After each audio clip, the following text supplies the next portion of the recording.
Federal Savings is here through it all. The ins and outs, the ups and downs. Through the winters, the summers, and even the spring of leaks. Know that Maspeth has your back. From luxury sheets to balance sheets to dancing under the stars, your mission is our mission. And when our community calls, we proudly step forward. So whether you need it now or planning for tomorrow, through all the twists and all the turns, you can always find us right here in your neighborhood. Are you a local business looking to advertise? Well, Varsity Media is the perfect place for you.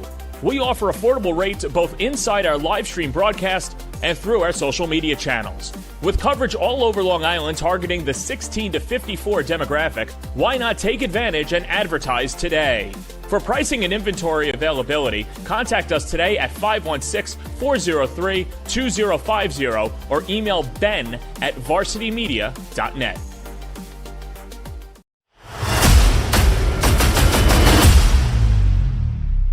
Paying attention.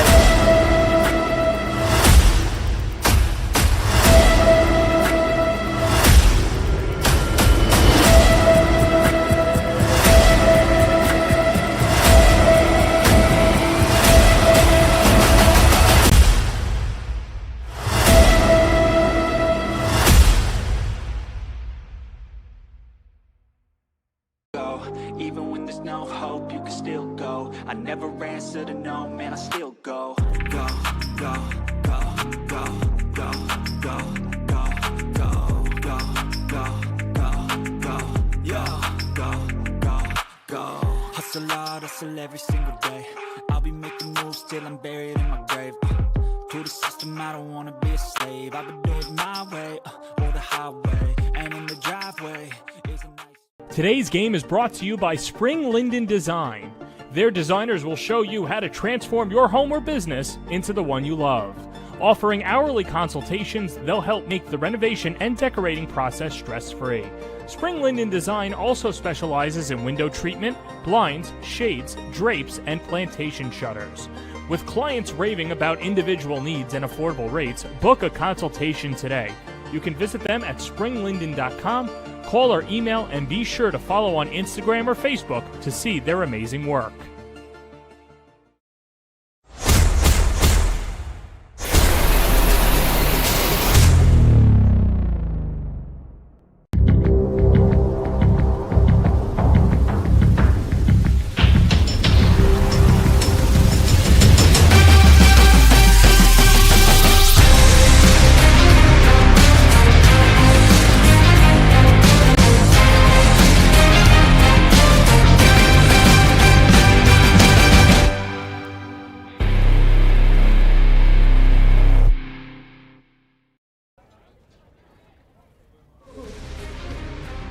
It's the New York State semifinals. We're down to just 3 teams remaining and one more semifinal to boot. From Jack Kaiser Stadium, the St. Francis Prep Terriers take on the St.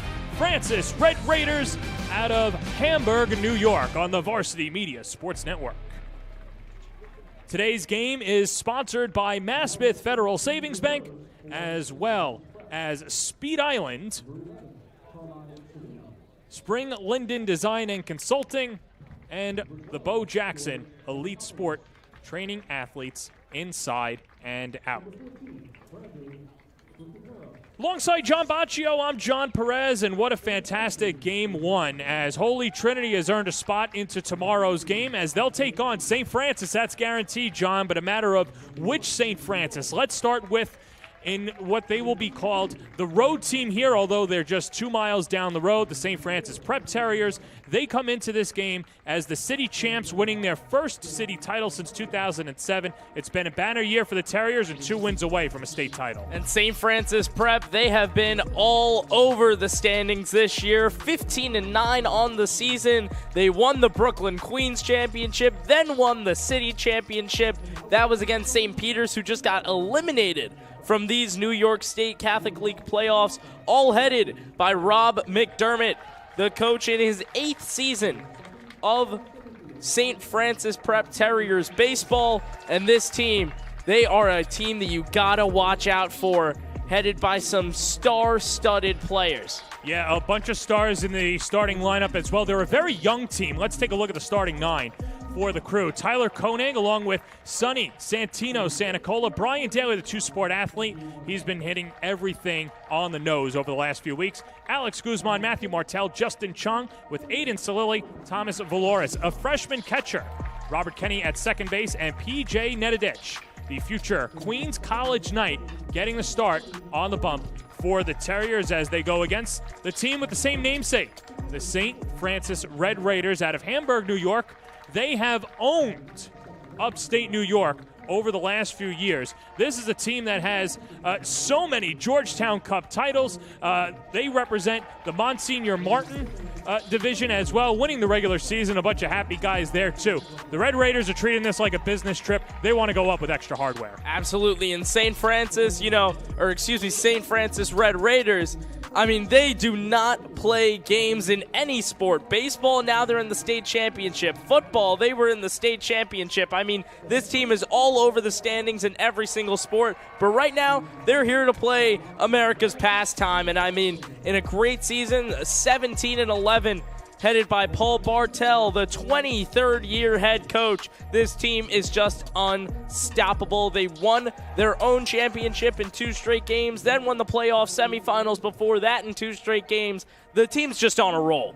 They're on a fantastic roll, and let's meet their starting 9 as well. It'll be Kyle Banks, the center fielder, along with Nicholas Bienko, Joey Pans, as they call him, Joseph Panzarella in right field, Braden Hill at third base, Anthony Venditti at first base with Luke Rybczynski behind the plate, Jake Broad, a very good left fielder, Jason Schultz can put the bat on the ball as well. He'll be the DH. Ben Milkowski is the shortstop with the fire thrower, Noah Albano, who's been fantastic for the Red Raiders this year. This is a St. Francis team that comes into New York, no strangers. Now, this is only the second time that there has been a state playoff, but they know the history. They know the history of Brooklyn, Queens, as well as New York and Long Island, and they say, hey, we might be forgotten in upstate New York. Well, they want to make their mark today. Absolutely, and the Red Raiders, they do not come to play. They mean business right now heading into this game right here against their counterpart, St. Francis Prep. As they're starting to meet the starting lineups as these two teams are getting ready. Like we mentioned, they'll take on Holy Trinity tomorrow, and while we have some time, let's talk about that Holy Trinity St. Peter's game too, Botch. It was a game in which it was a 1-1 game. In the 6th inning, Holy Trinity stormed in front for 4 runs in the bottom half of the 6th inning. Sebastian Velasquez was fantastic for Holy Trinity. The game-winning RBI single. He went the distance, gave up a run on 2 hits, walked 3, and struck out 4. He's been great. And we'll get those thoughts in a second, but they've got the prayer and the national anthem. We'll duck away, recap Game 1, and get you ready for Game 2 here on the Varsity Media Sports Network. You're watching the Varsity Media Sports Network, the home for New York high school sports. Now is the time to order a college recruiting video with Varsity Media. College recruiting videos can save thousands of dollars on college tuition and help land a spot on the team.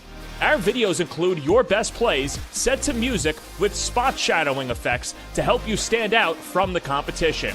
Contact Varsity Media today and mention this ad to save 15%. Call 516-403-2050 or email jeff@varsitymedia.net. Varsity Media offers live sportscasts for any event. Our productions include announcers, multiple camera angles, graphics, instant replay, and so much more. Hankinson getting it back. Hankinson going in, dropping it back. The shot of the goal! That's it! That's it! Norton! Pittsburgh, the Class A champions! If you want to enhance your event or make the experience better for your viewers, reach out to Varsity Media today and learn more about our live sportscast. Contact Varsity Media at 516-403-2050 or email ben@varsitymedia.net. Are you a local business looking to advertise? Well, Varsity Media is the perfect place for you. We offer affordable rates both inside our live stream broadcast and through our social media channels. With coverage all over Long Island targeting the 16 to 54 demographic, why not take advantage and advertise today? For pricing and inventory availability, contact us today at 516-403-2050 or email ben@varsitymedia.net. Varsity Media offers live streaming, videography, and photography services for all teams and individuals of all ages. In business since 2010, we are the trusted source when it comes to sports media coverage. If you have a big game that needs to be filmed or live streamed, or an athlete in need of action photography, reach out today and save 15% when you mention this ad. Contact us at 516-403-2050 or email ben@varsitymedia.net. You're watching the Varsity Media Sports Network, the home for New York high school sports. Now is the time to order a college recruiting video with Varsity Media. College recruiting videos can save thousands of dollars on college tuition and help land a spot on the team. Our videos include your best plays set to music with spot shadowing effects to help you stand out from the competition. Contact Varsity Media today and mention this ad to save 15%. Call 516-403-2050 or email jeff@varsitymedia.net. Back here at the Jack Kaiser Stadium on the campus of St. John's University, a place that has seen so many great baseball games throughout the years, and obviously St. John's being a predominant Big East power over the last few years and trying to catch their stride. And with that said, it's seen a lot of great high school games as well. And, you know, Botch, when you think about the path that these two have taken coming to this game, let's take a look at how St. Francis Prep got here, or excuse me, St. Francis, the Red Raiders got here. Now, they were in second place. St. Joseph's Collegiate, a very good, powerful team, 17 wins as well. They knocked them off in the finals, and you just see it was really a two-horse race, and St. Francis coming down to Buffalo, representing Monsignor Martin. Yeah, and St. Francis, they didn't just beat St. Joseph's Collegiate in the Monsignor Martin Championship. They swept them 2 games, 6-5 and a 3-0 W. I mean, these two teams were great in the Monsignor Martin League, but St. Francis truly just showed their dominance when it mattered most, and now they find themselves in Queens in an even bigger matchup right now, looking to get to an NYCHSAA title game. And meanwhile, on the other side, here is Prep Zavarian. Very good out of Brooklyn. Archbishop Malloy. They were a tough team to stop, and St. Francis getting hot at the right time. Now, we don't have the division standings. Malloy finished a game ahead of St. Francis Prep and won the tiebreaker, so that's why they were the 3 seed. But either way, you just see how top-heavy it was as well. Zavarian, always a good program, as well as Malloy and St. Francis Prep. Here as Prep knocking off St. Peter's, winning their first city title since 2007. And what a year it's been for the Terriers, now 2 wins away from winning their program's first state title. Yeah, I mean, we're just looking at a crazy game here today. And St. Francis Prep, the Terriers, they come into this one with high hopes. I mean, you were the 3 seed heading into your divisional playoffs, and then, I mean, you come out and win it in stride. The way that they have been playing in these playoffs has just been immaculate. And although, you know, your top guys weren't really showing out in those city champs games, you had guys like Brian Daly really step up and put it all on the floor.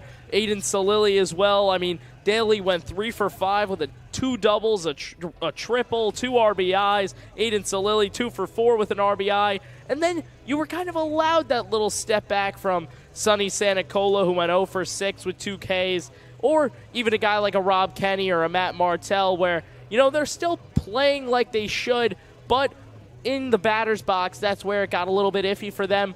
But great pitching and great hitting from other guys in the lineup is what really put them through to the point that they're at right now, and they look to continue it today. What really sets St. Francis Prep apart is that they've got 3 bona fide studs on the mound, and we'll see one of them today in PJ Nedidich. After that, it's Andrew Scholes, and then you've got Daniel Horowitz, who didn't even see any action because that just goes to show how good Nedidich and Scholes was. And one of the interesting things, too, we spoke about this in the first game, in that when you get to this part of the year, all these teams and their leagues will meet ahead of the playoffs and circle out certain dates that coincide with prom, graduation, ring ceremonies, what have you.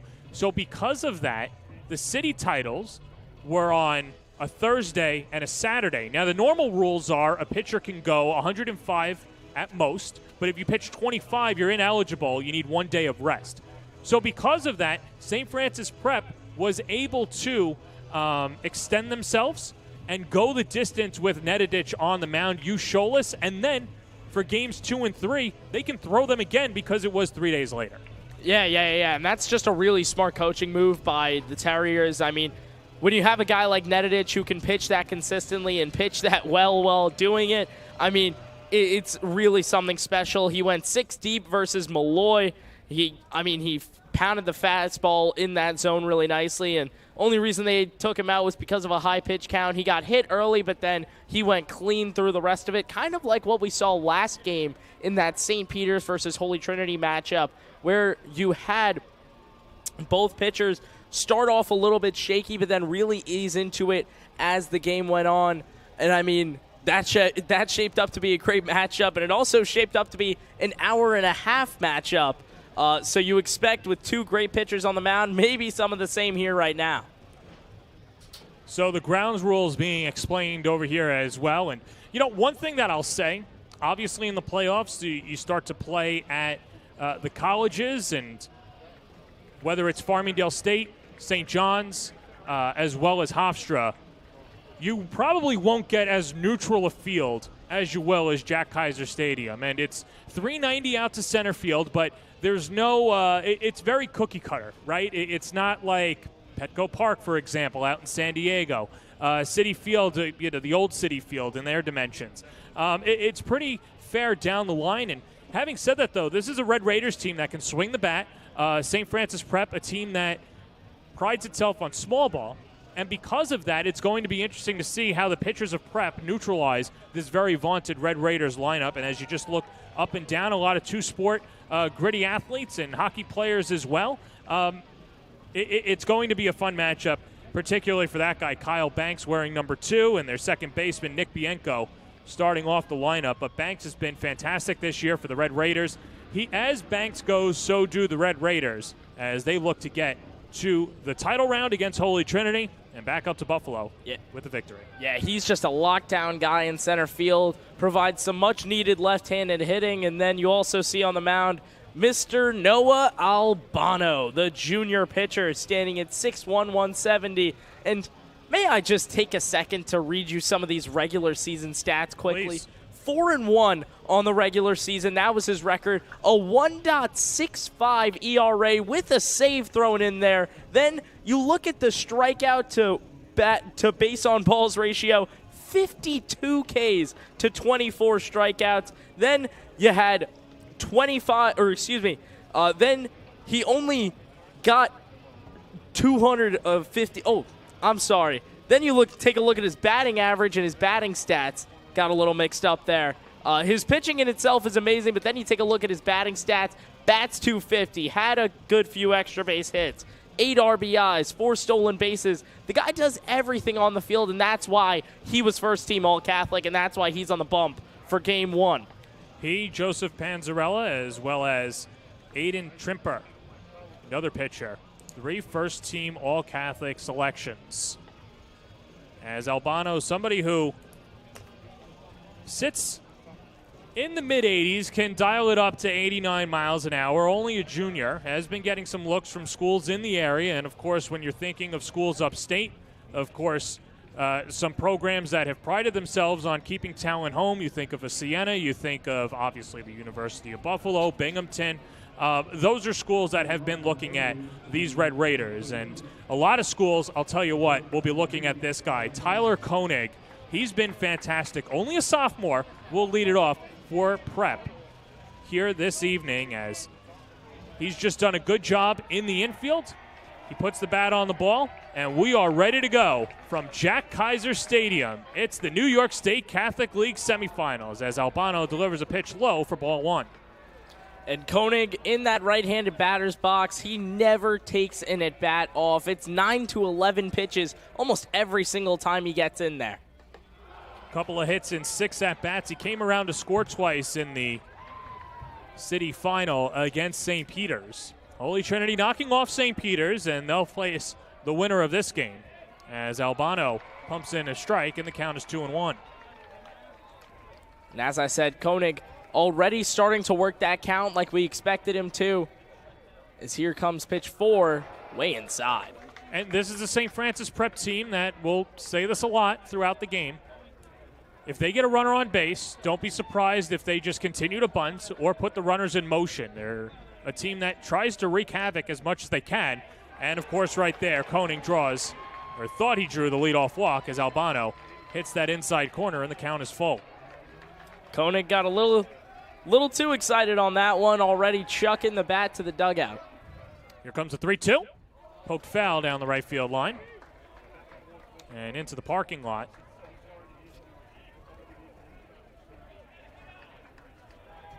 Albano now with a 3-2 count here. And here's the payoff pitch again, and that's chopped foul towards the third base dugout. Well, one thing about St. Francis Prep, and they're a team that's very superstitious. Traditionally, the home team is at the third base side dugout. But Prep, of course, remember they had to win the Brooklyn Queens Diocese champion, and then, of course, the city title as Koenig finally draws that walk. They got here extra early before the Red Raiders to make sure they got that third base dugout, even though they're the road team in this semifinal. And you know what? That is what we like to call a little superstitious, but it's fun. You know, they like to get themselves in a position where they know that they can win, and they don't want anything throwing off their game. And, I mean, clearly it's working out already as Koenig draws a walk his first time up. And steals second base as well. Thought that Santacola had foul-tipped the pitch off. It hit off the glove of Rinchinsky, and Tyler Koenig on the first pitch takes second base unabated, and Prep has a runner in scoring position and nobody out for Santino Santacola, better known as Sonny. And some trouble early for Albano. Lays down the bunt, and it hit him right on that right hand. And Santacola will rub it off and scamper down to first. And not the best of starts for Albano. First 2 batters are aboard. And St. Francis Prep, the Terriers, definitely not going to be the flashiest team out there, not going to be the team that gets the most watches, but you know what they will be? The team that wins baseball games, because they put their pride to the side and put winning in the middle of the aisle. Well, and one guy that's really been a big piece for that is the man stepping up to the plate, Brian Daly. Daly's been fantastic today, and every day that he's been a Terrier as well. Went 3 for 5 in the city championship round. A couple of doubles, a triple. Opened up the scoring against St. Peter's in Game 1 and has an opportunity in the semifinal to put Prep in front. Koenig the runner at second. Santacola leads off at first. Comes a 1-0 pitch. Slammed foul off to the left side, and the count is 1-1 to Brian Daly, the two-sport athlete, captain of the football team, and a vaunted middle linebacker. Playing in what could be his final St. Francis Prep game. Speaking of that two-sport athlete nature, he is committed to college to play a sport. He's going to Endicott College, but not for baseball, for football. 100%, and we had the chance to see him on the Varsity Media Sports Network in the fall, and talk about somebody laying the lumber. That's Daly and what he's able to do, and swings a good stick at that. Has a good hitter's count upcoming. 2 balls and a strike with nobody out. And the pitch just darts inside, 3-1. And Daly was shaking his head at that one as soon as it came inside. Daly, he's just got a swagger, a confidence around him when he steps in the batter's box. He's a really consistent hitter, level-headed. Here's the 3-1 pitch, wave and a miss. Swinging for the downs, and the count is full. And as I was saying, you know, he knows the pitches that he likes, and he really likes to stick to them.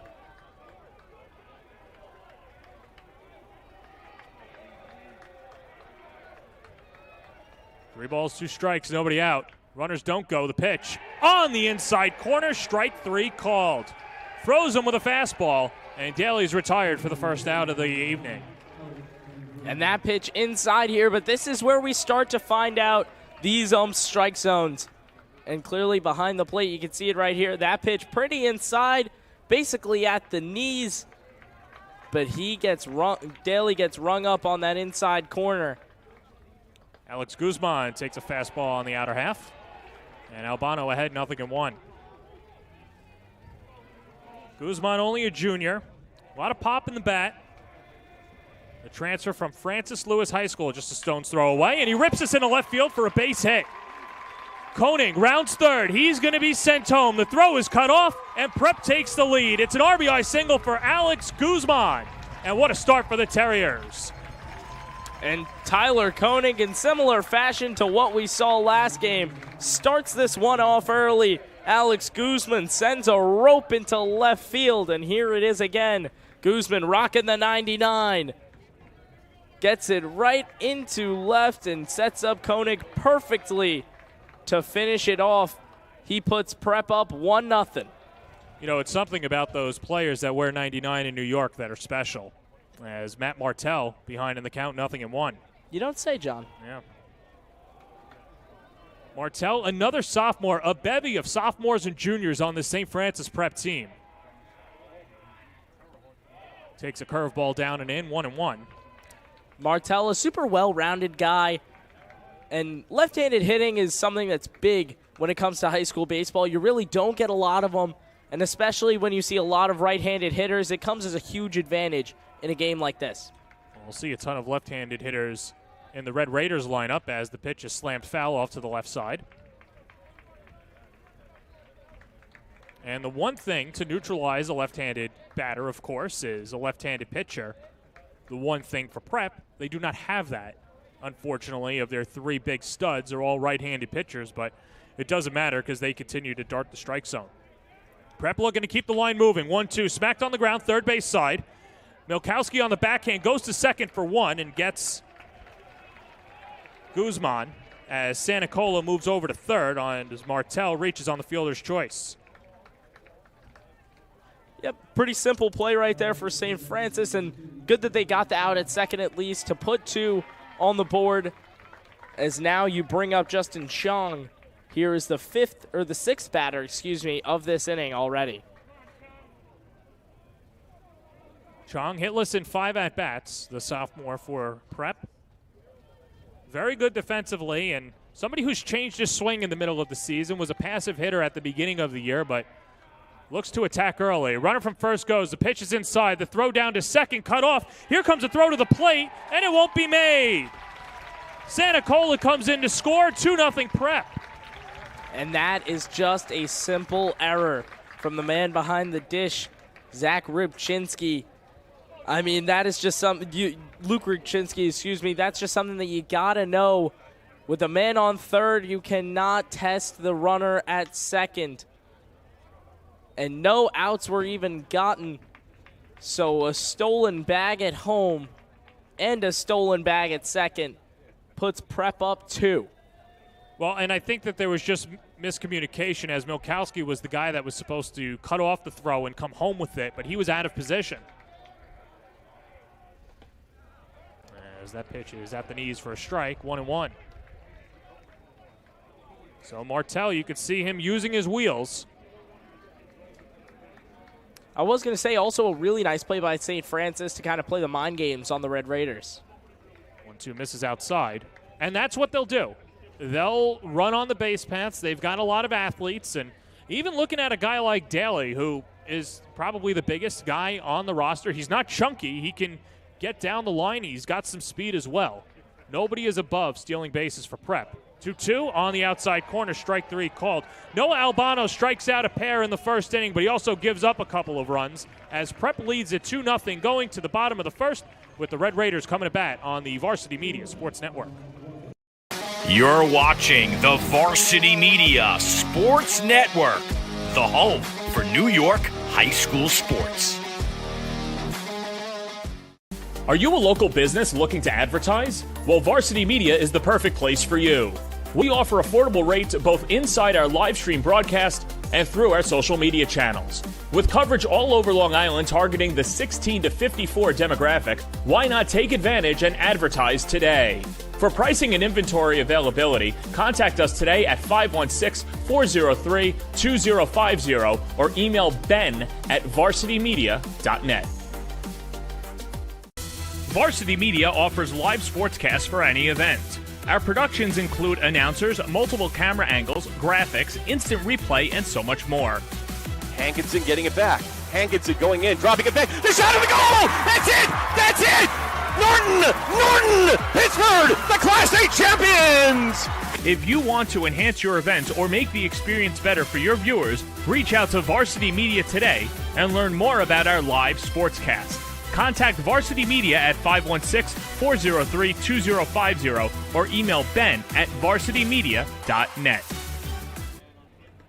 Terriers with a 2-0 lead and using their legs to generate those runs, as that's our Speed Island speedy play of the game. We take it back to the top of the first inning with runners on the corners.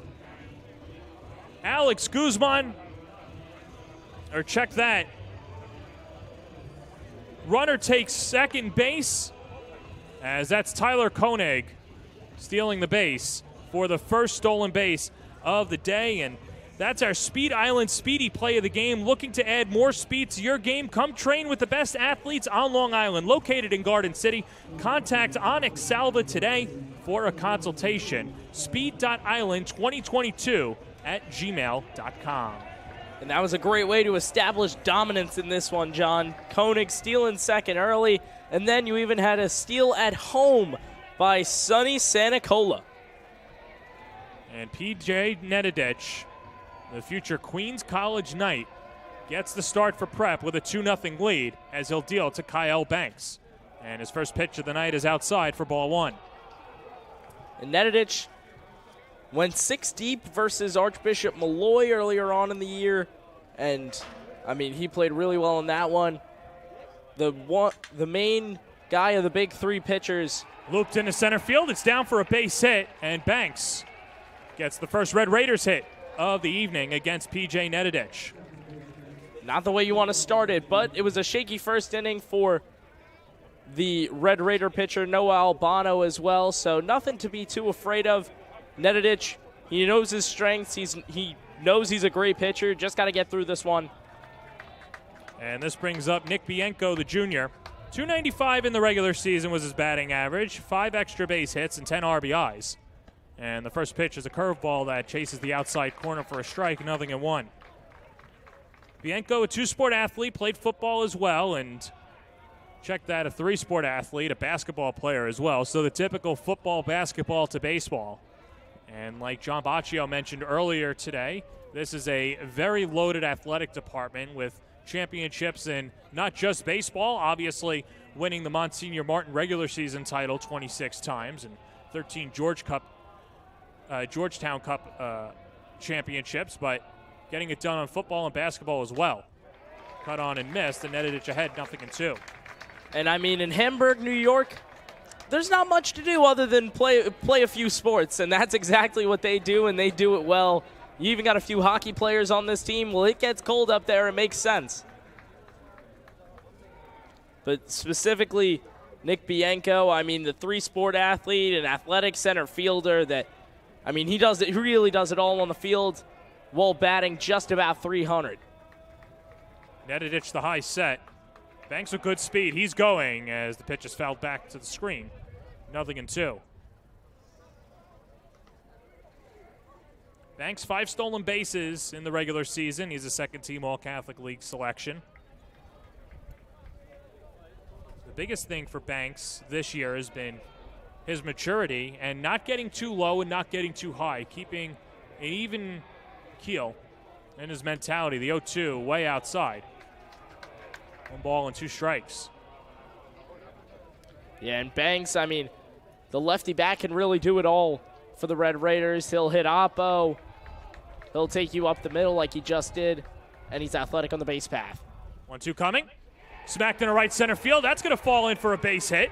Banks is on his horse. He'll make the turn and head to third. Back-to-back singles to start off the day for the Red Raiders, as they've got runners on the corners and nobody out for Joseph Panzarella. Well, this is a good way to respond. The Red Raiders getting on the corners early here. No outs, and I mean, these are two of the best pitchers that we're going to see this entire season. And there's the hit, a knock into right center field, a little slip from Bianco as he exits the batter's box. But, I mean, this is a really solid start for the Red Raiders here as they look to come back from this 2-0 deficit, which they already face after the first.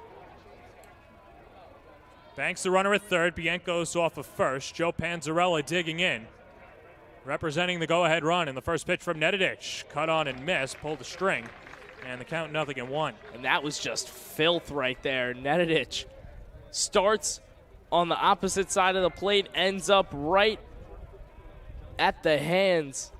Panzarella hitting .382 coming into today as the 0-1 sliced foul down the right field line. If it ain't broke, don't fix it. Nedidich goes 2 in a row with that slider. And the amount of horizontal break he gets on that is out of this world.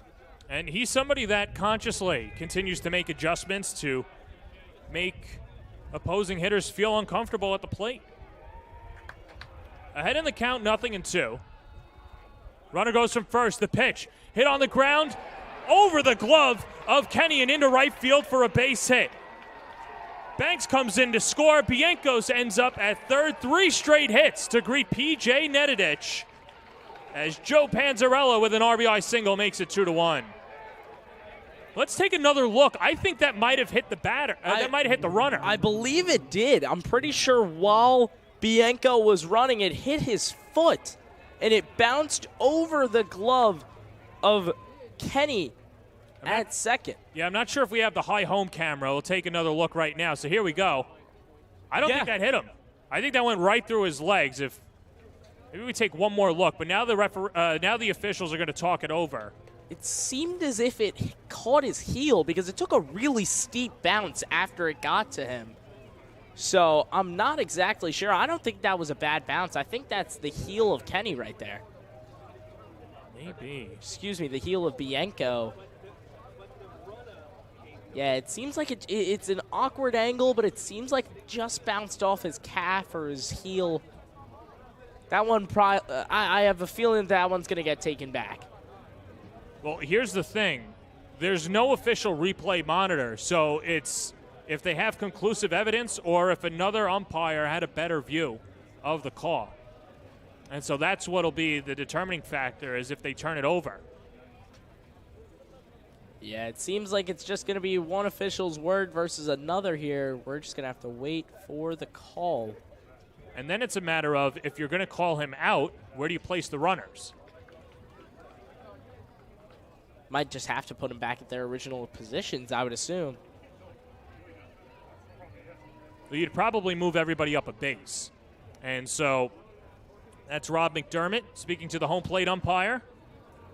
And you could tell the body language of Paul Bartel that they might turn this over. And it looks like that's going to be the case. Yeah, clearly Bartel not too happy with the current situation, so I think we can make a pretty safe assumption as to what's about to go down.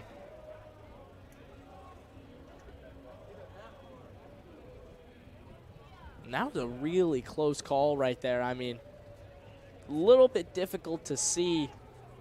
Well, so it's a matter of taking the run off the board, too, but let's take another look.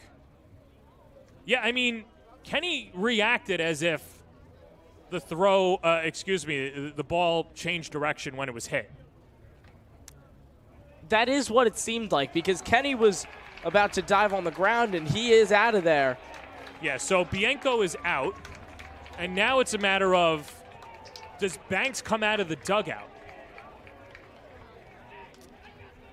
I would assume that he would have to. Yeah, yes. yeah. So yes, he will. So Banks is going to come out of the dugout. Bianco's is out.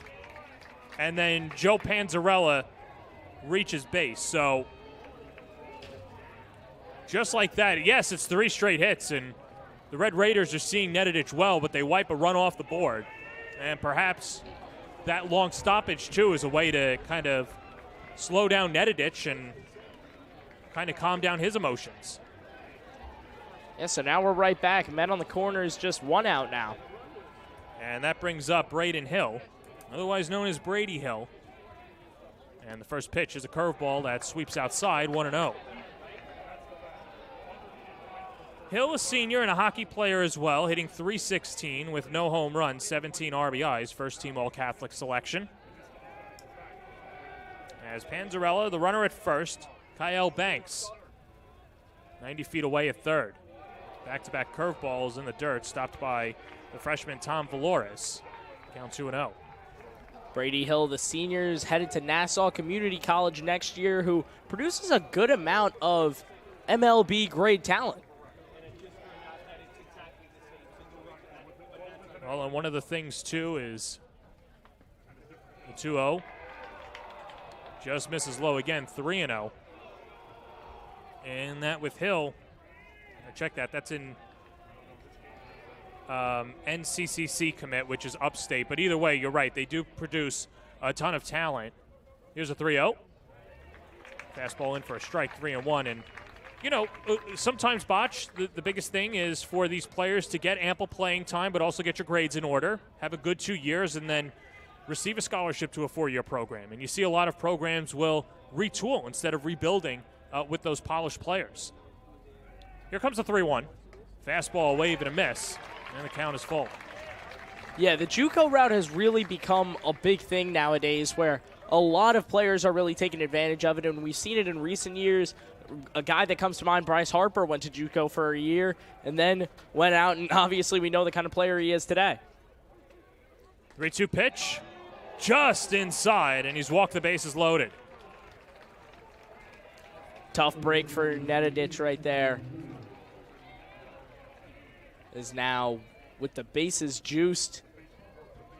You just got to wonder how you get out of this one. Got to put the ball on the ground here.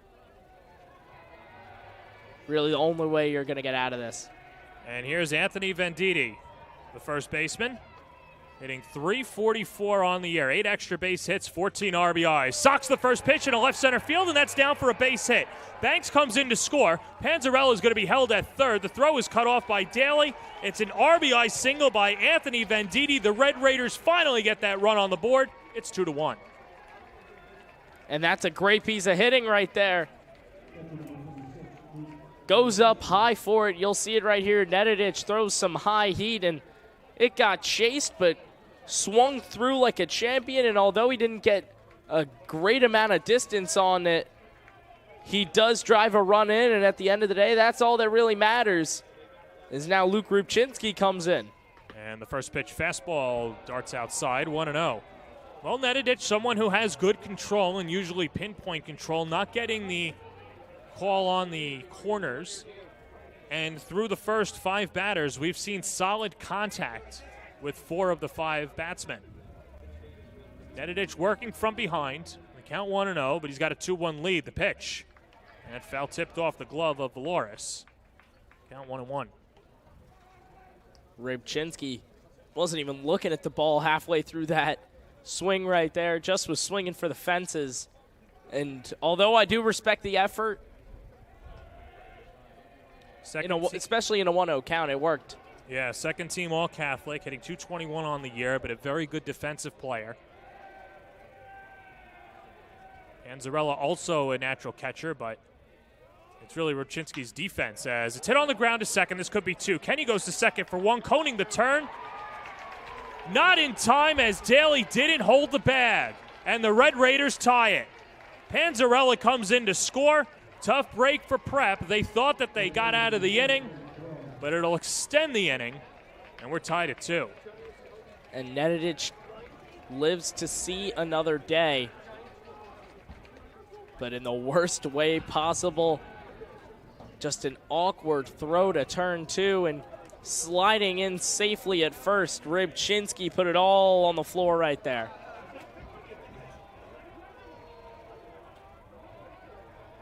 This brings up Jake Broad. And one of the cool things in seeing different teams, as the first pitch is outside for ball 1, is that you see a lot of chatter in the dugout. Of course, for any Finding Nemo fans, the chant for Broad is Broad, Broad, Broad, mine, mine, mine. I like that. Comes a 1-0. Wave and a miss. Got him to chase the high cheddar. Yeah, I hope you guys can hear that Broad chant too. I mean, it's prominent right now. And a nice crowd filling in as well here at Jack Kaiser Stadium. I mean, I have to imagine after the last 48 hours of being sequestered at home, all these families and teams are excited to be out and about. Nedadic wants to be out of this inning, though. Let's just see the crowd filing in. Obviously, mostly Prep fans because it's 2 miles away as opposed to what seems like 2,000 miles away in Buffalo. Broad ahead in the count, 2-1. Here's the pitch. Off the glove of Valoris, has to get past the umpire. Here comes a throw to the plate, not in time. Hill swipes the bag, and the Red Raiders score 3 runs in the first and lead it 3-2. And on the passed ball, the St. Francis Red Raiders take the 1-run lead. And ladies and gentlemen, may we just remind you, we're only still in the first inning. There's a Red Raiders team that forces you to get them out. They really push the envelope, and we've seen that here against Prep. Comes a 3-1. Sliced into left field, falling fast. Salili has to play it on a hop. Rounding third and heading home is Rybczynski. Into second, Jake Broad with an RBI double. And the Red Raiders put up a 4 spot and lead it 4-2 in the first. I mean, the Red Raiders just will not go away. Jake Broad slices one into left field and tracks it down all the way into second base. That is just a textbook piece of hitting right there as they are mashing Nedadic right now. And, you know, something that we did talk about earlier, I mentioned it ever so slightly, was that Nedadic, he got hit early in games prior. In that game versus Malloy, he got hit early, which he kind of expected. And, I mean, he's getting hit early here, but not to the extent he probably wanted at all.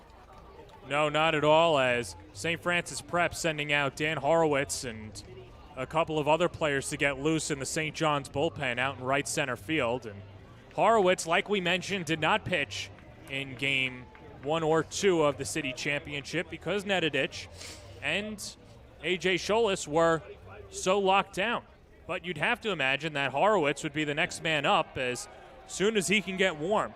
Jason Schultz is the designated hitter and the 8th batter of the inning as Horowitz tries to warm up quickly.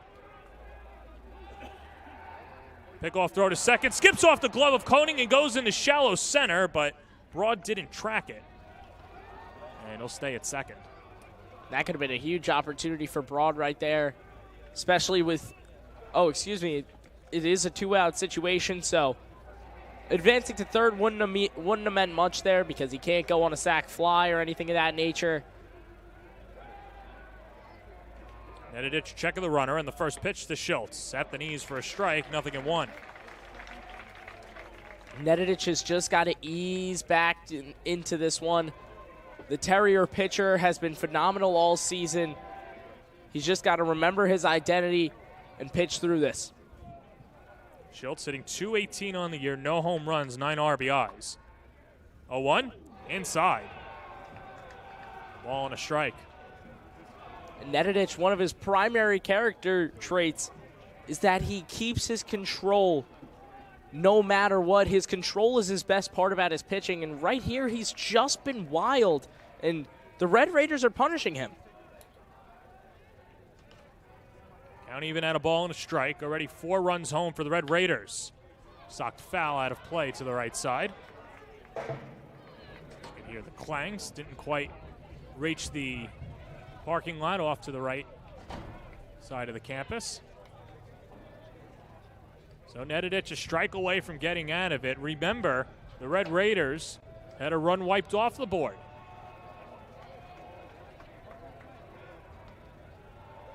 One-two coming. Loop to short, and Koenig picks it out of the air.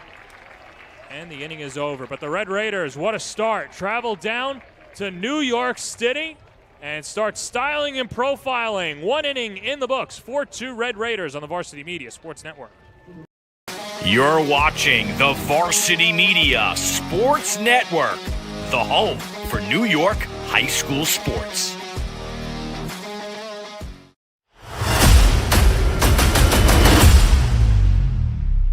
You paying attention?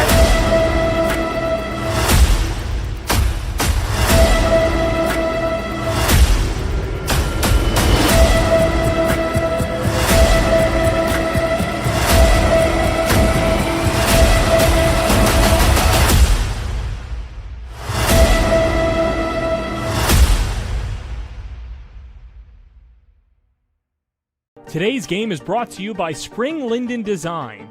Their designers will show you how to transform your home or business into the one you love. Offering hourly consultations, they'll help make the renovation and decorating process stress-free. Spring Linden Design also specializes in window treatment, blinds, shades, drapes, and plantation shutters. With clients raving about individual needs and affordable rates, book a consultation today. You can visit them at springlinden.com, call or email, and be sure to follow on Instagram or Facebook to see their amazing work. The Red Raiders left for New York last night at 7 p.m. Took a 5-hour trip, checked into a hotel in the Hudson Valley, and then eventually woke up this morning, and so did their bats in the bottom of the first inning, as they lead it 4-2 going to the second, and Prep now looks for a response. 7-8-9 due up for the Terriers as Aiden Salili takes a strike from Noah Albano, 0-1. You know, after such an incredible first half inning from the Red Raiders, we kind of forget that St. Francis Prep played so phenomenally as well in the opening half inning of this game. So they just have to continue what they're doing. A 2-run first is not something to mess with. It's just that the Red Raiders ended up putting up a 4-run first. So Lily lays down the bunt, but taps it right back to the mound. Albano flips the first, 1 away.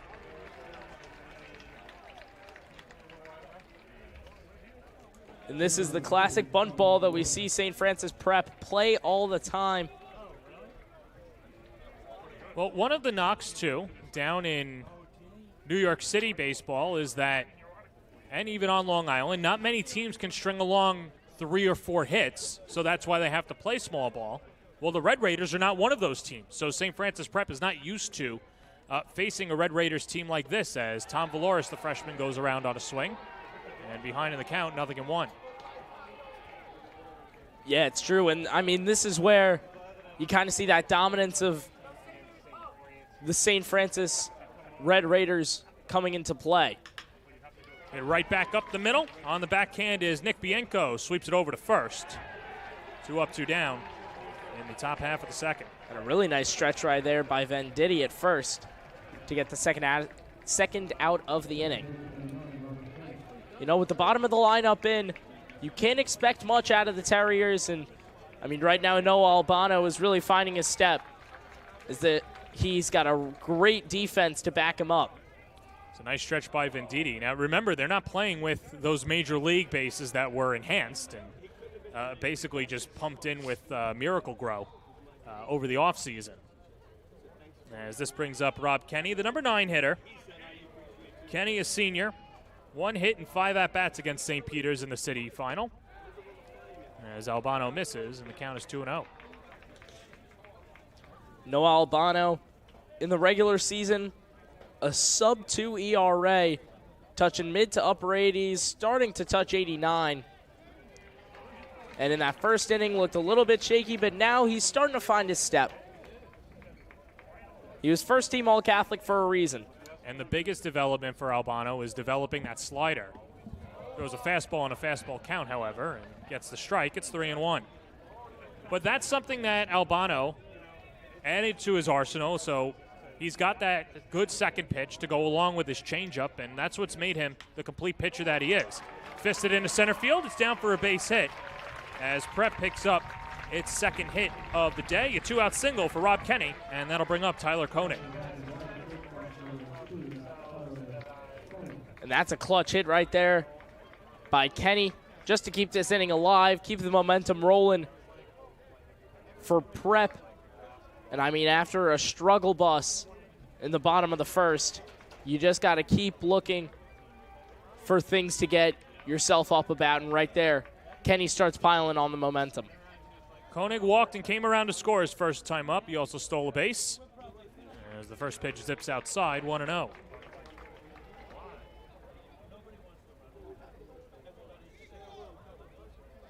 Koenig, the sophomore shortstop for Prep. Not something you see often in the city champs. He played phenomenal, though, as that ball goes right over his head. It's a little chin music, but it's more like skull music.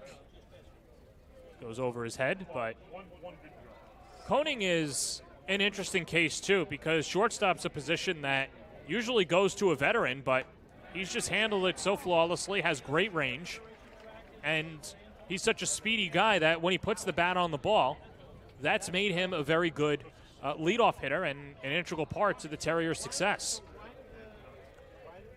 Rob Kenny's got some good speed off of first. The 2-1 lifted in the air down the right field line, and that'll reach the seats. 2 balls and 2 strikes. And Koenig, we said it earlier, he's a guy that just consistently stays in at-bats. A lot of quality at-bats, which is what a stat that we had mentioned in the prior game, where basically it's just saying that you're staying in at-bats, and when you're down in counts, you're able to come up big in them. Floated foul behind the plate, and a good at-bat by Koenig. Sonny Santacola would be next. He, of course, the second St. Francis Prep run. 2 balls, 2 strikes, 2 outs, a 4-2 Red Raider lead in the top of the second. The pitch. Fastball on the outside corner. Strike 3 called. 2 punch-outs for Albano as they strand Kenny at first. 1.5 in the books. 4-2 Red Raiders on the Varsity Media Sports Network. Don't forget to subscribe to our YouTube channel for upcoming schedules and content, and on social media at Varsity Media. Here at Bo Jackson's Elite Sports Zone, we've developed BSF Pitcher Performance. It's a routine-oriented system that's going to help optimize and maximize one's ability. Guys go through a soft tissue myofascial release program, a mobility program, corrective movements, an entire med ball program that's going to break down the 2 components of a throwing delivery, an entire pre-throw activation guideline, and an entire periodization throwing program, and also a specific individualized weight room training program designed specifically for you. Join us here at BSF Pitcher Performance, Bo Jackson's Elite Sports. Are you a local business looking to advertise? Well, Varsity Media is the perfect place for you. We offer affordable rates both inside our live stream broadcast and through our social media channels. With coverage all over Long Island targeting the 16 to 54 demographic, why not take advantage and advertise today? For pricing and inventory availability, contact us today at 516-403-2050 or email ben@varsitymedia.net. Home half of the second inning, and what a gorgeous sky here in Jamaica, Queens. As finally the smoke and the wildfires starting to drift towards the south in the ocean. And of course, we hope everybody that is watching in upstate New York and around the tri-state area is doing well, and happy to see baseball here at Jack Kaiser Stadium as Ben Milkowski steps up to the plate to lead off the home half of the second inning. 9-1-2 due up for the Red Raiders as they lead it 4-2 in the New York State Catholic League semifinal.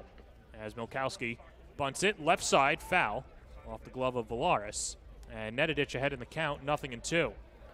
And getting ahead in the count is exactly what Nedidich needs right now. He needs to play his own game, play at his own pace, especially after a struggle of a first. He's just got to find his footing in this one and go back to the Nedidich that we all know and love. Back-to-back singles to start off the day for Nedidich. As here's the 0-2. Just got a piece of it. And Nedidich stays ahead in the count, 0-2. Of course, we have that controversial hit. Joe Panzarella hit a ground ball to the right side, hit the runner Nick Biancos. Originally was not called out, so the Red Raiders thought they had a run scored. Umpires convened, overturned it. Didn't matter anyway. An RBI single by Anthony Venditti, and then an RBI double by Jake Broad, as the Red Raiders push 4 runs across as they lead it early on here at St. John's. Here comes the 0-2. Behind the back leg of Milkowski. And the count 1-2.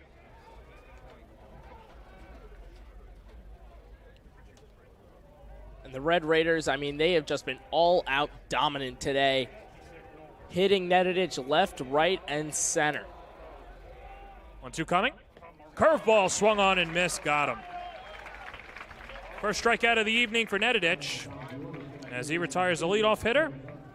of the second inning, and now it's the leadoff hitter of the lineup, Kyle Banks, to step up to the plate. He's 1 for 1 on the day. We'll take another look. That curveball. Yeah, I mean, that's just a thing of beauty right there. Curveball high, everybody thinks they're going to hit it, so everybody swings at it, but when you get the level of break that Nedidich does, it's so tough. And bends in another Uncle Charlie for a strike, 0-1. Nedidich looking to get this at bat over and done with as fast as possible. As here's pitch 2. Gets him on the outside. Well, and at times, too, we've seen that pitchers will get into a groove, and of course, with no pitch clock and the hitter's always in the box, they're ready to go. As Banks stays alive, and the count is 0-2. Nedidich, 3 straight curveballs. You got to expect a heater right here just to blow by Banks. And that's exactly what they're going to throw here. Fastball just low. Count 1-2.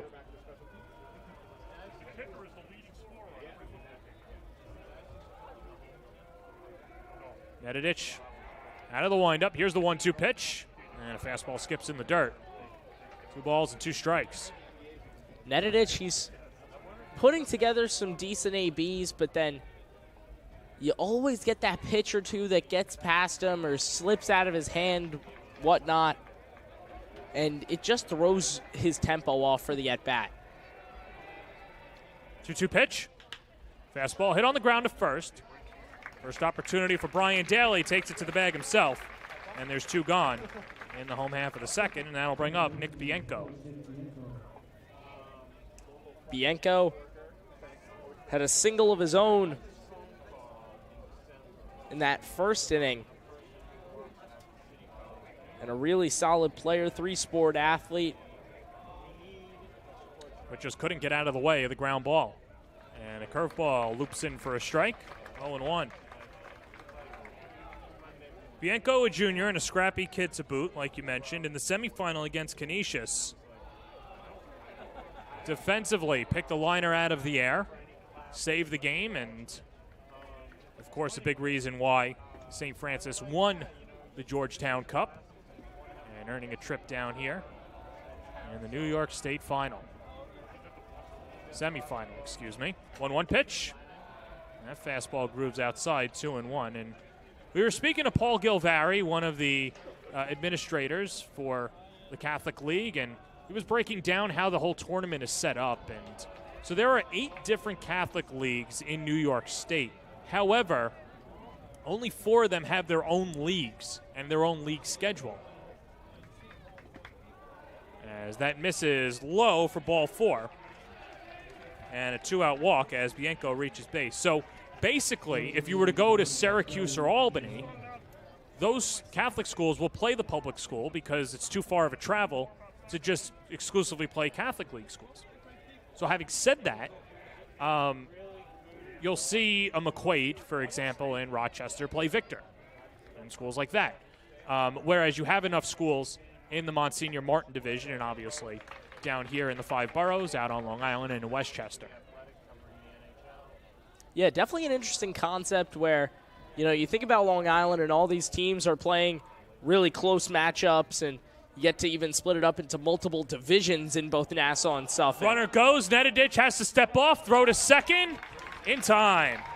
Koning applies the tag. Biancos tries to swipe the bag, but Nedidich, not fooled, turns around and nabs him. 2 innings in the books. 4-2 Red Raiders on the Varsity Media Sports Network. You're watching the Varsity Media Sports Network, the home for New York high school sports. Maspeth Federal Savings is here through it all. The ins and outs, the ups and downs. Through the winters, the summers, and even the spring of leaks, know that Maspeth has your back. From luxury sheets to balance sheets to dancing under the stars, your mission is our mission. And when our community calls, we proudly step forward. So whether you need it now or planning for tomorrow, through all the twists and all the turns, you can always find us right here in your neighborhood. Show up at the games, make sure we're present, work with great players and great families. That's the most important piece of this whole operation. and then, be good evaluators, tell families the truth, and then find them a fit at the college level and make sure that we're always open and available for communication. And at the end of the day, we want to simplify and maximize the recruiting process for each of our players.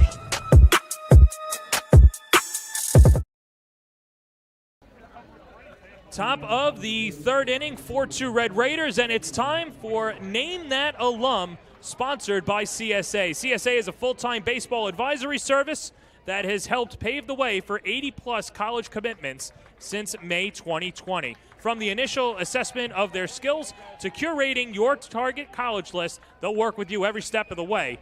An all-encompassing service, most importantly, devising a strategy unique for each player. Let's take a look at the clues really quickly. And it is a St. Francis alum, former offensive coordinator for the Patriots, Alabama, and the Bills, and as a head coach, led the team to the playoffs in the first year.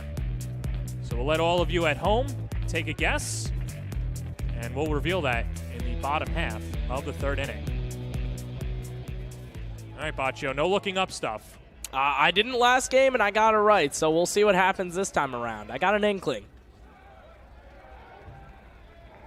Sonny Santacola behind in the count, 0-2. Against Noah Albano, worked around a 2-out single. Last inning has struck out 3 Terriers through the first 2 innings of work. And pumps a fastball outside, 1-2. Santacola was hit by a pitch in the first inning and came around to score. That was on the stolen base attempt by Matt Martell, and throw went to second. He swiped home. And St. Francis Prep, the Terriers, they've been up and down this game. The first inning, they played really well. Last inning, they go 1, 2, 3, 4. In this inning, you just look to rebound, keep that tempo up, ease yourself back into this game. 2-2, hit on the ground to second. Bianco has it go off his glove and into right field as Santacola reaches on the error. And the Terriers with a leadoff base runner. And this is exactly what you need. Get this momentum going. Get the home crowd feeling good. This one just skips off the glove of Bianco. And now St. Francis Prep will start this one off with a man on first, no outs. And that brings up Ryan Daly. Struck out looking his first time up. And the first pitch to Daly, down and in on a curveball, 1-0. Ryan Daly, like we mentioned, has just hit the ball on the nose over the last 3 weeks. Representing the tying run in the top of the third inning. Santacola with good speed off of first. 1-0 pitch. Squirts off the glove of Rybczynski, but no advancement by Santacola. And Daly ahead in the count, 2-0. And like you had just mentioned, John, Brian Daly and the City Champs just went nuclear. 3 for 5, 2 doubles, a triple, 2 total RBIs. Socked to first, picked out of the air by Venditti, steps on the bag, a double play. Right place, right time, Venditti turns to himself, and that wipes the bases clean for Alex Guzman. Take another look. Yeah, right place, right time. It didn't matter even if Santacola had a lead half the size or 90% less. Venditti, an easy 1-2 step. Yeah, and Daly, I mean, you can't do much better than that. You hit it into you pull it into right field. And I mean, like you said, John, right place, right time. Can't ask for a much better hit, but just a tough break for the Terriers as they finally get off to a decent start, but it just gets diminished immediately. Well, and it just goes to show how hard that Brian Daly's been hitting the ball over the last few weeks as well. Never gets cheated out of an at-bat. As here is Alex Guzman, also someone who makes the most of his at-bats. Single to left his first time up and drove in a run to make it 1-0 Terriers. And now behind in the count, 1-2, as Albano really starting to get a feel for that slider. Yeah, Albano, I mean, that's something that he was working on this whole time. Just got a really consistent one. 1-2 pitch. Popped up first base side, foul territory. Venditti towards the line. Can't make the catch, but a nice catch by a fan. And a father as well. They usually say bring your glove to the game, but for that gentleman, didn't need it. A nice smile as well.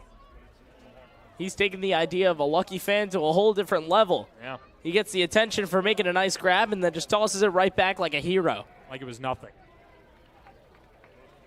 Albano ahead in the count, 1-2. The pitch. Looped into left field for a base hit. Past the diving Milkowski. And the Terriers have a 2-out base runner, as Guzman's now 2 for 2. And that'll bring up Matt Martell.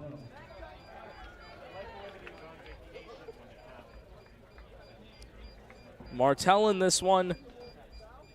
In the first inning, got out on a fielder's choice. And now at this inning, he has another man on first base. The left-handed hitter, though.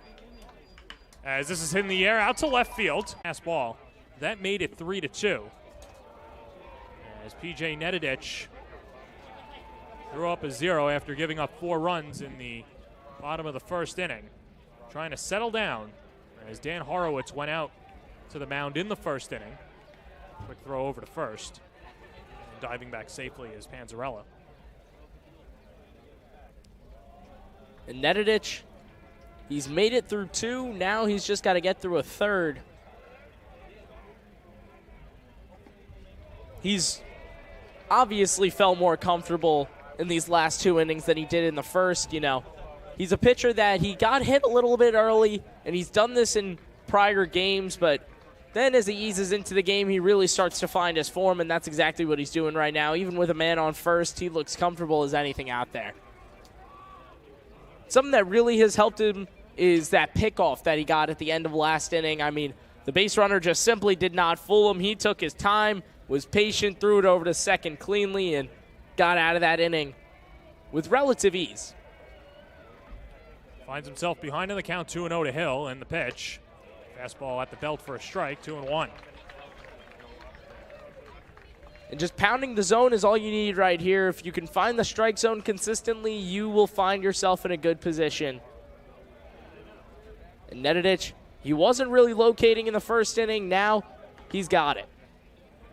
And back-to-back strikes as well, even the count at 2-2 to Brady Hill, a player who Paul Bartel says just keeps getting better and better and better. And it's exactly what you want out of your cleanup hitter. And he's starting to play his best baseball at the right time.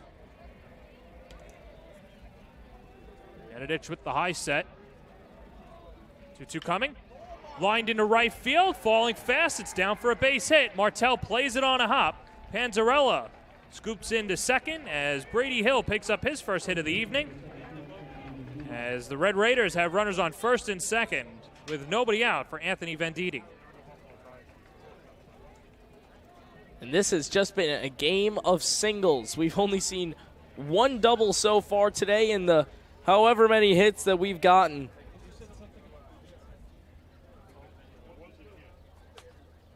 Now we'll get a mound visit. So McDermott will go out there to try and calm down Nedidich, and we'll see if they swing the bullpen door open. But either way, Nedidich going as far as he could. The Red Raiders now with the number 5 hitter, second time through the lineup. And we'll see what the leash is for McDermott, who said earlier in the week it's going to be a short one, but keeping his ace out there on the mound. And I feel like that's what you got to do right now. Just let your ace go to work for a little bit longer. He's got men on first and second, yes, but at the end of the day, he was your ace all season. You're going to let him rock out when you can. And here's Anthony Venditti, 1-for-1 with an RBI single to center his first time up. Panzarella, the runner at second, Hill off of first. A 4-2 lead for the Red Raiders, looking for more. Prep's expecting a bunt. Throw to second! The tag not in time. That was a close one. I thought he got him there. Koenig thought the same.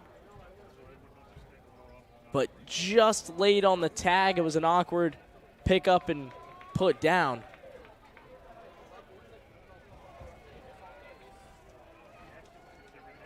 Check of the runner. Shows bunt, popped foul, third base side and off the netting. And Venditti behind in the count, 0-1.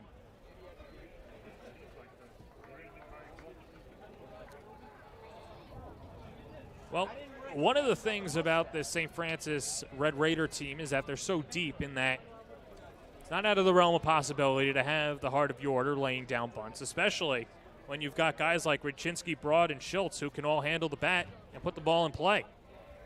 Showing bunt again, the 0-1. Just outside, snap throw down to second. And not in time as Panzarella gets back to the bag in time. Venditti had an RBI single in that first inning. And, I mean, he's just been a huge player for the Red Raiders all season. The utility guy, he's played almost everywhere in the field. And, you know, he was always going to be great offensively, but they just had to find a place to put him defensively. And they've found a spot where they can put him at first base comfortably. 1-1 poured in for a strike and a fake throw by Valoris. And the count 1-2. Nedidich in need of ground ball right at someone or a strikeout. As the Red Raiders continue to push the envelope. Check of the runner not once but twice. Make it 3 times. Here's the 1-2. In the dirt. Runner goes, and now they've got Panzarella in a rundown. Chung over to Kenny. And now it's Nedidich, who missed the tag. What an athletic slide by Panzarella.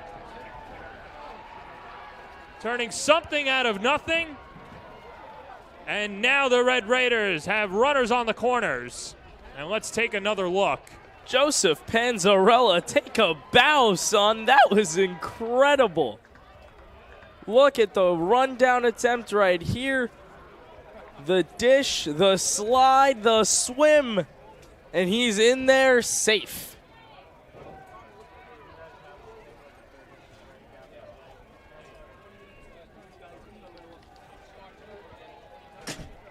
What a move by Panzarella, who was dead to rights. And now this will bring the corners in for St. Francis Prep. And a 2-2 count to Venditti.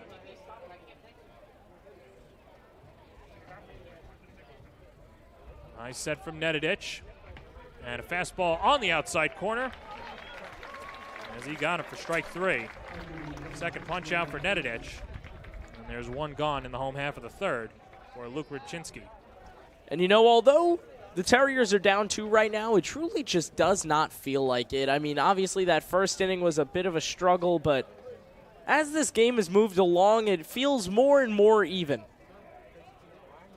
And right there, Nedidich with a really nice pitch to ring him up on that outside.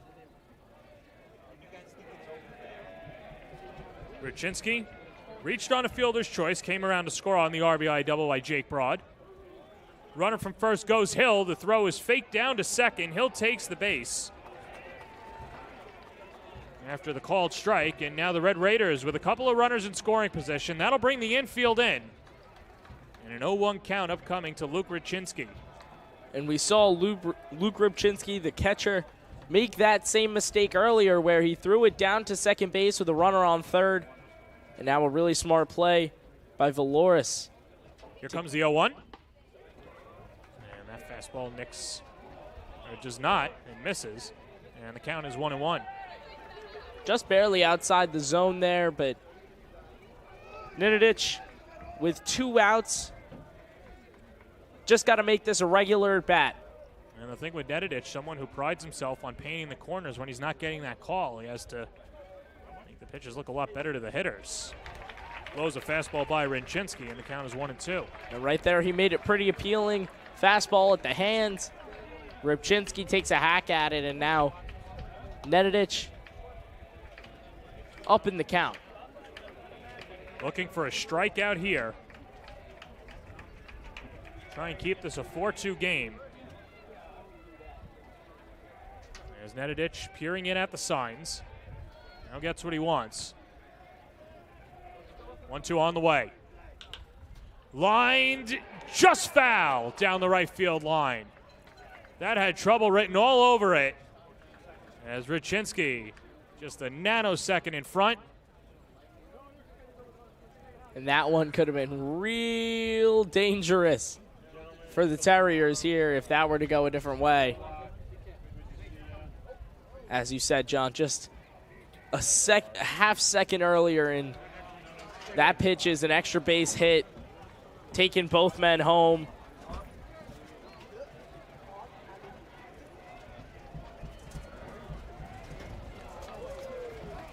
Rain starts to come down. The 1-2 breaking ball hit in the air, out to left field.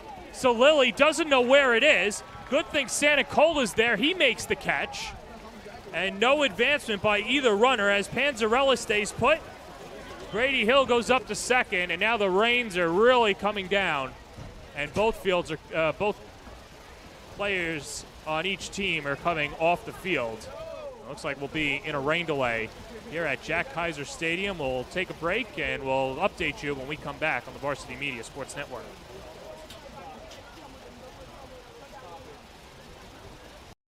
You're watching the Varsity Media Sports Network, the home for New York high school sports. Now is the time to order a college recruiting video with Varsity Media. College recruiting videos can save thousands of dollars on college tuition and help land a spot on the team. Our videos include your best plays set to music with spot shadowing effects to help you stand out from the competition. Contact Varsity Media today and mention this ad to save 15%. Call 516-403-2050 or email jeff@varsitymedia.net. Varsity Media offers live sportscasts for any event. Our productions include announcers, multiple camera angles, graphics, instant replay, and so much more. Hankinson getting it back. Hankinson going in, dropping it back. The shot of the goal! That's it! That's it! Norton! Pittsburgh, the Class A champions! If you want to enhance your event or make the experience better for your viewers, reach out to Varsity Media today and learn more about our live sportscast. Contact Varsity Media at 516-403-2050 or email ben@varsitymedia.net. Are you a local business looking to advertise? Well, Varsity Media is the perfect place for you. We offer affordable rates both inside our live stream broadcast and through our social media channels. With coverage all over Long Island targeting the 16 to 54 demographic, why not take advantage and advertise today? For pricing and inventory availability, contact us today at 516-403-2050 or email ben@varsitymedia.net. Varsity Media offers live streaming, videography, and photography services for all teams and individuals of all ages. In business since 2010, we are the trusted source when it comes to sports media coverage. If you have a big game that needs to be filmed or live streamed, or an athlete in need of action photography, reach out today and save 15% when you mention this ad. Contact us at 516-403-2050 or email ben@varsitymedia.net. You're watching the Varsity Media Sports Network, the home for New York high school sports. Now is the time to order a college recruiting video with Varsity Media. College recruiting videos can save thousands of dollars on college tuition and help land a spot on the team. Our videos include your best plays set to music with spot shadowing effects to help you stand out from the competition. Contact Varsity Media today and mention this ad to save 15%. Call 516-403-2050 or email jeff@varsitymedia.net. Varsity Media offers live sportscasts for any event. Our productions include announcers, multiple camera angles, graphics, instant replay, and so much more. Hankinson getting it back. Hankinson going in, dropping it back. The shot of the goal! That's it! That's it! Norton! Pittsburgh, the Class A champions! If you want to enhance your event or make the experience better for your viewers, reach out to Varsity Media today and learn more about our live sportscast.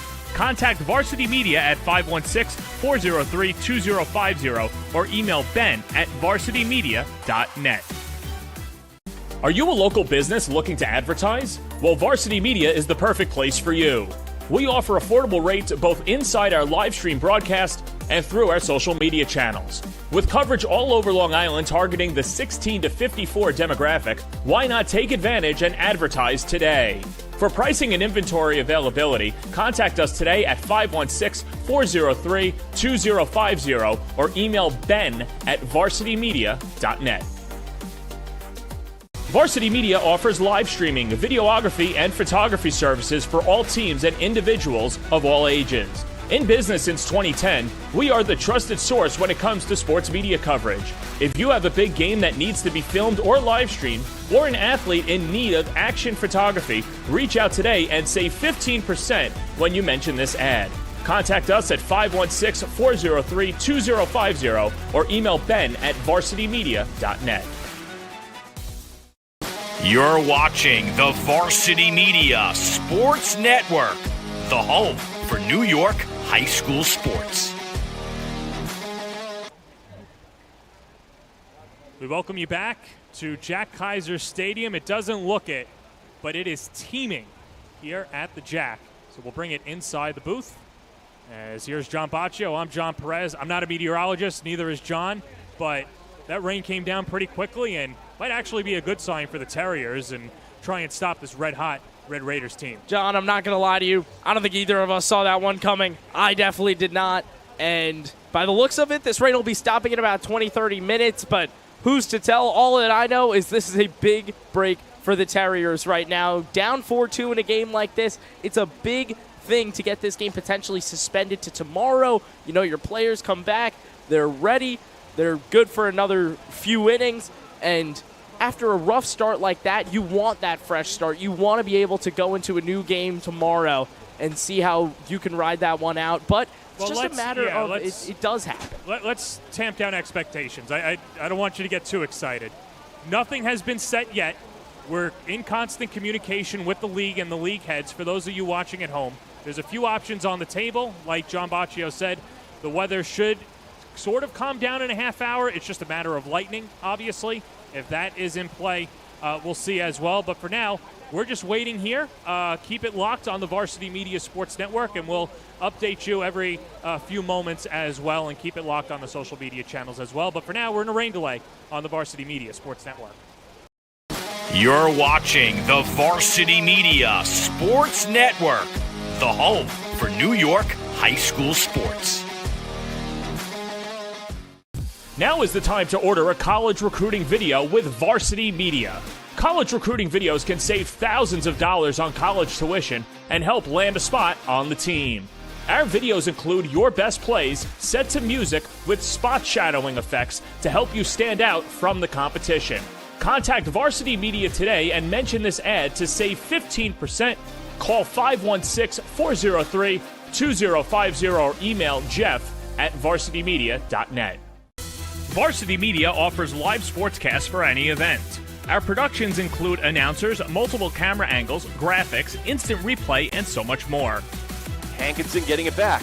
Hankinson going in, dropping it back. The shot of the goal! That's it! That's it! Norton! Pittsburgh, the Class A champions!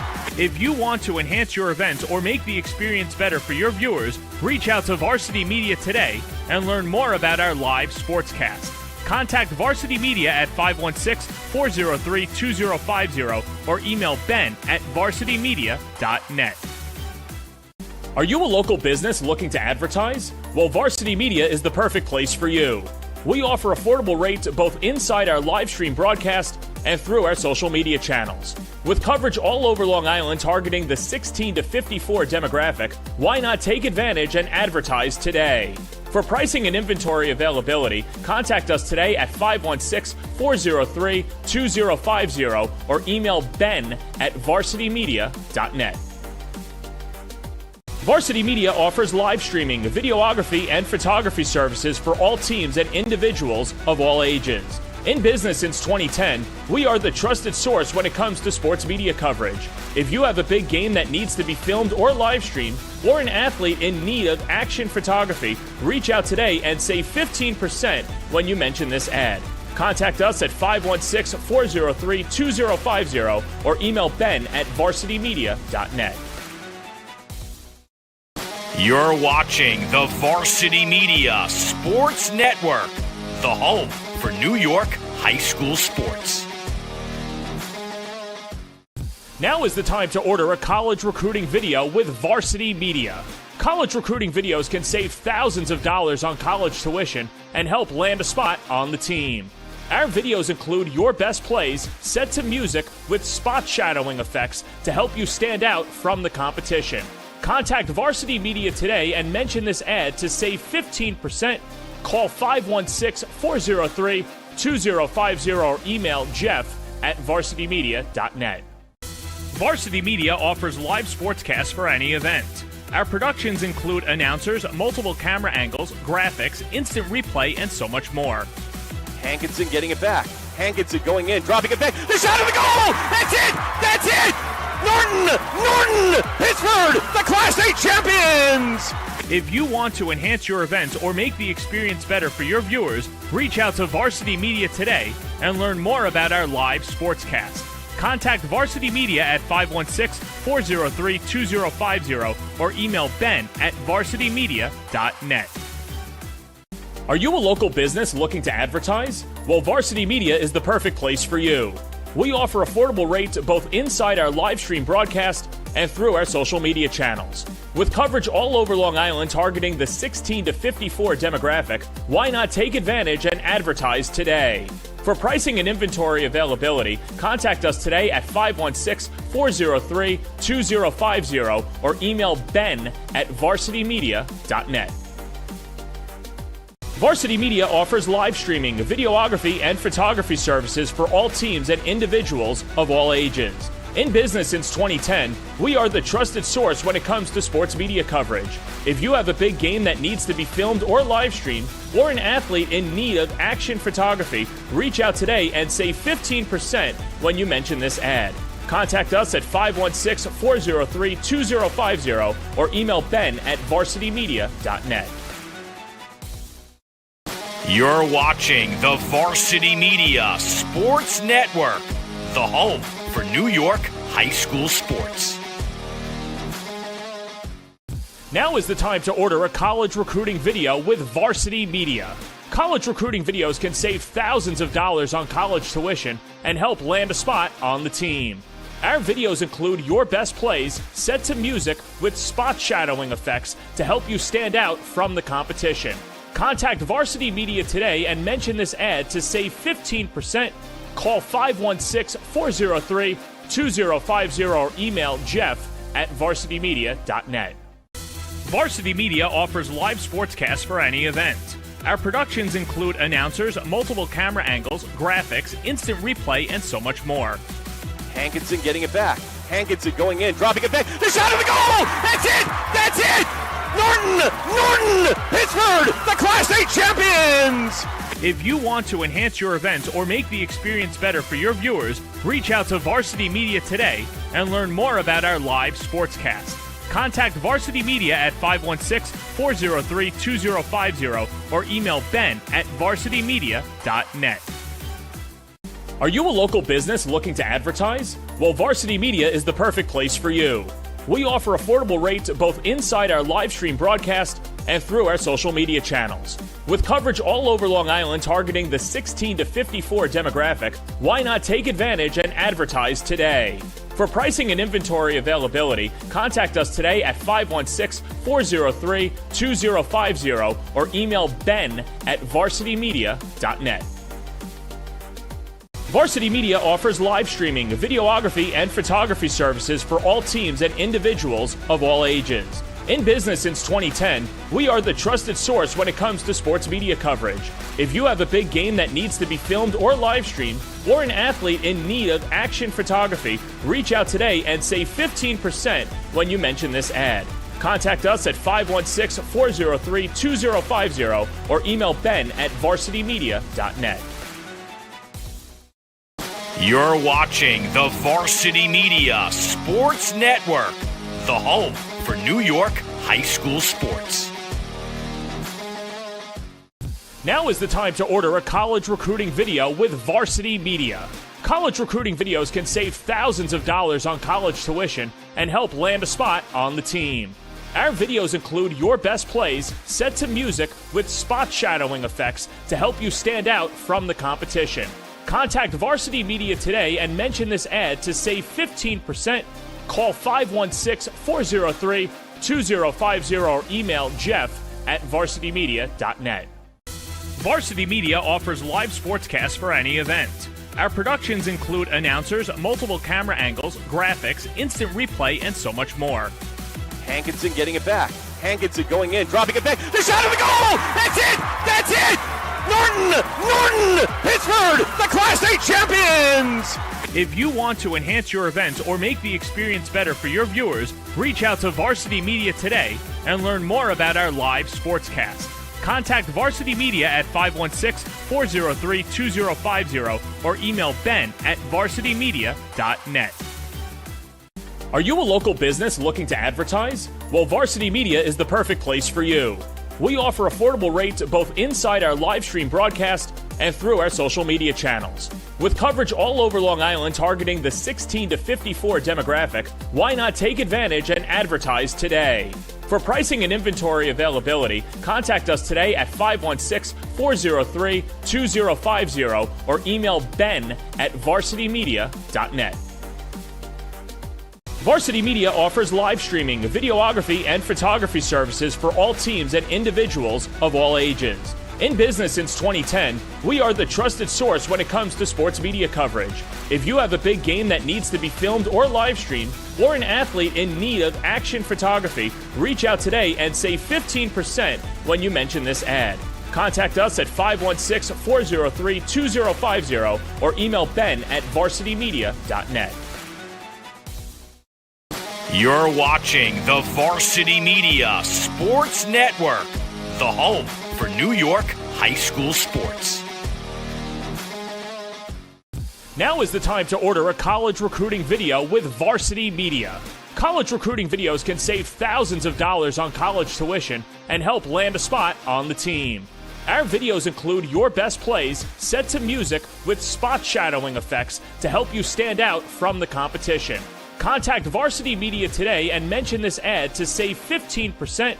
Call 516-403-2050 or email jeff@varsitymedia.net. Varsity Media offers live sportscasts for any event. Our productions include announcers, multiple camera angles, graphics, instant replay, and so much more. Hankinson getting it back. Hankinson going in, dropping it back. The shot of the goal! That's it! That's it! Norton! Pittsburgh, the Class A champions! If you want to enhance your event or make the experience better for your viewers, reach out to Varsity Media today and learn more about our live sportscast. Contact Varsity Media at 516-403-2050 or email ben@varsitymedia.net. Are you a local business looking to advertise? Well, Varsity Media is the perfect place for you. We offer affordable rates both inside our live stream broadcast and through our social media channels. With coverage all over Long Island targeting the 16 to 54 demographic, why not take advantage and advertise today? For pricing and inventory availability, contact us today at 516-403-2050 or email ben@varsitymedia.net. Varsity Media offers live streaming, videography, and photography services for all teams and individuals of all ages. In business since 2010, we are the trusted source when it comes to sports media coverage. If you have a big game that needs to be filmed or live streamed, or an athlete in need of action photography, reach out today and save 15% when you mention this ad. Contact us at 516-403-2050 or email ben@varsitymedia.net. You're watching the Varsity Media Sports Network, the home for New York high school sports. Now is the time to order a college recruiting video with Varsity Media. College recruiting videos can save thousands of dollars on college tuition and help land a spot on the team. Our videos include your best plays set to music with spot shadowing effects to help you stand out from the competition. Contact Varsity Media today and mention this ad to save 15%. Call 516-403-2050 or email jeff@varsitymedia.net. Varsity Media offers live sportscasts for any event. Our productions include announcers, multiple camera angles, graphics, instant replay, and so much more. Hankinson getting it back. Hankinson going in, dropping it back. The shot of the goal! That's it! That's it! Norton! Pittsburgh, the Class A champions! If you want to enhance your event or make the experience better for your viewers, reach out to Varsity Media today and learn more about our live sportscast. Contact Varsity Media at 516-403-2050 or email Ben at varsitymedia.net. Are you a local business looking to advertise? Well, Varsity Media is the perfect place for you. We offer affordable rates both inside our live stream broadcast and through our social media channels. With coverage all over Long Island targeting the 16 to 54 demographic, why not take advantage and advertise today? For pricing and inventory availability, contact us today at 516-403-2050 or email Ben at varsitymedia.net. Varsity Media offers live streaming, videography, and photography services for all teams and individuals of all ages. In business since 2010, we are the trusted source when it comes to sports media coverage. If you have a big game that needs to be filmed or live streamed, or an athlete in need of action photography, reach out today and save 15% when you mention this ad. Contact us at 516-403-2050 or email Ben at varsitymedia.net. You're watching the Varsity Media Sports Network, the home for New York high school sports. Now is the time to order a college recruiting video with Varsity Media. College recruiting videos can save thousands of dollars on college tuition and help land a spot on the team. Our videos include your best plays set to music with spot shadowing effects to help you stand out from the competition. Contact Varsity Media today and mention this ad to save 15%. Call 516-403-2050 or email Jeff at varsitymedia.net. Varsity Media offers live sportscasts for any event. Our productions include announcers, multiple camera angles, graphics, instant replay, and so much more. Hankinson getting it back. Hankinson going in, dropping it back. The shot of the goal! That's it! That's it! Norton! Pittsburgh, the Class A champions! If you want to enhance your event or make the experience better for your viewers, reach out to Varsity Media today and learn more about our live sportscast. Contact Varsity Media at 516-403-2050 or email Ben at varsitymedia.net. Are you a local business looking to advertise? Well, Varsity Media is the perfect place for you. We offer affordable rates both inside our live stream broadcast and through our social media channels. With coverage all over Long Island targeting the 16 to 54 demographic, why not take advantage and advertise today? For pricing and inventory availability, contact us today at 516-403-2050 or email Ben at varsitymedia.net. Varsity Media offers live streaming, videography, and photography services for all teams and individuals of all ages. In business since 2010, we are the trusted source when it comes to sports media coverage. If you have a big game that needs to be filmed or live streamed, or an athlete in need of action photography, reach out today and save 15% when you mention this ad. Contact us at 516-403-2050 or email Ben at varsitymedia.net.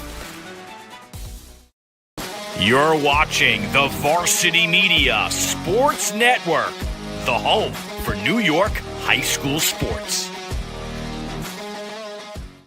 Now is the time to order a college recruiting video with Varsity Media. College recruiting videos can save thousands of dollars on college tuition and help land a spot on the team. Our videos include your best plays set to music with spot shadowing effects to help you stand out from the competition. Contact Varsity Media today and mention this ad to save 15%. Call 516-403-2050 or email Jeff at varsitymedia.net. Varsity Media offers live sportscasts for any event. Our productions include announcers, multiple camera angles, graphics, instant replay, and so much more. Hankinson getting it back. Hankinson going in, dropping it back. The shot of the goal! That's it! That's it! Norton! Pittsburgh, the Class A champions! If you want to enhance your event or make the experience better for your viewers, reach out to Varsity Media today and learn more about our live sportscast.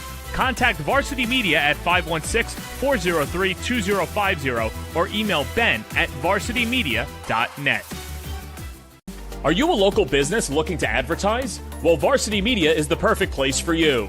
We offer affordable rates both inside our live stream broadcast and through our social media channels. With coverage all over Long Island targeting the 16 to 54 demographic, why not take advantage and advertise today? For pricing and inventory availability, contact us today at 516-403-2050 or email Ben at varsitymedia.net.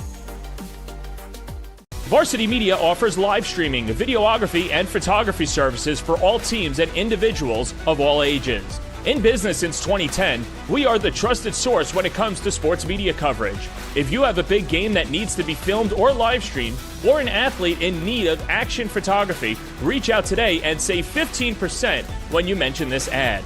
Contact us at 516-403-2050 or email Ben at varsitymedia.net.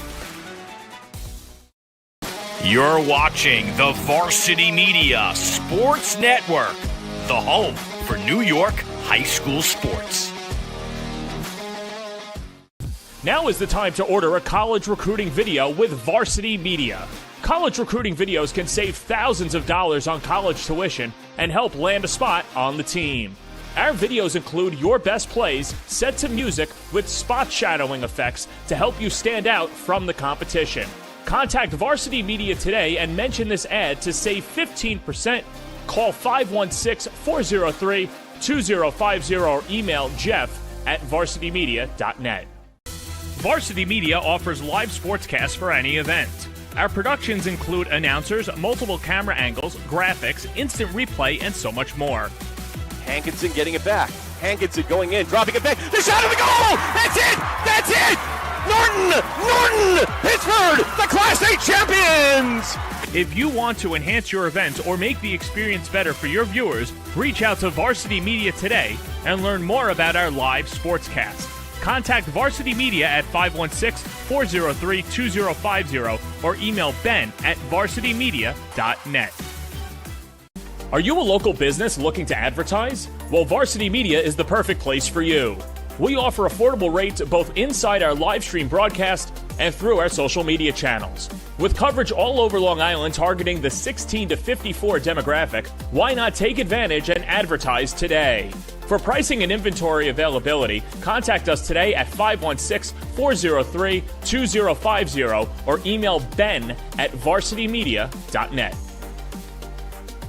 Varsity Media offers live streaming, videography, and photography services for all teams and individuals of all ages. In business since 2010, we are the trusted source when it comes to sports media coverage. If you have a big game that needs to be filmed or live streamed, or an athlete in need of action photography, reach out today and save 15% when you mention this ad.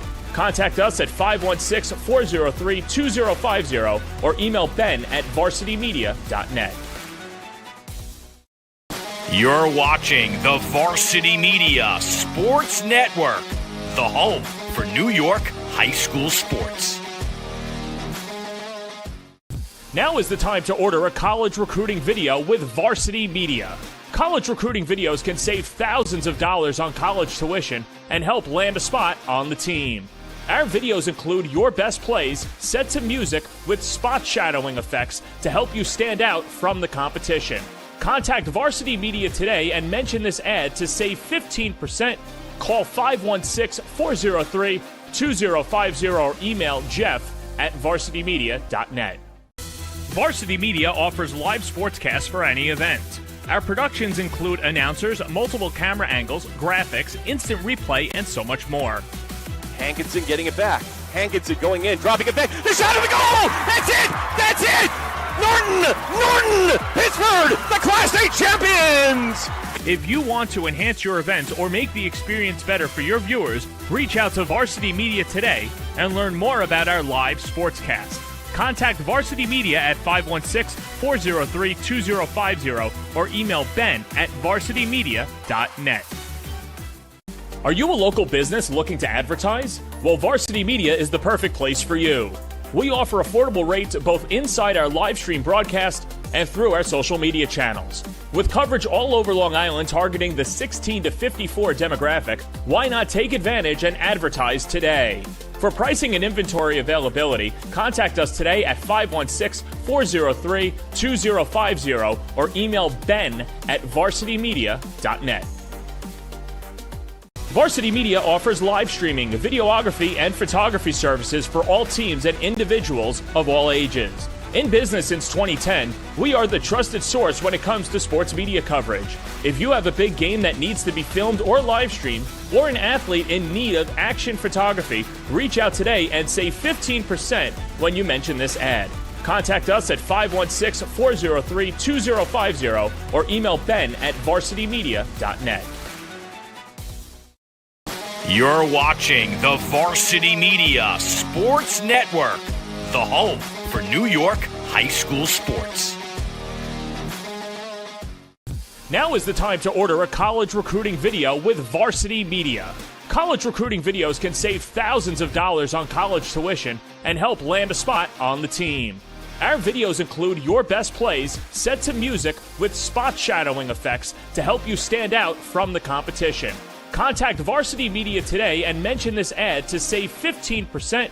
Call 516-403-2050 or email jeff@varsitymedia.net. Varsity Media offers live sportscasts for any event. Our productions include announcers, multiple camera angles, graphics, instant replay, and so much more. Hankinson getting it back. Hankinson going in, dropping it back. The shot of the goal! That's it! That's it! Norton! Pittsburgh, the Class A champions! If you want to enhance your event or make the experience better for your viewers, reach out to Varsity Media today and learn more about our live sportscast. Contact Varsity Media at 516-403-2050 or email ben@varsitymedia.net. Are you a local business looking to advertise? Well, Varsity Media is the perfect place for you. We offer affordable rates both inside our live stream broadcast and through our social media channels.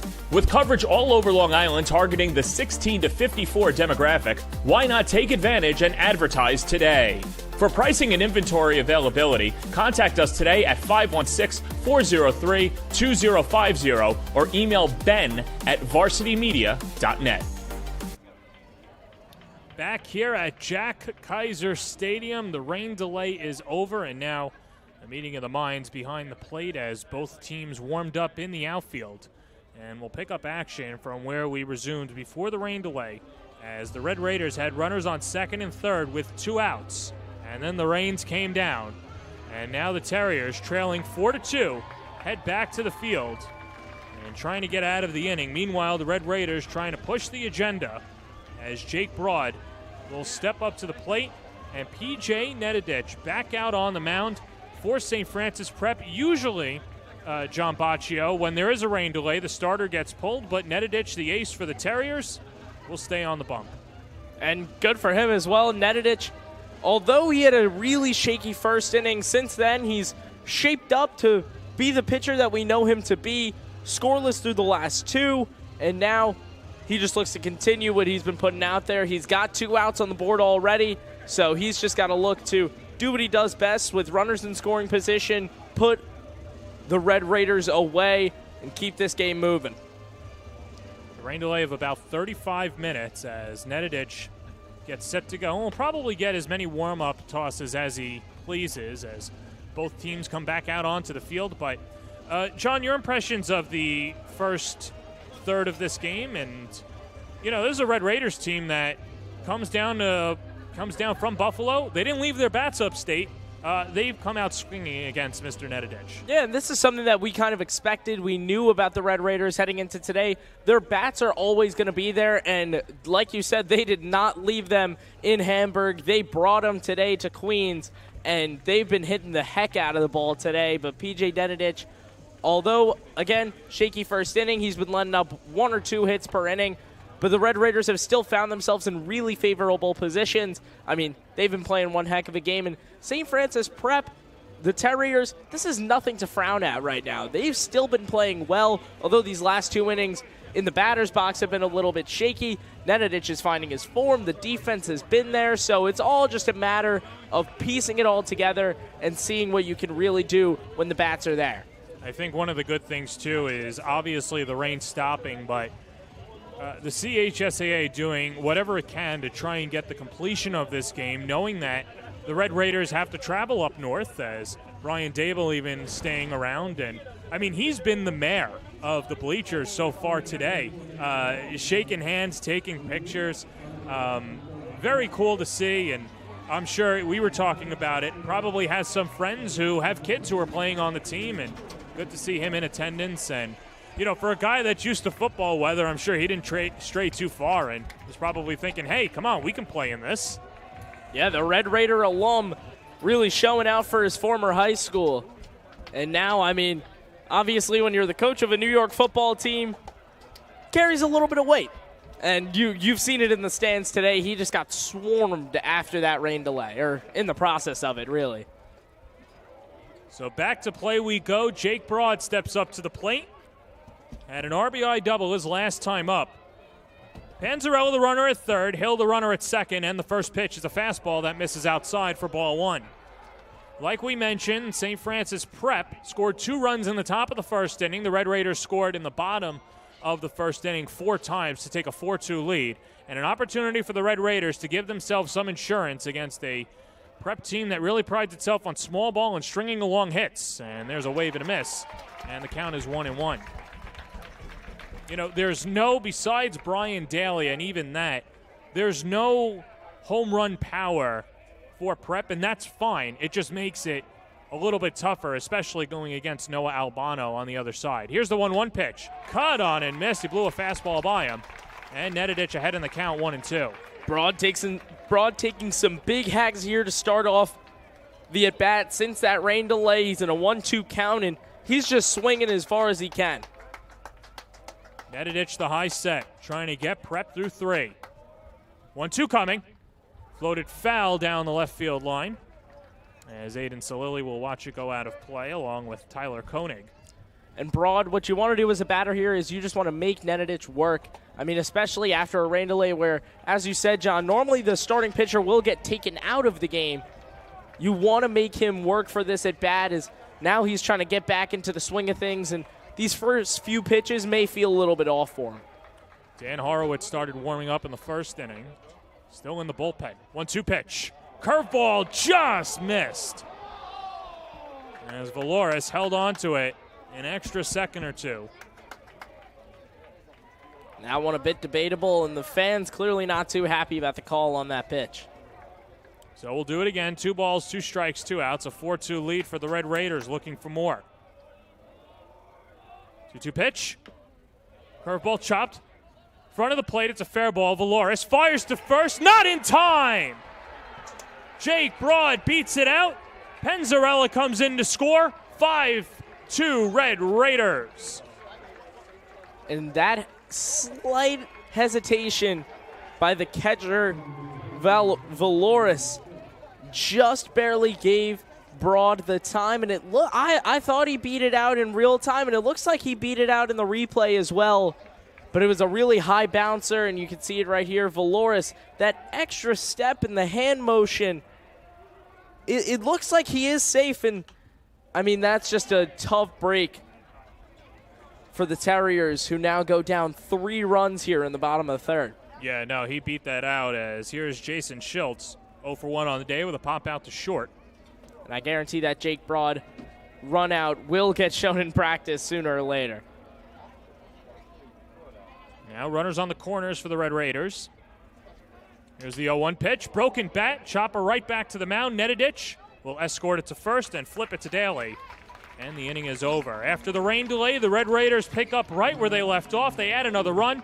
3 innings in the books. 5-2 Red Raiders over the Terriers on the Varsity Media Sports Network. You're watching the Varsity Media Sports Network, the home for New York high school sports. Maspeth Federal Savings is here through it all. The ins and outs, the ups and downs. Through the winters, the summers, and even the spring of leaks. Know that Maspeth has your back. From luxury sheets to balance sheets to dancing under the stars, your mission is our mission. And when our community calls, we proudly step forward. So whether you need it now or planning for tomorrow, through all the twists and all the turns, you can always find us right here in your neighborhood. Now is the time to order a college recruiting video with Varsity Media. College recruiting videos can save thousands of dollars on college tuition and help land a spot on the team. Our videos include your best plays set to music with spot shadowing effects to help you stand out from the competition. Contact Varsity Media today and mention this ad to save 15%. Call 516-403-2050 or email jeff@varsitymedia.net. Back here on the Varsity Media Sports Network, and it is Mr. Albano back out to the mound. Noah Albano has been efficient for the Red Raiders after that tough first inning, has really settled into a groove. Through 3 innings of work, he's just allowed 3 hits on 2 runs, and he struck out 3 Terriers. Alongside John Baccio, I'm John Perez. Thank you for sticking through the rain delay. St. Francis and St. Francis here at St. John's University at the Jack. And this is a huge matchup between the two St. Francis teams, and I guess we know through these first 3 innings what St. Francis has proved to be that dominant, and that's the Red Raiders up 5-2 after 3. And I mean, this has just been a crazy game so far, a score fest in the first inning where it ended 4-2, and then one little insurance run that was added on by the Red Raiders last inning is now Noah Albano back in the game. Will look to continue his streak of dominance over the Terriers. As he'll deal the 5-6-7 due up in the Terriers order, Matt Martell, Justin Chong, and Aiden Salili, and the first pitch is inside to Martell, 1-0. Martell reached on a fielder's choice his first time up, stole second base. This is a prep team that prides itself on small ball and stolen bases. They've swiped 2 bags so far. As that pitch misses again. And 2 straight out of the zone by Albano, and the count 2-0.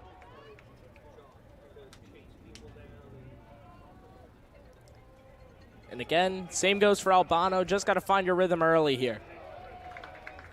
And some tough sledding there, 3-0. Now, one thing of note, neither pitcher warmed up on the mound or went to the bullpen during the rain delay.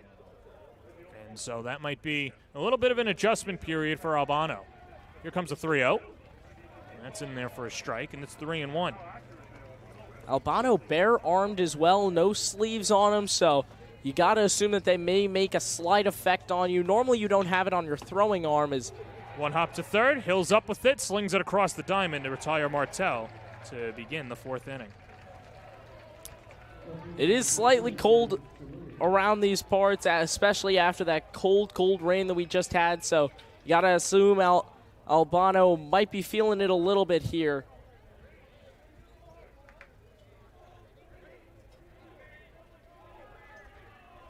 Is now... Yeah, this is Aiden Salili stepping up to the plate after Chong grounded out.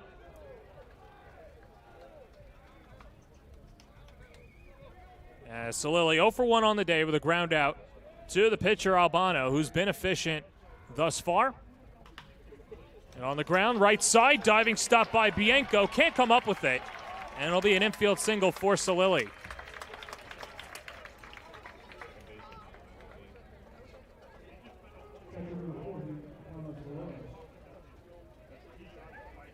Take another look at that one. Just a really hard hit ball up through the middle. The diving attempt. I think his hat might have stopped the momentum of the ball, too. As we'll see. But either way, St. Francis Prep will have Valoris up at the plate, the freshman catcher, 0 for 1 on the day with a ground out to second. And the first pitch cut on and missed, 0-1. Good fastball there by Albano, and you could really see the bite that fastball has. Some cutting action. Talked about the slider as well, and has really perfected that secondary pitch. You can see has kept the Terriers on their heels today. Comes the 0-1. Fouled right back to the screen, and Albano ahead, 0-2. Valoris, the freshman catcher, left-handed bat, stands at 6'2", 165, and You know, he's improved a lot defensively. We've seen 2 pass balls today, but, I mean, as a freshman catcher, it's tough to man down a varsity squad, but he's really done it this season, and he's been proven crucial today.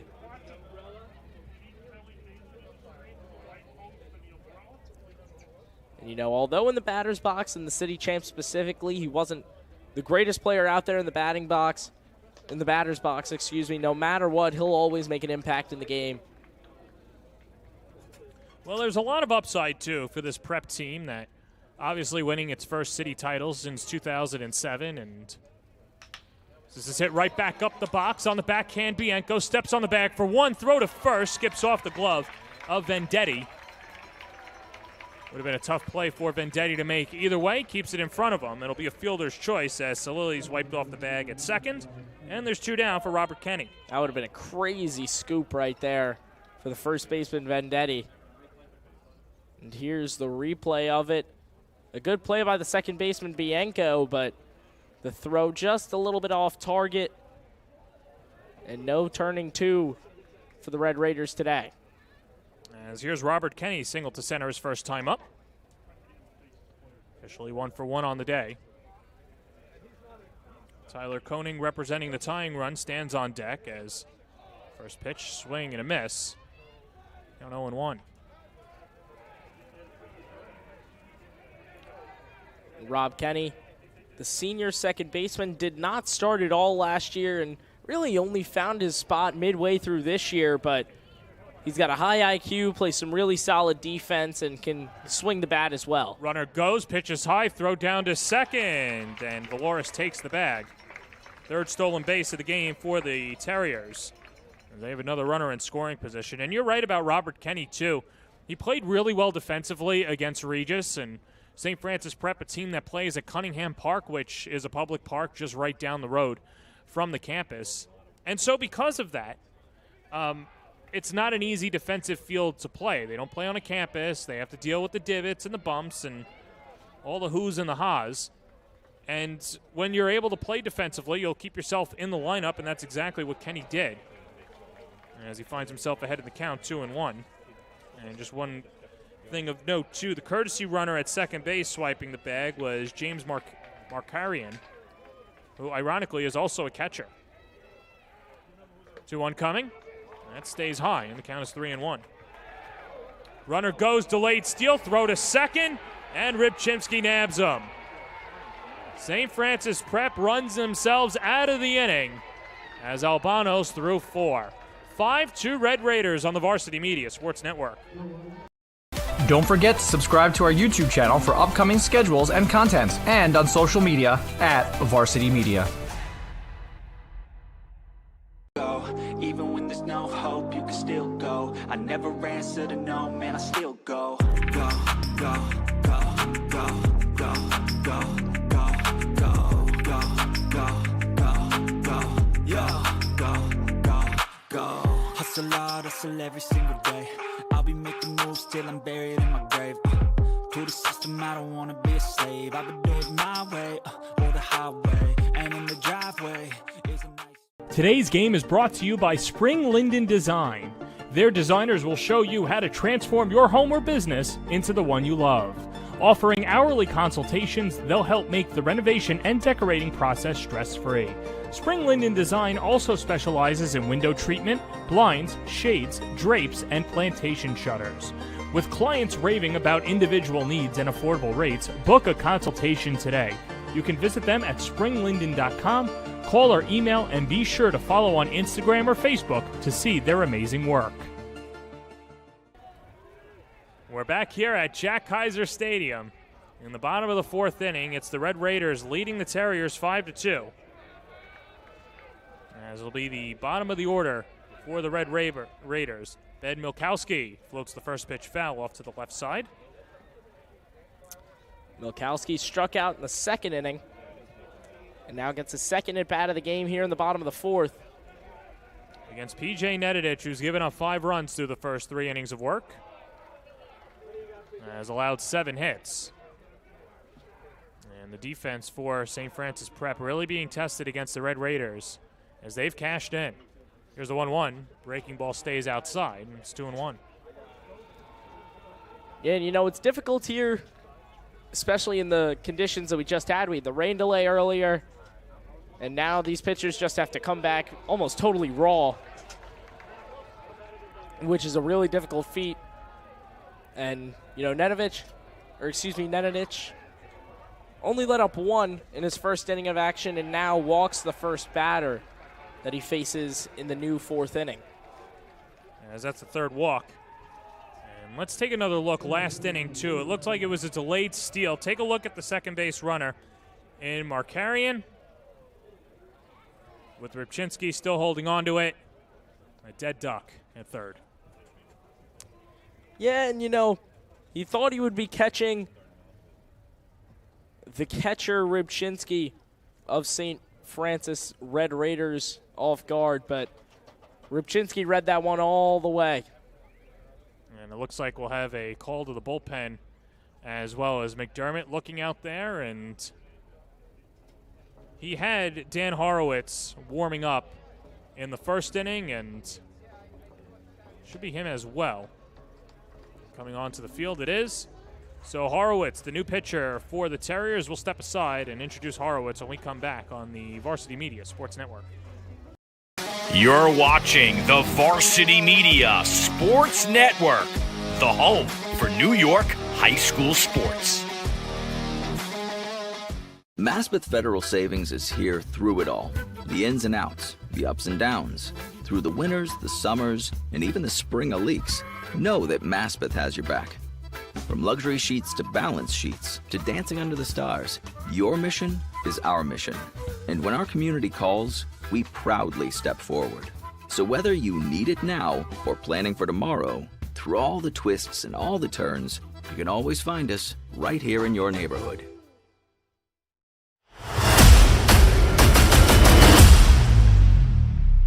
You're paying attention.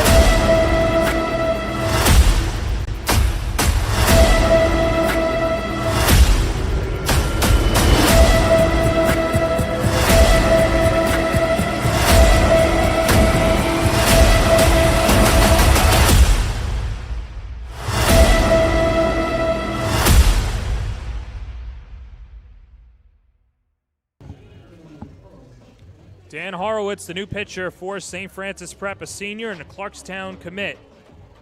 Big guy, huge stature, really uses those legs to amp up the velocity, but has really increased the spin rate over the last few weeks, and a very good option out of the pen, as he's the number 3 starter for the Terriers. And John Baccio, it's all hands on deck, and you might as well go down with your aces. And before we talk more on Horowitz, of course, be sure to subscribe on all social media channels, YouTube, Twitter, Instagram, and Facebook at Varsity Media.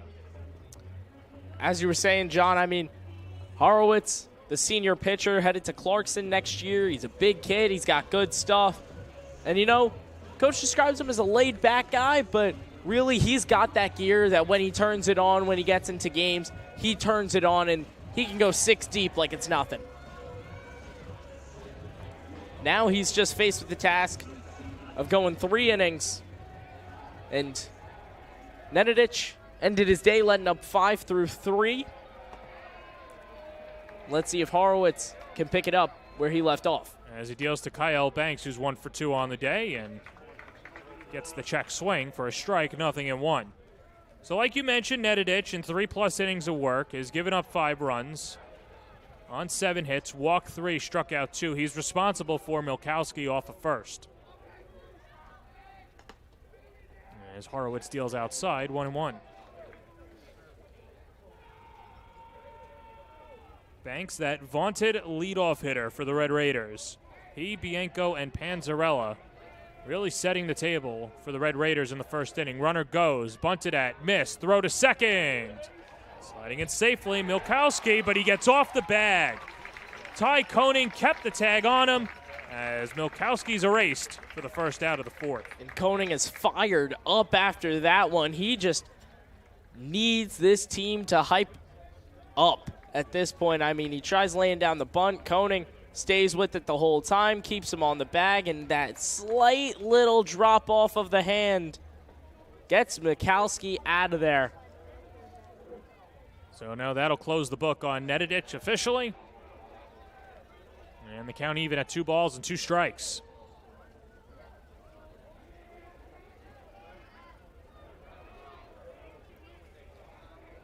Horowitz already starting off strong. Putting some life into this prep squad. And he'll have to deal to second-team All-Catholic selection in Banks, who hit over 300 in the regular season, just a tick over 301. A couple of extra base hits and 13 RBIs, and he blows a fastball by him. Strike 3, and Banks is retired for out number 2 in the home half of the 4th. First strikeout out of the pen for Horowitz. And you can tell that immediately this St. Francis prep squad has got some energy in them. I mean, they're throwing it across the diamond like it's nothing. You can really tell that they want this game, and with this new life in the pitcher, they know they've got a true shot at it. Nick Bianco, a walk and a single in 2 plate appearances. Bianco, you'll remember way back in the first inning, was hit on the back foot on a ground ball by Joe Panzarella. Now, originally it was not called out on the base path, so he came around to score. The umps convened, wiped the run off the board, but either way, the Red Raiders still able to put 4 runs as that check swing almost takes out Joe Panzarella on deck. So the 2 returning favor. And Bianco, he's been playing some really solid defense at that second base position as well. No matter what, you know that Bianco is making a really solid impact on the field. Yeah, only a junior. 295 in the regular season. 5 extra base hits and 10 runs driven in.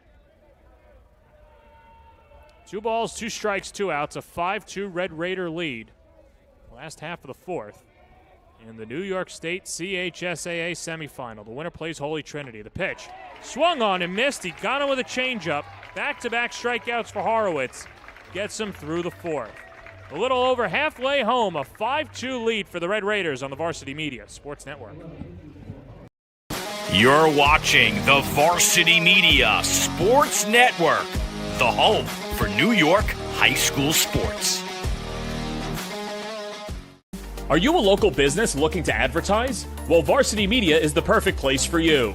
We offer affordable rates both inside our live stream broadcast and through our social media channels. With coverage all over Long Island targeting the 16 to 54 demographic, why not take advantage and advertise today? For pricing and inventory availability, contact us today at 516-403-2050 or email ben@varsitymedia.net. Varsity Media offers live sportscasts for any event. Our productions include announcers, multiple camera angles, graphics, instant replay, and so much more. Hankinson getting it back. Hankinson going in, dropping it back. The shot of the goal! That's it! That's it! Norton! Pittsburgh, the Class A champions!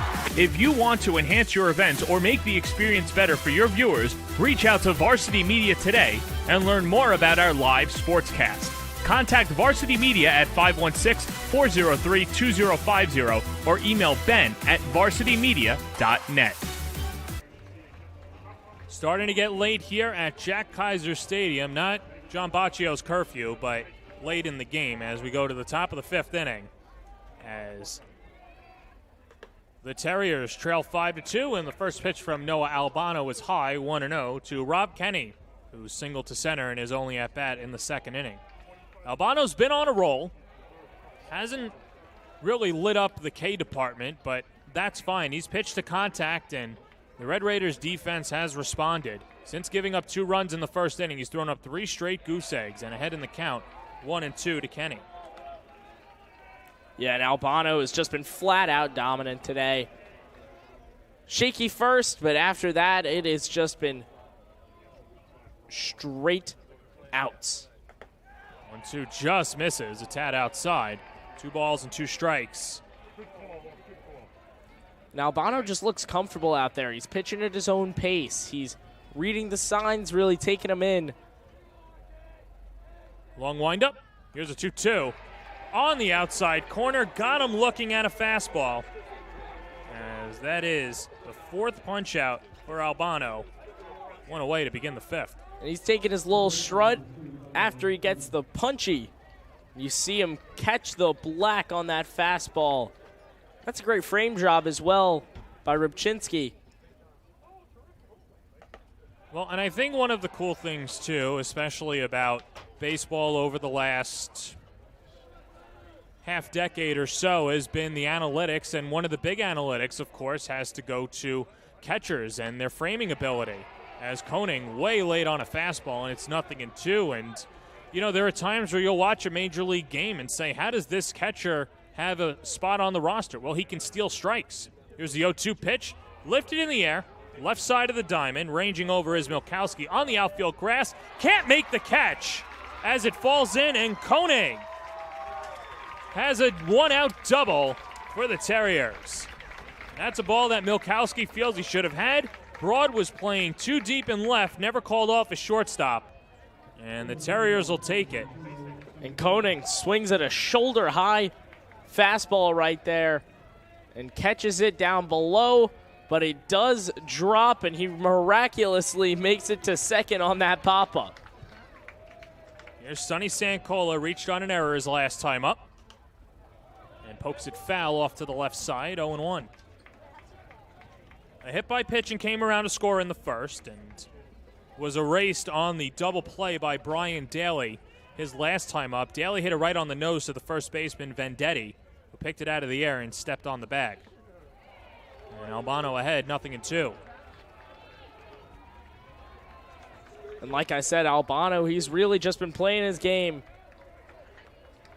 all day now. And even with a man in scoring position, he still looks like the same old Albano. Hit in the air, left center field. Easy play for Banks. Makes the catch on the run. As Koning retreats back to first, and there's two gone in the fifth.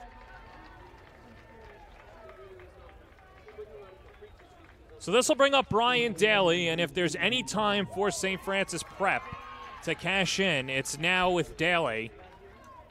One of the best hitters in the Brooklyn Queens division. Daly, 2 RBIs in the city champs. And if we could take a look after the pitch at the defensive alignment, the second baseman, Nick Bianco, playing on the outfield grass. And, of course, Vendetti also playing deep at first base as well. Yeah, Bianco really playing that, not shift, but he's playing deeper to Daly's strengths. 1-0 hit in the air the other way. Broad giving chase towards the line, and it's down for an extra base hit, and one hops against the wall. Koning comes in to score as Brian Daly limps into second with an RBI double. The Terriers get the run, but more importantly, now it's the health of Brian Daly, who, not sure if he pulled something or stepped the wrong way. Daly, while he was running, started to grab that left hamstring randomly, just about in the middle of the distance between first and second, and he clearly looked injured after that. His helmet flew off, and it was not a great look for Daly. Calling for the trainer, but now let's just take a look at Daly getting down the line. So he knows it's a double out of the box. And hustling all the way. Yeah, right there. Oh, that's tough. Yeah, that'll seemingly in the hamstring area. Don't want to speculate much, but definitely looked like he might have pulled something right there just as he was watching his ball land.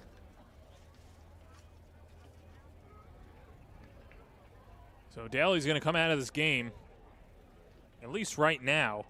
You can re-enter, but it'll be Joe Vitrano. Come on and pinch run for Daly.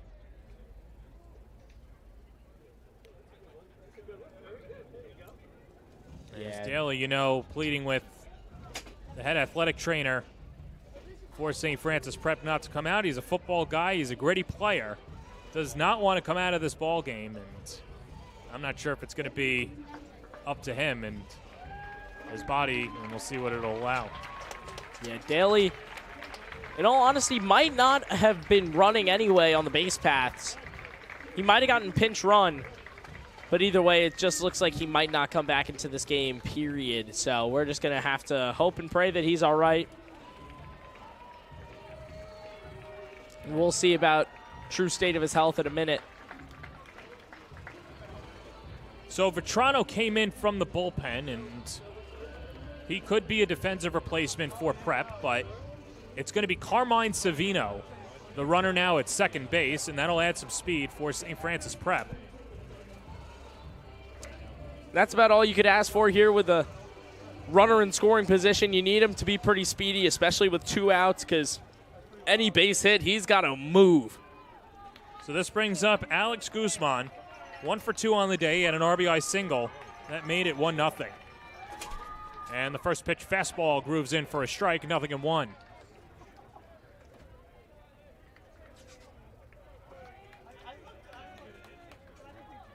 The Terriers getting a run back and inching closer against the Red Raiders as the 0-1 fouled right back above us. And Albano ahead 0-2.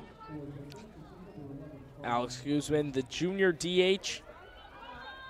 He's got lots of pop in that bat, and let's see if he can put it to use right here. Had a good stroke in the first inning as he served it into left field and watches the fastball high, 1-2.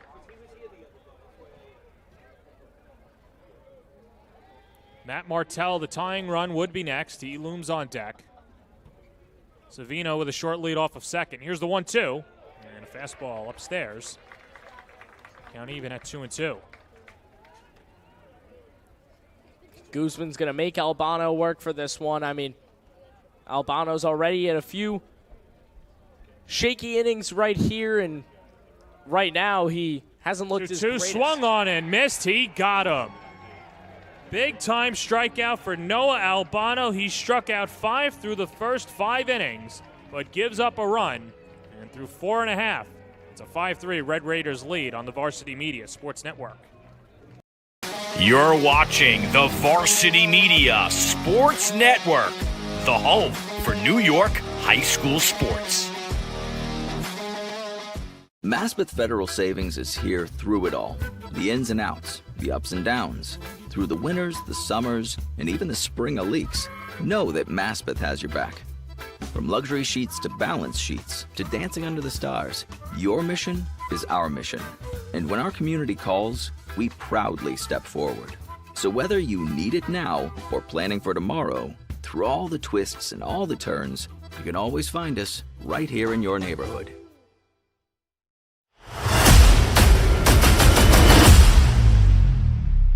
Paying attention.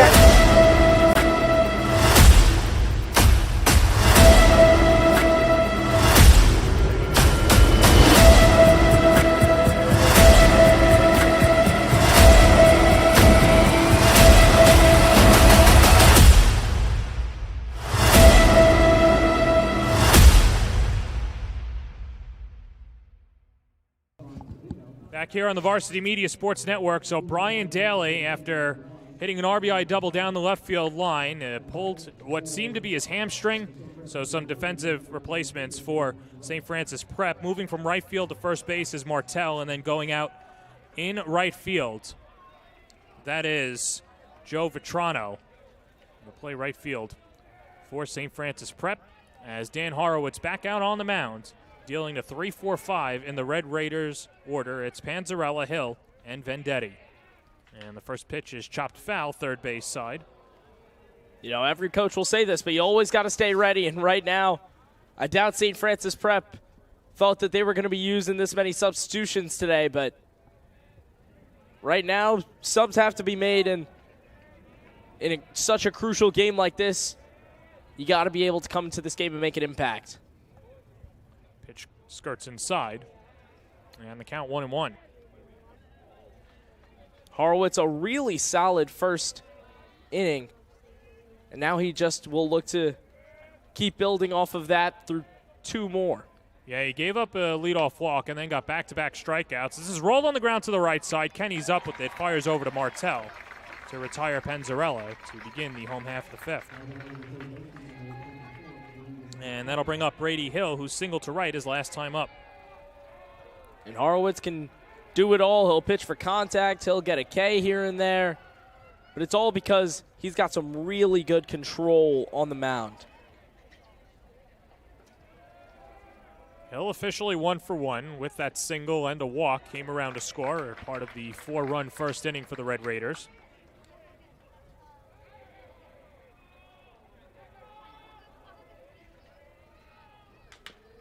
Breaking ball chopped foul, third base side. It's play by one of the coaches for St. Francis Prep. That single to right came before the rain came down, leading to a 35-minute rain delay here at Jack Kaiser Stadium. 0-2 on the outside corner, got him looking with a fastball. 3 strikeouts for Horowitz out of the pen, and there's 2 gone in the 5th. Yeah, and that rain delay, although it hasn't changed the course of the game all too much, as Horowitz right here gets the K, as I was saying before. You know, he'll pitch to your bat, but then he'll go and just dot you up on the outside. And blows the high cheddar past Anthony Vendetti, 0-1. Vendetti had an RBI single to center in his first at-bat, struck out looking in his second AB against P.J. Nedidich. As the 0-1 cut on and missed, and Horowitz strike away from getting out of it and delivering the first 1-2-3 inning for St. Francis Prep. 0-2, that's outside. Now, Prep before this inning has faced the minimum in some innings, but those innings ended with a caught stealing, so it hasn't been the traditional 1-2-3. 1 ball, 2 strikes, 2 outs, the pitch. Swing and a miss, he got him. Back-to-back strikeouts, gets Horowitz and Prep through 5. 5-3 Red Raiders here on the Varsity Media Sports Network. Don't forget to subscribe to our YouTube channel for upcoming schedules and content, and on social media at Varsity Media. Here at Bo Jackson's Elite Sports Zone, we've developed BSF Pitcher Performance. It's a routine-oriented system that's going to help optimize and maximize one's ability. Guys go through a soft tissue myofascial release program, a mobility program, corrective movements, an entire med ball program that's going to break down the 2 components of a throwing delivery, an entire pre-throw activation guideline, and an entire periodization throwing program, and also a specific individualized weight room training program designed specifically for you. Join us here at BSF Pitcher Performance, Bo Jackson's Elite Sports. Today's game is brought to you by Spring Linden Design. Their designers will show you how to transform your home or business into the one you love. Offering hourly consultations, they'll help make the renovation and decorating process stress-free. Spring Linden Design also specializes in window treatment, blinds, shades, drapes, and plantation shutters. With clients raving about individual needs and affordable rates, book a consultation today. You can visit them at springlinden.com, call or email, and be sure to follow on Instagram or Facebook to see their amazing work. Noah Albano continues to dominate for the Red Raiders as he gets ready for the top of the 6th inning, facing 5, 6, 7 in the Prep order. As it will be Matt Martell, Justin Chong, and Aiden Salili. Albano 5 strikeouts through 5 innings, but he's given up 3 runs on 5 hits. He's John Baccio, I'm John Perez. We're under the lights here at Jack Kaiser Stadium in the 2023 New York State CHSAA baseball semifinal. Glad you could be a part of this as Martell takes a first pitch fastball outside for ball 1. Martell now the replacement first baseman after Daly was injured on a double down the left field line. And St. Francis Prep hoping to get to tomorrow and roll the dice and see if they can start Daly. But a big blow for Prep. Circled foul off to the left side, and Albano ahead in the count, 1-2. Either way, Martell, a great player and a great hitter himself.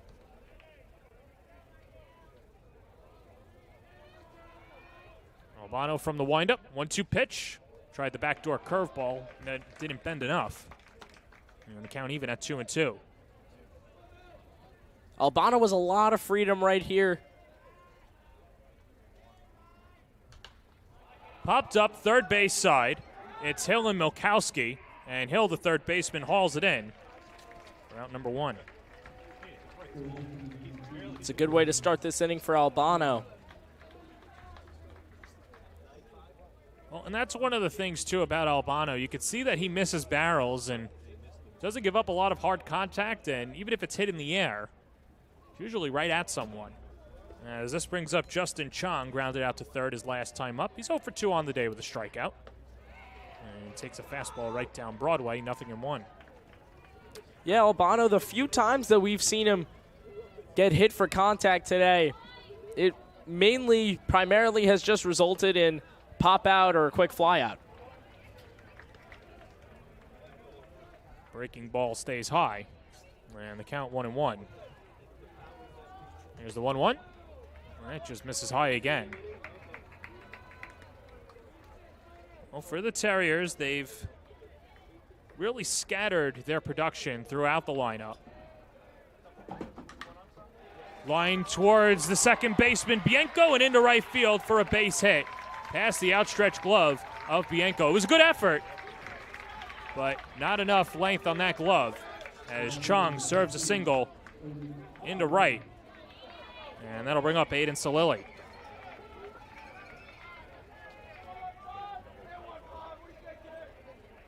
So Salili, representing the tying run for the Terriers, steps up to the plate. He's 1 for 2 on the day, an infield single his last time up. And takes a first pitch fastball at the belt for a strike, 0-1. Salili just going to try to put bat to ball here. Runner goes. The pitch is on the outside corner for a strike. The throw into second, not in time as Chung slides in ahead of the throw. And now the Terriers with a runner in scoring position and 1 down for Salili, who's got the nickname Nebraska. Why? Well, because he's from Nebraska. Moved over here a few years ago, and that's exactly what everybody in the Prep dugout has called him. So not the most original nickname, but either way, a pretty cool one at its finest. Yeah.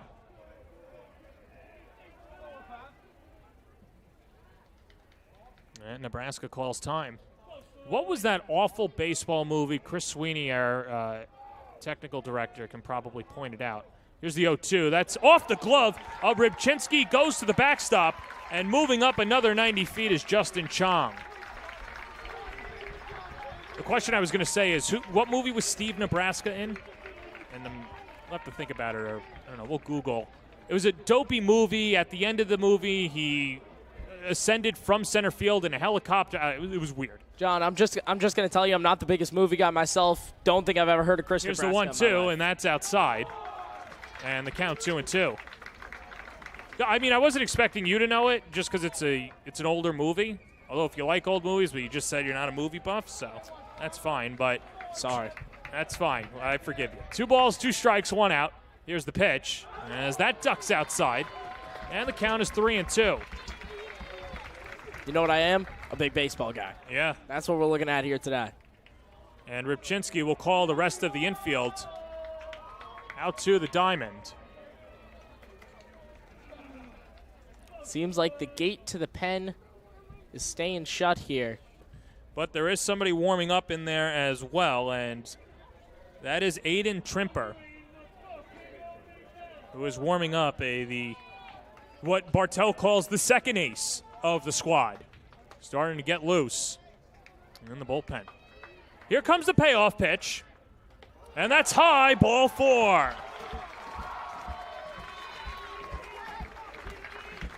And Salili is taking his time heading to first.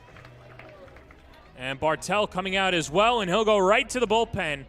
Noah Albano took the Terriers as far as he could. Went 5 1/3, but gave up a single, a pass ball, along with a stolen base and a walk. As the Terriers have runners on first and third and 1 down. Aiden Trimper coming on to put out the fire when we come back on the Varsity Media Sports Network. You're watching the Varsity Media Sports Network, the home for New York high school sports. Maspeth Federal Savings is here through it all. The ins and outs, the ups and downs. Through the winters, the summers, and even the spring of leaks. Know that Maspeth has your back. From luxury sheets to balance sheets to dancing under the stars, your mission is our mission. And when our community calls, we proudly step forward. So whether you need it now or planning for tomorrow, through all the twists and all the turns, you can always find us right here in your neighborhood. Even when there's no hope, you can still go. I never answer to no, man, I still go. Go, go, go, go, go, go, go, go, go, go, go, go, go, go. Hustle hard, hustle every single day. I'll be making moves till I'm buried in my grave. To the system, I don't wanna be a slave. I've been doing it my way, or the highway. And in the driveway is a nice... Aiden Trimper comes out of the pen. Or check that, that's Noah Waisura. So Trimper was warming up, but they go to the fire thrower. And Noah Waisura, and someone who has been that lockdown closer, trying to get the final outs of this ball game, coming on for the 5-out save is Waisura, somebody who had Tommy John surgery a year ago, but now is back on the mound, touching around 92 miles an hour. His stats on the year won't overwhelm you. 0-3 and 8.20 ERA. But, of course, that had to do with coming back from Tommy John surgery, dealing with the cold, and rounding into form. But they feel that he's all systems go now, John. And what you really got to know about this guy, the only thing you really have to know about him, he throws gas. 92 miles an hour off the bump. I mean, you can't ask for much better than that as a reliever. And you know, his control will be iffy from time to time. He's not going to go the distance. He won't go more than 3 innings, 50 pitches, that kind of thing. But Waisura, he's always going to be there. He's reliable, and he will blow one by you. And it'll be junior against freshman as Tom Valoris steps up to the plate. 0 for 2 on the day, reached on a fielder's choice, had a stolen base, and then his courtesy runner was thrown out trying to steal third to end the inning. Noah Albano pitched the first 5 1/3 innings of this contest. Giving up 3 runs on 6 hits, 1 walk, and 5 strikeouts. He's responsible for the 2 runners on base. Runner goes from first. Valoris pulls back the bunt. It goes off the glove of Rybczynski to the backstop, and a run scores. Rybczynski couldn't locate it, and that allows Salili to go to third. Justin Chung comes in to score, and just like that, it's 5-4. And what a game this has become. Men on the corners, a wild pitch, and immediately an earned run for Waisura on the wild pitch past ball. 1 run scores, and making it all the way from first to third is Martell.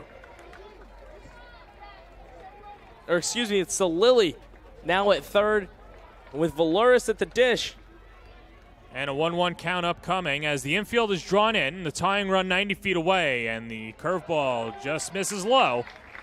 Count 2-1, and the one thing about Waisura, too, he does throw hard, but location has also been an issue. A part of that has to do with coming back from Tommy John surgery. But either way, put in a hot spot here. Here's the 2-1. Lifted in the air to left field. This could tie the game. Broad lines it up. He makes the catch. Tagging at third, coming home Salili. The throw is cut off, and Prep is tied it. Salili comes in to score. It's a sac fly for Tom Valoris, the freshman, with the biggest play of Prep season thus far. And that ties it up at 5. Red Raiders try the appeal. He left on time, and we'll take another look. Broad just not in a good position to throw, Botch. Yeah, Broad just, tracked it fairly poorly there. Could have gone back a few more steps, and, he would have been in prime position to rock it at home. But still, that ball was hit pretty deep by Valoris, and, a sac fly at its finest is what that was. Left on time, and now we're all tied up at 5. This game is intense. And a fastball darts on the outside corner, 0-1. As Rob Kenny steps up 1 for 2 today, a single and a strikeout. And as the bases are empty, you got a brand new ball game. Cut on and missed, and Waisura ahead 0-2.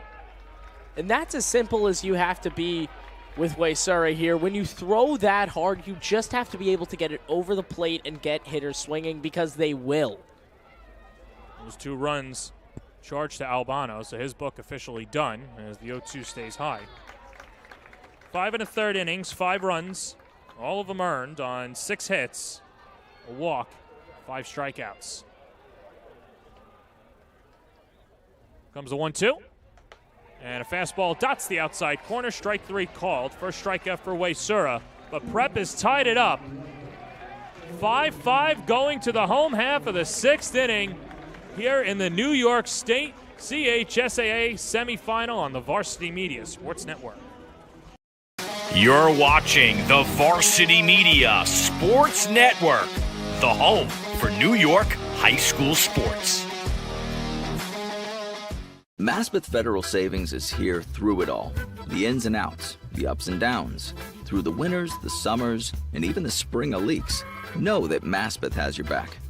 From luxury sheets to balance sheets to dancing under the stars, your mission is our mission. And when our community calls, we proudly step forward. So whether you need it now or planning for tomorrow, through all the twists and all the turns, you can always find us right here in your neighborhood. Even when there's no hope, you can still go. I never answer to no, man, I still go. Go, go, go, go, go, go, go, go, go, go, go, go, go. Hustle hard, hustle every single day. I'll be making moves till I'm buried in my grave. To the system, I don't wanna be a slave. I've been doing it my way, or the highway. And in the driveway is a... We're back where we started, bottom of the 6th inning, tied at 5. Terriers and Red Raiders, as the Red Raiders will have 6, 7, 8 due up against Dan Horowitz, who's come out and in relief for PJ Nedidich and has been fantastic. He struck out 4 of the 6 batters that he's faced. As Rubchinski in the 6th hole today for the Red Raiders. Rubchinski, Broad, and Schultz due up against Big Dan Horowitz.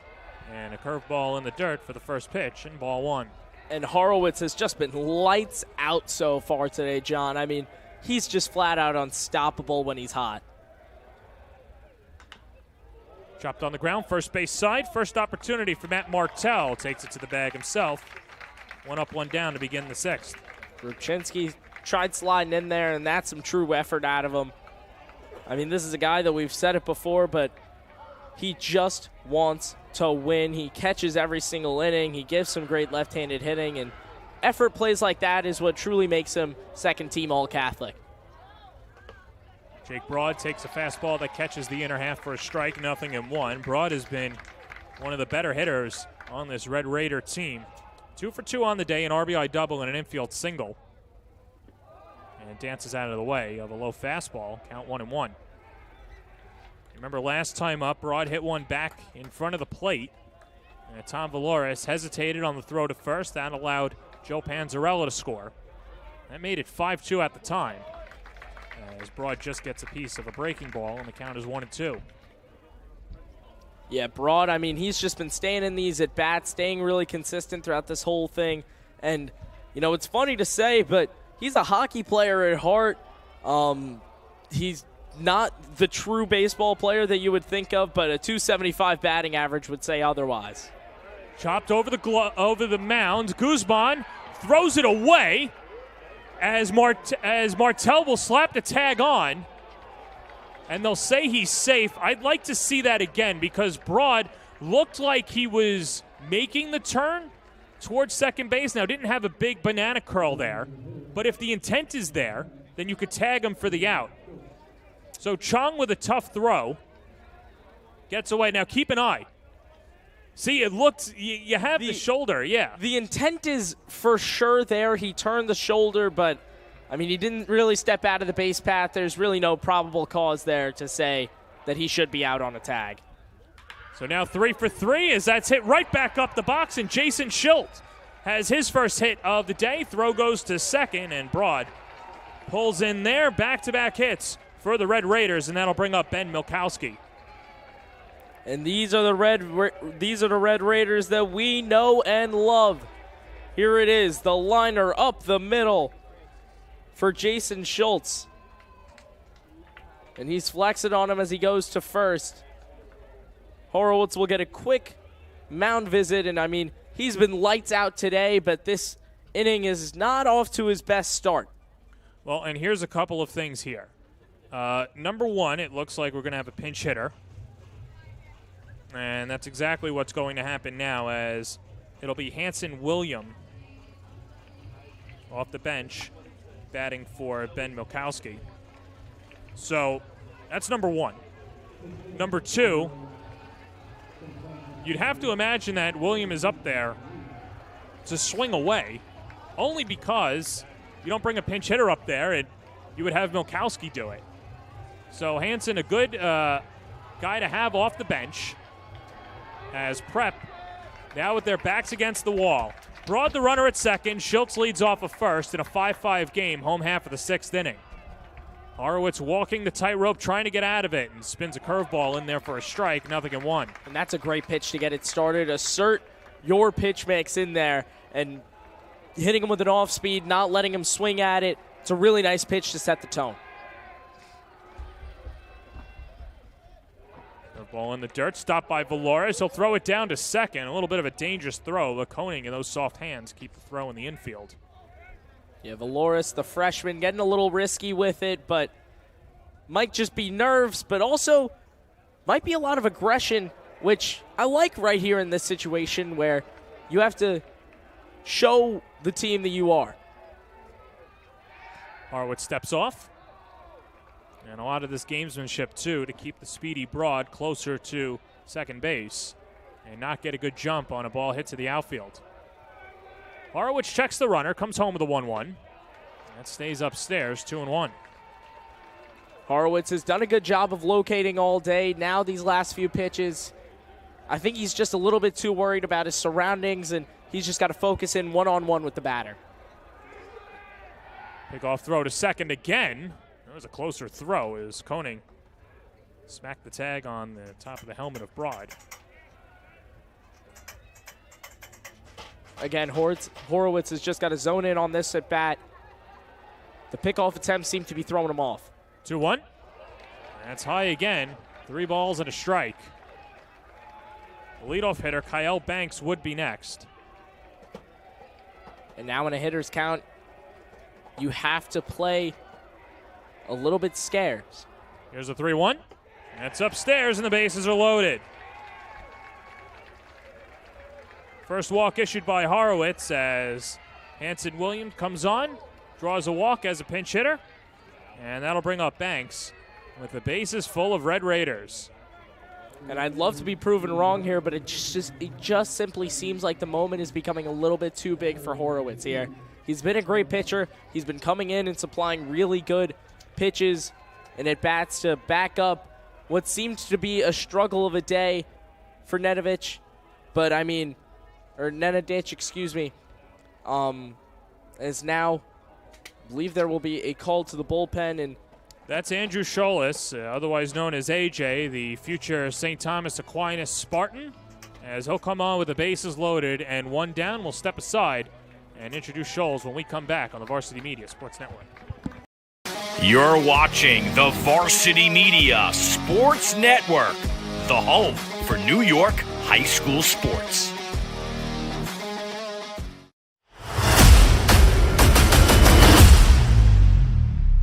You paying attention?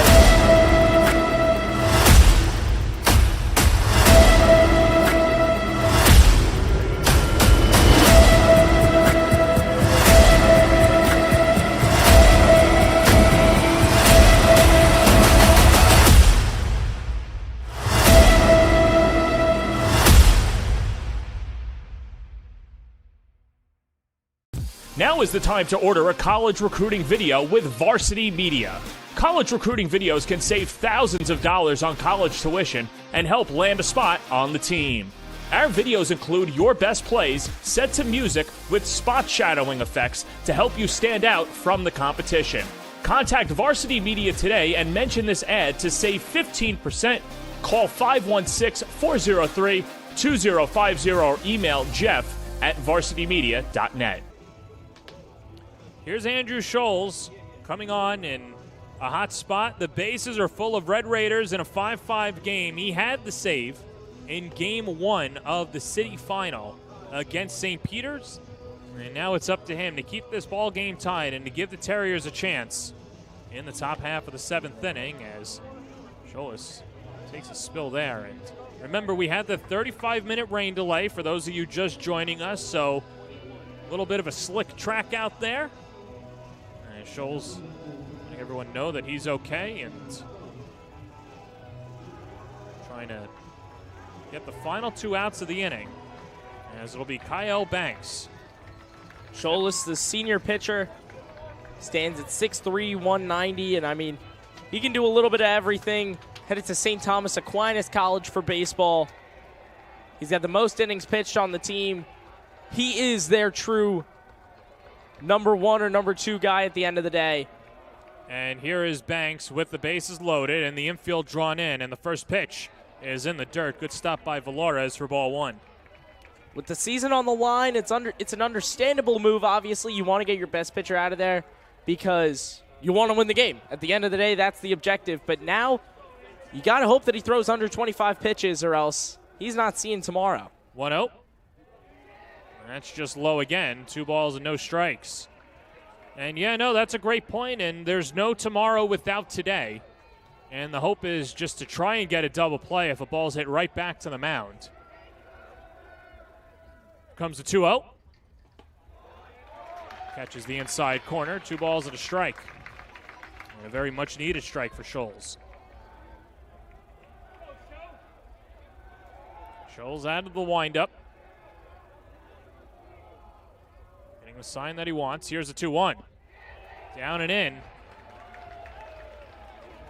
And nowhere to put Kyle Banks.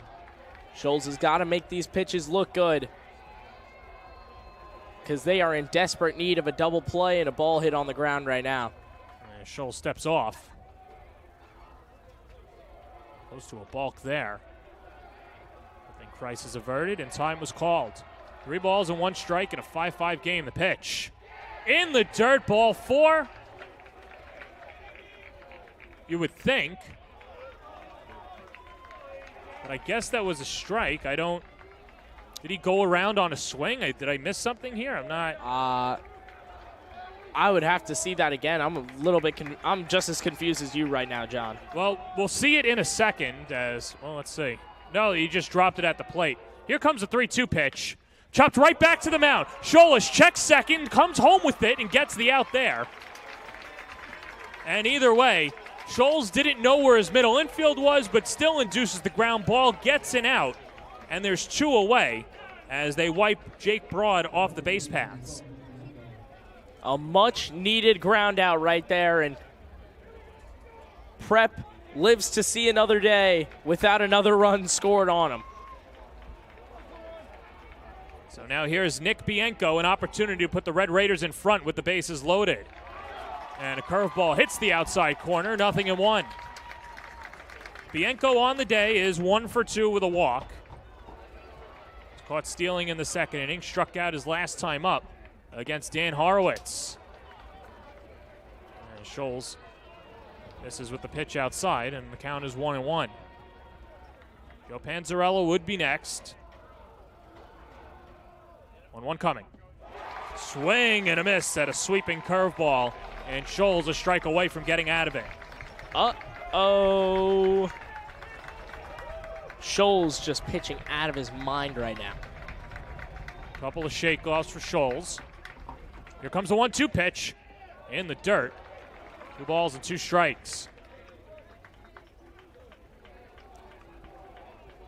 Outfield straight away, the infield in regular depth with Chong, the third baseman, giving way on the line.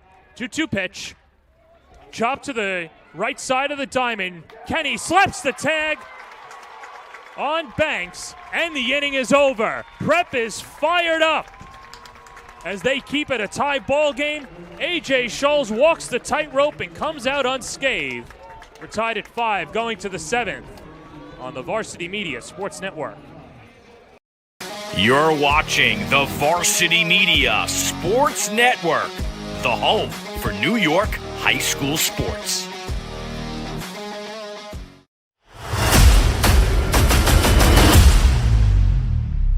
You paying attention?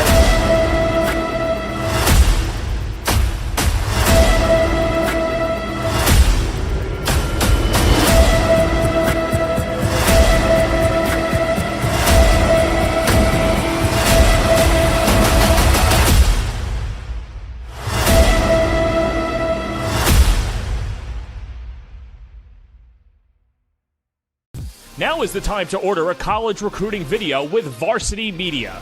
College recruiting videos can save thousands of dollars on college tuition and help land a spot on the team.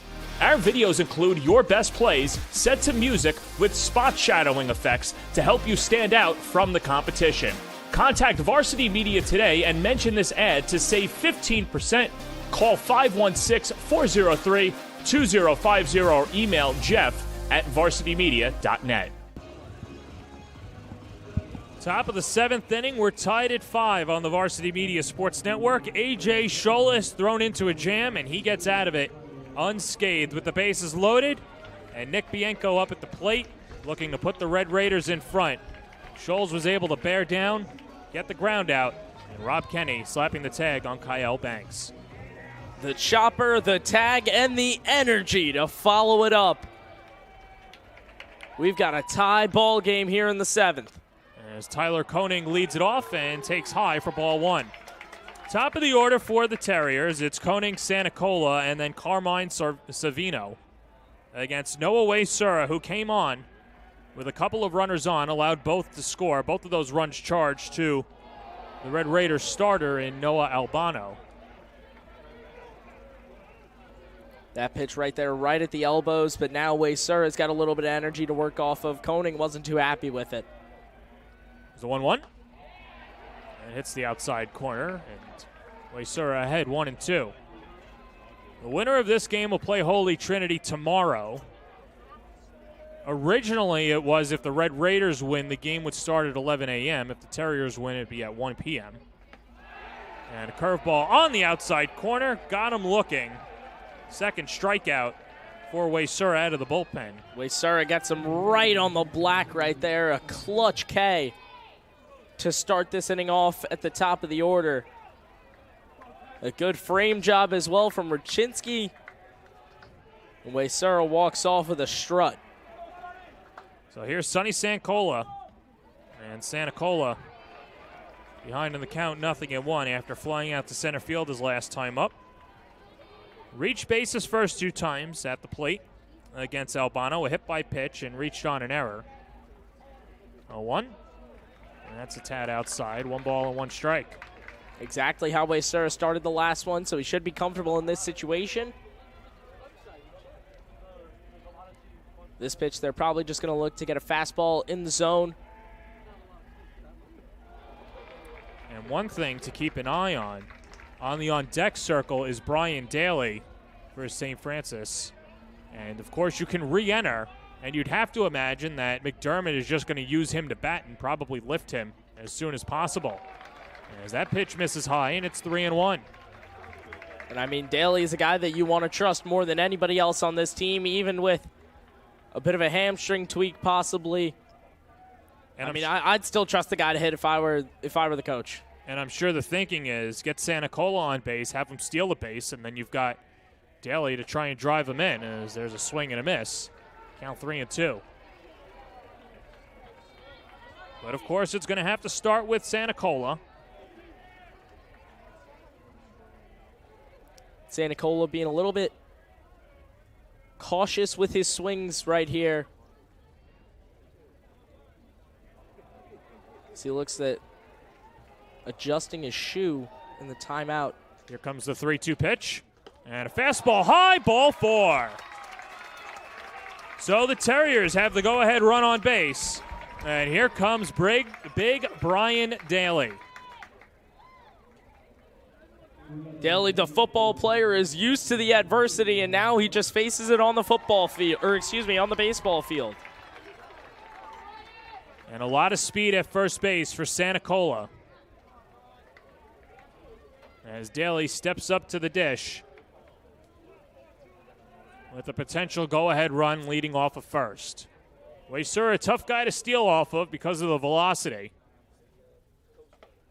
And pours in a first pitch fastball, 0-1. Waysura's just got to control the count here. You can't let this get to a 2-1. Definitely not a 3-1. Daly doubled to left his last time up. And punches it foul off to the left side, 0-2. And that double to left scored Koning, and that would really be the start of a massive Terriers comeback. And now Santa Cola comes off. And we'll get a new runner at first base for Prep as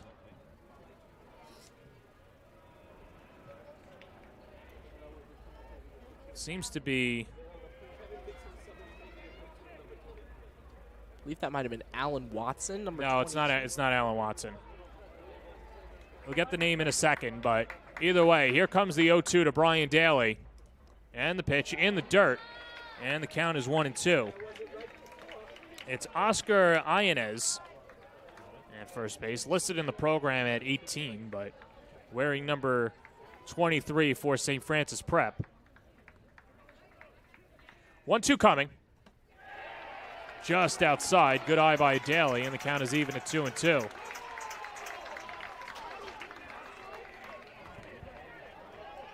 And Daly does not want to push anything right here. You just got to find your pitch. And Waysura has got to find his control here.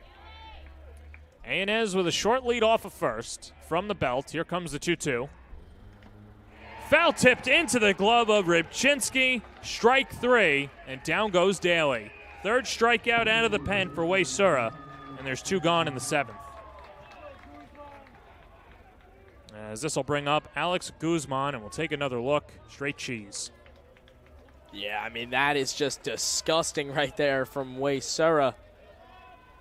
My main point about him before this, or before he entered the game, was he throws heat, and he's been doing it.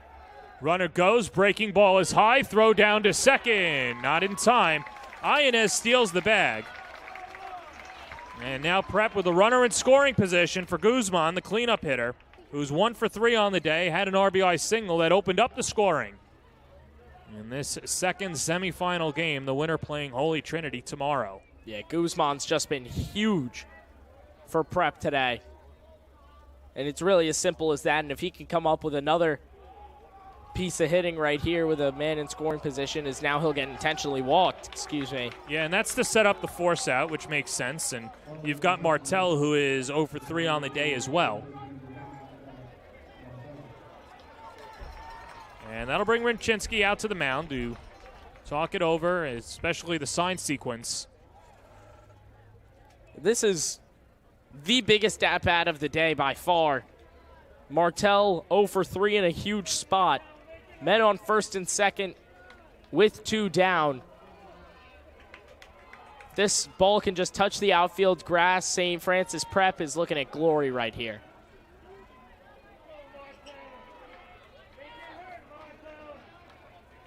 Waysura from the belt. And the fastball grooves on the outer half for a strike, 0-1. Martel popped out to the third baseman his last time up, and Ianez with solid speed off of second base. As Martel trying to push St. Francis Prep in front. And calls time at the plate. And here's the thing about Waysura. He's so good and he throws so fast that it just becomes really difficult for hitters to go against him and to get actual good contact off of him because of how fast that ball is going by you, especially at this high school level. The 1-1 on the inner half. Strike called. Waysura ahead, 1-2. And this is exactly where Waysura needs to be. Ahead in counts, give him the freedom to go to the off speed once or twice. Ianez leads off of second, Guzman off of first. A 5-5 game, top of the 7th. The 1-2 outside. Count even at 2-2. And Rybczynski able to keep that one in front. Bobbled out of his glove, but caught it with the right bare hand. to prevent any extra base running. Weissura will try it again. 2 balls, 2 strikes. Here's the pitch. Cue shot left side. Hill's up with it. A foot race to the bag, and he wins it. And Weissura gets out of it. Big time ground out induced by Weissura. And now the Red Raiders will try and win it in the bottom of the 7th inning. You're watching the New York State CHSAA baseball semifinal on the Varsity Media Sports Network. You're watching the Varsity Media Sports Network, the home for New York high school sports. Varsity Media offers live sportscasts for any event. Our productions include announcers, multiple camera angles, graphics, instant replay, and so much more. Hankinson getting it back. Hankinson going in, dropping it back. The shot of the goal! That's it! That's it! Norton! Pittsburgh, the Class A champions! If you want to enhance your event or make the experience better for your viewers, reach out to Varsity Media today and learn more about our live sportscast. Contact Varsity Media at 516-403-2050 or email ben@varsitymedia.net. Are you a local business looking to advertise? Well, Varsity Media is the perfect place for you. We offer affordable rates both inside our live stream broadcast and through our social media channels. With coverage all over Long Island targeting the 16 to 54 demographic, why not take advantage and advertise today? For pricing and inventory availability, contact us today at 516-403-2050 or email ben@varsitymedia.net. The Red Raiders are a run away from matching up with Holy Trinity tomorrow afternoon. Ryan Daly's back at first base for the Terriers. A.J. Scholes back out on the mound. And it'll be Joe Panzarella to start it off for the Red Raiders. 3, 4, 5 due up in the order for the Red Raiders, who led this game 5-3. And are back at square one as Scholes throws a backdoor breaking ball in for a strike, 0-1. Scholes has just got to keep these batters on their toes. At this point, throw the pitch count out of the window. We got to win this game. I say we in the voice of A.J. Scholes, of course. That's how I took it. Lined into shallow center field. It's down for a base hit as Santacola plays it on a hop. And Joe Panzarella, the winning run, now on at first base, as that'll bring up Brady Hill.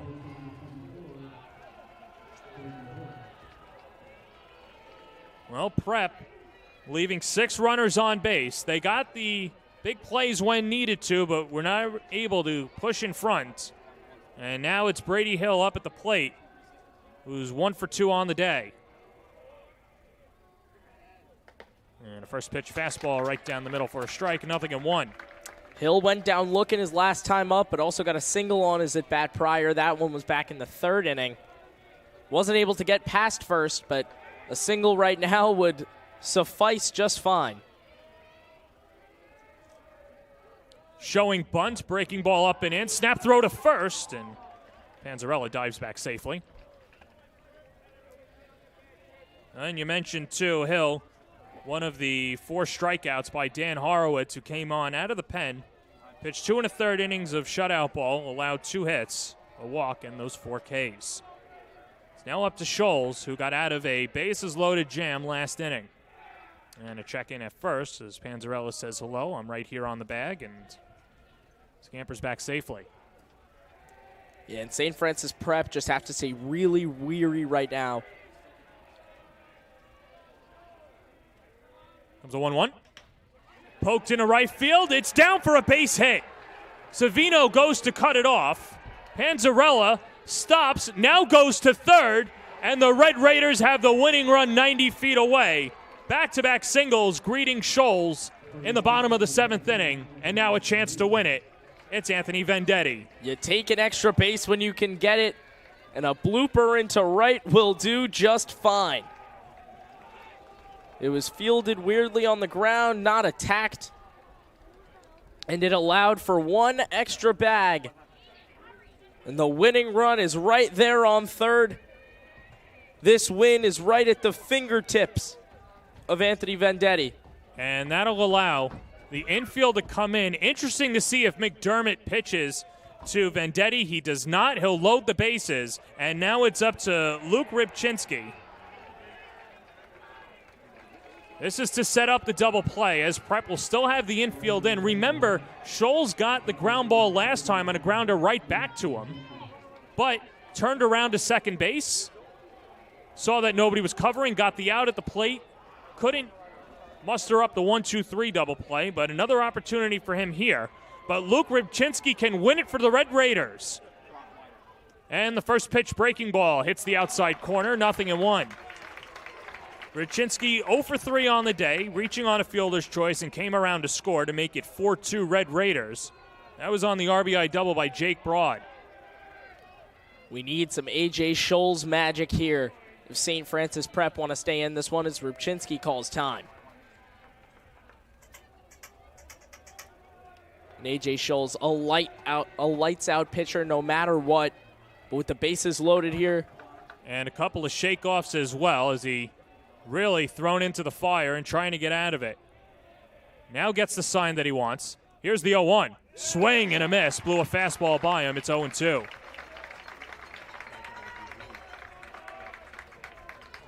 Jake Broad would be next. He's 3 for 3 on the day in that on-deck circle.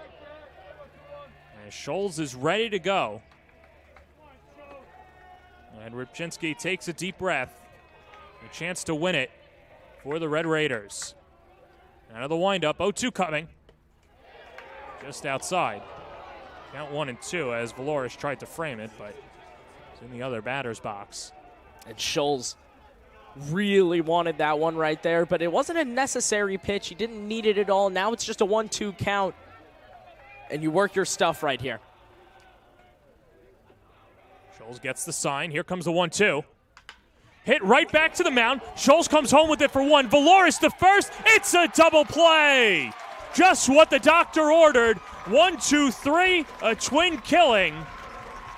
And the Terriers 1 out away from forcing extra innings as Scholes gets the ground out that he needed. It's A.J. Scholes magic once again. The second time he's been thrown into a bases-loaded situation. And the second time that he gets a grounder straight to him, and this time it's a double play. So here's Jake Broad with the base open, 3 for 3 on the day. Couple of infield hits and an RBI double. And now McDermott will come out and talk to Scholes. And with the base open, you could walk him because there's 2 outs anyway. You're playing with fire there, though, because then Scholes can't afford to walk the next batter, but you would get the force out. Jason Schultz is 1 for 3 on the day, so he looms on deck, and I have to imagine that might be the discussion here. Try and pitch around him. If you could get a couple of strikes, go at him. If not, there's nothing wrong with putting him on base. And Schultz on the year, he bats .218. He's already got a hit today. Statistics say maybe you just pitch to him. 9 RBIs on the year would argue otherwise, but I mean, it's really a true coach's decision at its finest. I would say you pitch to Schultz and take your chances with it because you just cannot risk walking in a run here, but they're going to walk him. Rather, it's Broad going to first. Right. So now. Right, and now it's Jason Schultz. Yes. So Broad, who was 3 for 3, gets the IBB. So that loads the bases again, but it puts a force at any base. And now this brings up Jason Schultz, who singled the center his last time up against A.J. Scholes. That was probably part of the discussion, too. And Scholes, someone who you have to rip the ball out of his hands. Now tasked with trying to push this game into extra innings. Schultz can win it for the Red Raiders and put them in the New York State Final. And the first pitch, chopped foul, third base side. And the count 0-1. That was a dangerous hop. That got over the netting. Good to see everyone appears to be okay. And that little chopper right there put fear into the eyes of every St. Francis Prep fan here. Scholes From the windup, here comes the 0-1. Breaking ball hits the inside corner, and Scholes is ahead, 0-2. Scholes is just pitching out of his mind. Big situation after big situation, and he's just coming up big time and time again. Hill, the runner at third, Vendetti at second, brought off a first. 5-5 game, last of the seventh. Here's the 0-2 pitch. Line just foul down the left field line. As Schultz just a couple of seconds in front of that hanging breaking ball. Risky business at its finest here, John.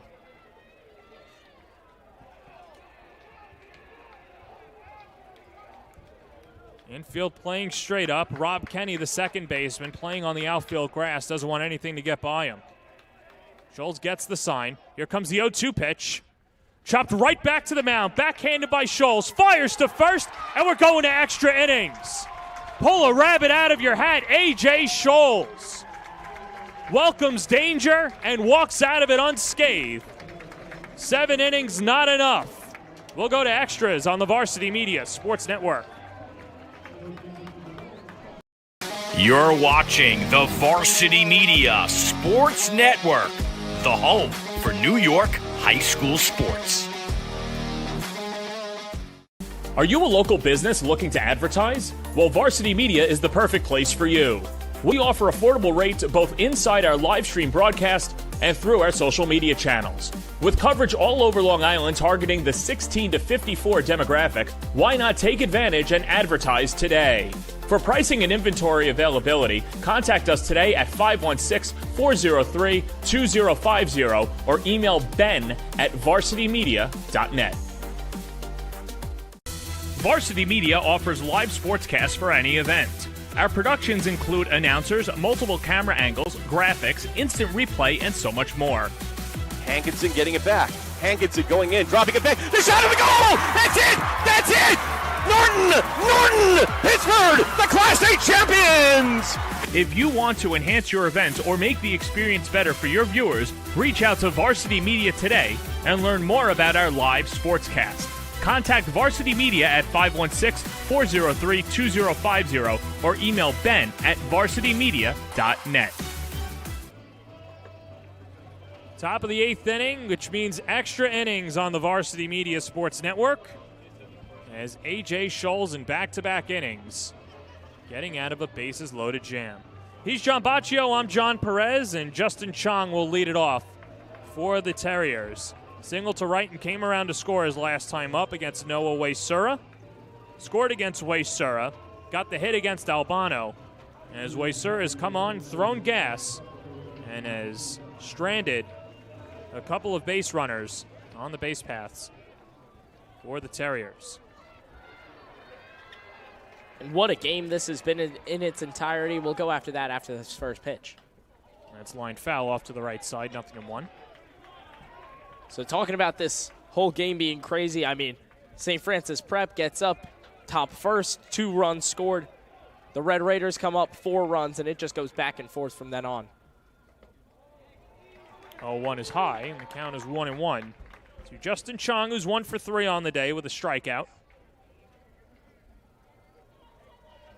Prep have just battled and battled all the way back from a 5-2 deficit to force extras. Check swing, roller right back to the mound. Waysura took his eye off the ball, collects it, and still slings it over to first, and gets Chong by a stride for the first out of the 8th. Kind of helps when you've got a 92-mile-per-hour fastball in your arsenal that you can recover so quickly, like Waysura just did. I just hope that Vendetti's hand after that hit is feeling all right, because I mean 92 straight to the glove can't be too kind. Aiden Salili now the batter. Walked and came around to score. His last time up on the sac fly by Tom Valoris. The one interesting thing about Waysura, and we mentioned this when he came into the ball game, was that coming off of Tommy John surgery a year ago, so this is his first full season, has not pitched more than 2 1/3 innings, as Rybczynski took one and a little uncomfortable as well, and I'm not sure where he got hit, but needs a moment, and trainer will come out to him as well. But either way, It'll be interesting to see. When I spoke to Paul Bartle earlier in the week, I asked him, well, how far would you go with Waysura? Because they hadn't thrown more than 2 1/3 innings. And he said, I'm not afraid to go 3, maybe 3 1/3. It all depends on the pitching and, of course, if it's stress-free or not. And we'll see what the case is here, of course, like we mentioned. No tomorrow without today.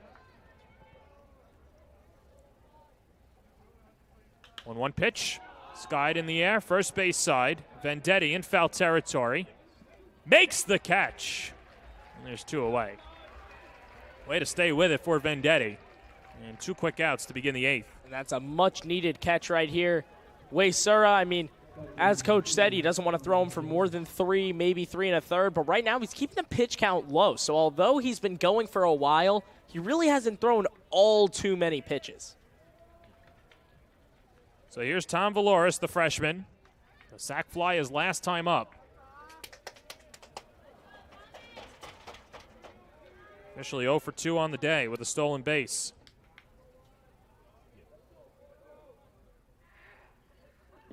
And the first pitch curveball misses low, 1-0. Waysura, an arm that statistics suggest he struggled throughout the season, but today he has just been massive.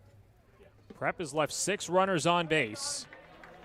And while they worked hard to tie it up at 5, still get the feeling in that Terrier dugout that they could have capitalized even more. And if that's the case in the Terrier dugout, you'd have to wonder what the Red Raiders are thinking, especially the last 2 innings when they've had the bases loaded in less than 2 outs. Absolutely, John. I was just about to bring that up where, St. Francis Prep, they've had runners on the board. They've left them in scoring position, but the Red Raiders, that's where you get a little bit dicey. You've had bases loaded multiple times this game and haven't capitalized. 2-1 pitch. Good rip at a fastball. Goes right back to the netting, 2-2. And this game has just simply been nuts. St. Francis Prep have been on the back end this entire time, and now they've gotten to the point where they force extras, gone through 3 different pitchers, all 3 of their aces. And the quote of the day, there is no tomorrow without today. Comes a 2-2 pitch inside, and the count is full. In the bottom of the 8th inning, it'll be 9-1-2 for the Red Raiders. Milkowski, Banks, and Bianco up against presumably Scholes. Yeah, and there's really no reason to take Scholes out of this one. I mean, the guy's just been immaculate so far. I don't know about immaculate. He Yeah, put himself in danger, and he's gotten out of it, though. 3-2 pitch, cut on and miss, strike 3. A 1-2-3 inning spun by Noah Waysura, and the Red Raiders with another opportunity to win it when we come back on the Varsity Media Sports Network. You're watching the Varsity Media Sports Network, the home for New York high school sports.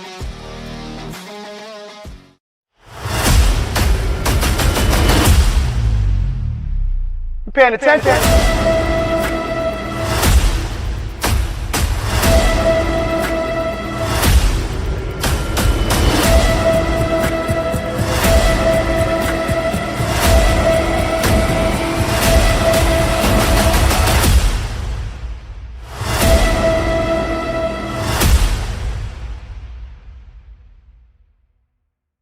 Today's game is brought to you by Spring Linden Design. Their designers will show you how to transform your home or business into the one you love. Offering hourly consultations, they'll help make the renovation and decorating process stress-free. Spring Linden Design also specializes in window treatment, blinds, shades, drapes, and plantation shutters. With clients raving about individual needs and affordable rates, book a consultation today. You can visit them at springlinden.com, call or email, and be sure to follow on Instagram or Facebook to see their amazing work. We're still here at St. John's. We go to the bottom of the 8th inning as the Red Raiders will try and win it again. They had the bases loaded in both the 6th inning and the 7th inning. Less than 2 outs and not able to push a run across as A.J. Scholes back out to the mound. Prep has thrown all 3 of their best pitchers, in the semifinal and hoping to deal with the problem tomorrow against Holy Trinity. That'll be a 1 o'clock first pitch, regardless of who is playing. And the first pitch bunted left side by Milkowski. Chung throws, and it skirts up the line. And a leadoff single for Ben Milkowski, and the go-ahead run and check that game-winning run is aboard.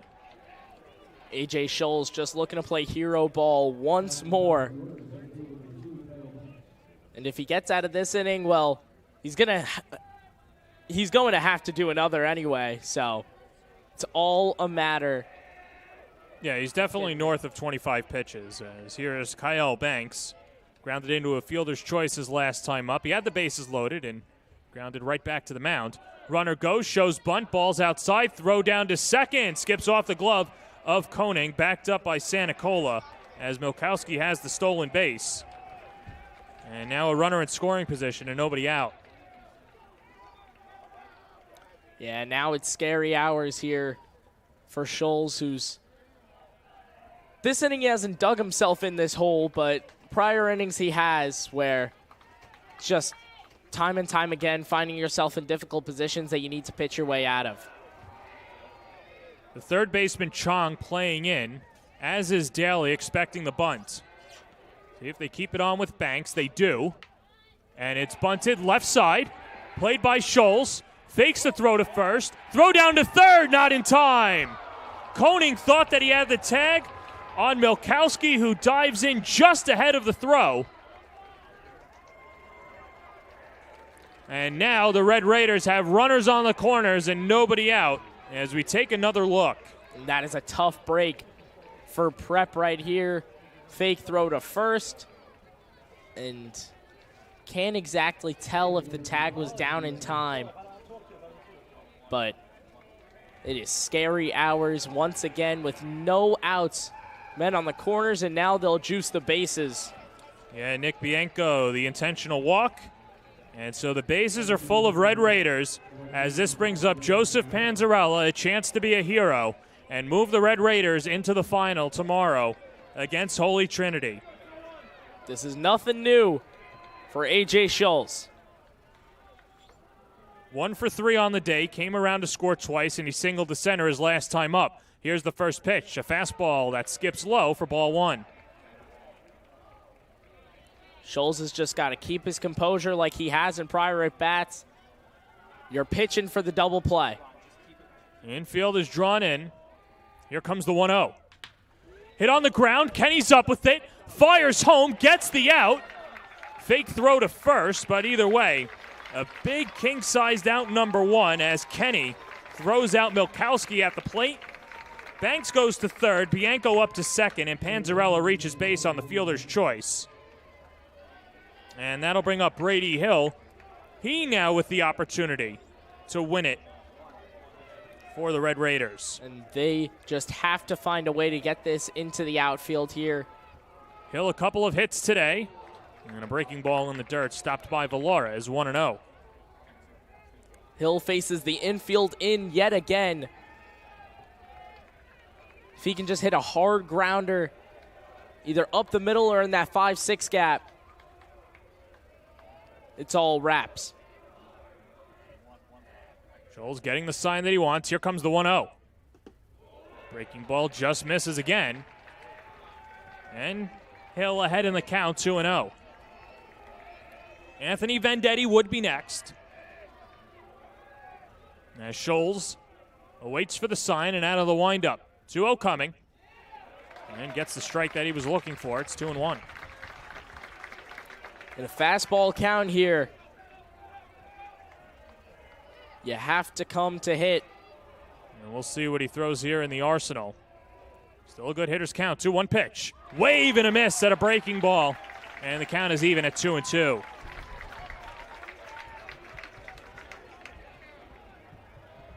You said immaculate before. I don't think that's the right word, but he's been magical on the mound as Scholes is trying to get out of another inning.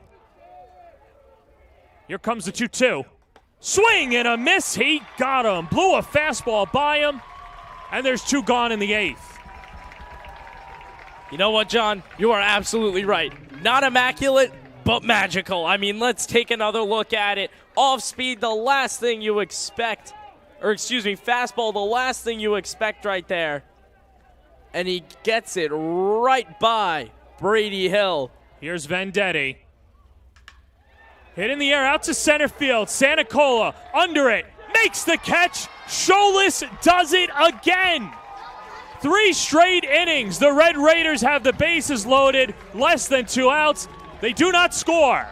As Prep will push this to the 9th inning. You're watching the New York State CHSAA semifinal on the Varsity Media Sports Network. Don't forget to subscribe to our YouTube channel for upcoming schedules and content, and on social media at Varsity Media. Here at Bo Jackson's Elite Sports Zone, we've developed BSF Pitcher Performance. It's a routine-oriented system that's going to help optimize and maximize one's ability. Guys go through a soft tissue myofascial release program, a mobility program, corrective movements, an entire med ball program that's going to break down the 2 components of a throwing delivery, an entire pre-throw activation guideline, and an entire periodization throwing program, and also a specific individualized weight room training program designed specifically for you. Join us here at BSF Pitcher Performance, Bo Jackson's Elite Sports. Are you a local business looking to advertise? Well, Varsity Media is the perfect place for you. We offer affordable rates both inside our live stream broadcast and through our social media channels. With coverage all over Long Island targeting the 16 to 54 demographic, why not take advantage and advertise today?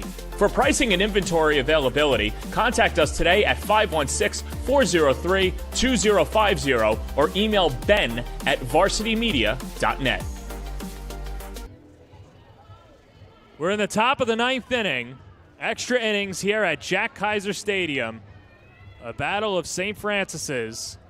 The one from Hamburg has now left 9 runners on base over the last 3 innings and make it 13 for the game as A.J. Scholes has come on, has dealt with the bases loaded in less than 2 outs, and somehow gets out of it. And he's just been incredible. As we'll have a pinch hitter to lead off the top of the 9th inning. It'll be Alan Watson, the pinch hitting freshman, stepping up to the plate. Watson, of course, the son of former Christ the King great and Major League pitcher Alan Watson, who pitched for both the Mets and the Yankees, a first-round pick of the St. Louis Cardinals, as Waddy takes low for ball 1. Hitting in the place of Robert Kenny, 9-1-2 due up in the order for the Terriers. And Alan Watson fresh off the bench. And we just mentioned how young this team is, too. Watson, the backup first baseman, has a lot of power and, of course, a pitcher as well. But somebody who's just trying to spark a new rally for the Terriers. 2-0 pitch. And hits the outside corner. It's 2-1. Waysur is just having none of it right now. I mean, the guy's just been going nuclear.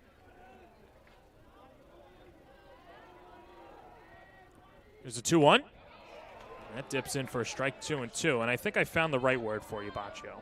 You ready for this? This is the Chaminade education for you. Go for it. Hyperbolic. Hyperbolic. That is you. All right. 2-2 pitch. On the inside corner. Got him looking at a fastball. As Waysura picks up his 5th strikeout out of the bullpen, and there's 1 away in the 9th. We'll take another look. I mean, what a beautiful pitch from Waysura right there. Paints the inside and rings up Watson. So here's Tyler Koenig. Watches a fastball groove on the outside black, and it's 0-1. John, I just want to go back for a second. I'd love to say I know what hyperbolic means, but I've only just heard the word. I'm not going to lie to you. $45,000 a year down the drain. As Tyler Koenig, who is 1 for 3 on the day with a double, came around to score twice and has a stolen base.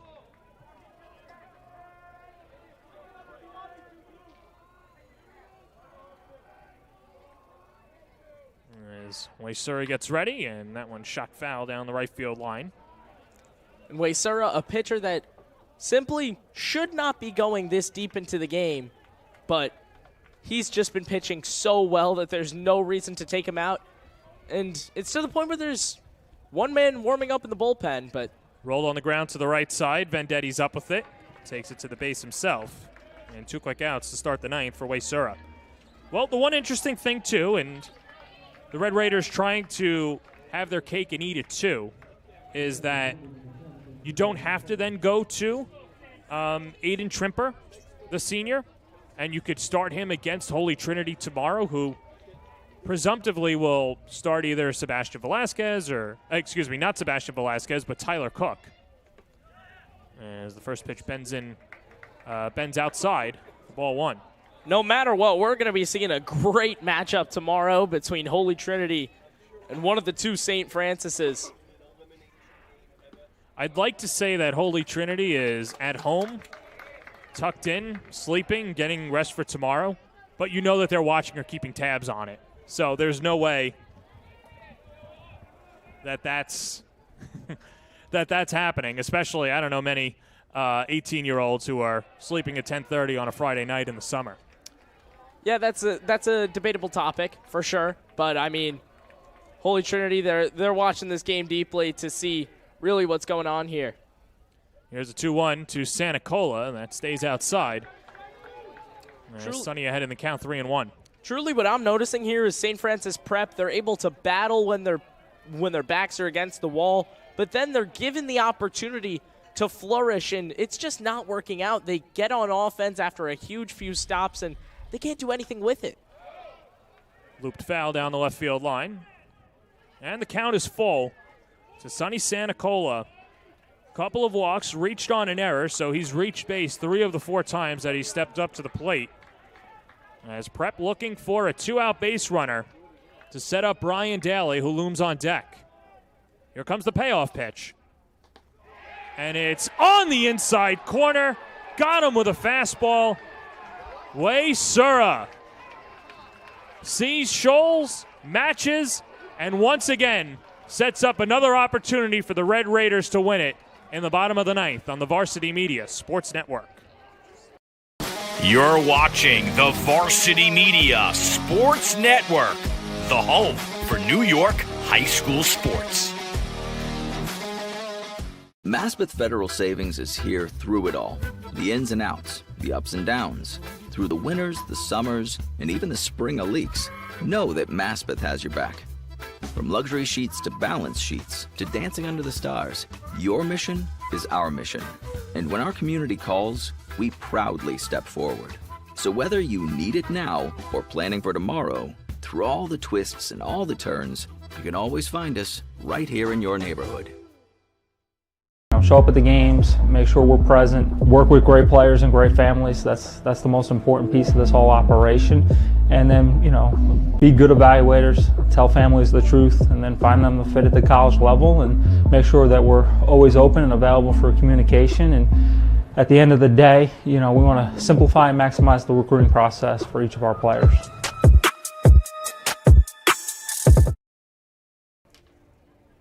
Bottom of the 9th inning here at Jack Kaiser Stadium. We're all knotted up at 5. St. Francis Prep and St. Francis High School out of Hamburg. Locking horns in Queens, as will be the Red Raiders, 6, 7, 8, due up in the order. They've left, get ready for this, he's sitting down, John Baccio. 14 runners on base in this game, including 9 over the last 3 innings. As Luke Rybczynski, who had an opportunity to win it in the 7th inning, steps up to the plate against A.J. Scholes, who hits a backdoor curveball in for a strike, 0-1. Rybczynski, Broad, and Schultz due up in the Red Raiders part of the order. 6, 7, 8. Here's the 0-1. Looped into left center field. Going over Santa Cola. A dive and a catch. Sonny Santa Cola robbing Luke Rybczynski of a base hit. And 1 away in the bottom of the 9th. And Sonny Santa Cola flexing at the end of it. Rybczynski, that one's tailing into left center, but Santa Cola was all over it. The diving grab and the celebration to go with it. And I mean, what a ball game this has been. And here's Jake Broad, 3 for 3 on the day. He was walked intentionally his last time up to set up the forced play. Of course, Scholes was able to get out of it. And how about Bob McDermott loading the bases, trusting his pitcher to get out of it, and of course with those forced plays, Scholes and the rest of the infield able to respond. Yeah, absolutely. I mean, it's a crazy thing that we're seeing here.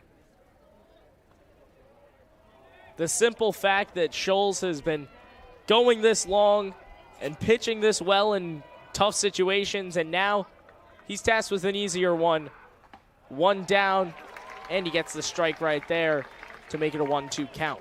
You know, Jake Broad, a fantastic hockey player. He was someone who his freshman year said he didn't want to play baseball, but was forced into it by some of the guys on the team that also play baseball as well. And there's a swing and a miss, blocked by Valores, goes out to plate and fires over to first to complete the strikeout. And there's 2 gone in the ninth. It's only the second strikeout for Scholes. Of course, when you either walk or serve up hits to load the bases, there's not going to be a lot of strikeouts. But this brings up Jason Schultz. It was 1 for 4 on the day, single to center in the 6th. Waves and misses at a curveball, nothing in 1. And I mean, Scholes is pitching like A.J. Souls does.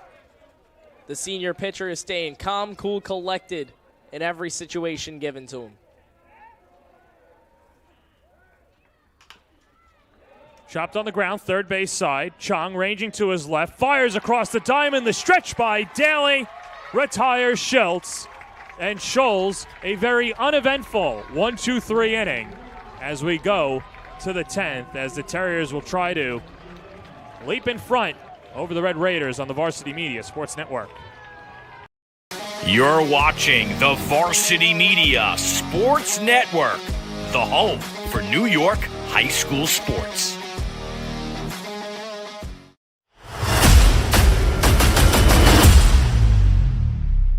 Paying attention.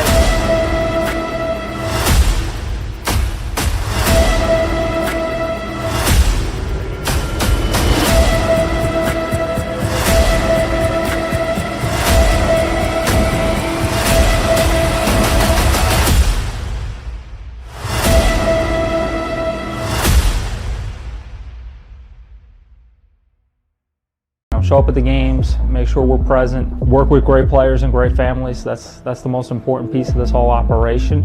And then, you know, be good evaluators, tell families the truth, and then find them a fit at the college level, and make sure that we're always open and available for communication. And at the end of the day, you know, we want to simplify and maximize the recruiting process for each of our players.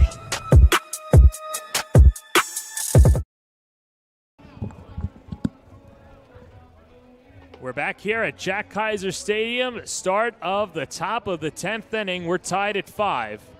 Prep and the Red Raiders on the Varsity Media Sports Network. Brian Daly, who had an RBI double in the 5th inning, to inch Prep closer. That made it at the time 5-3. Came off, looked as if he pulled his hamstring or just came up lame, limped off the field. I'm not sure exactly what words were exchanged, but whatever argument came, he sold himself back into the lineup and is now the leadoff hitter in the 10th inning. He's John Baccio. I'm John Perez. This has been a fun day of baseball. The winner will play Holy Trinity tomorrow at 1 o'clock on the Varsity Media Sports Network.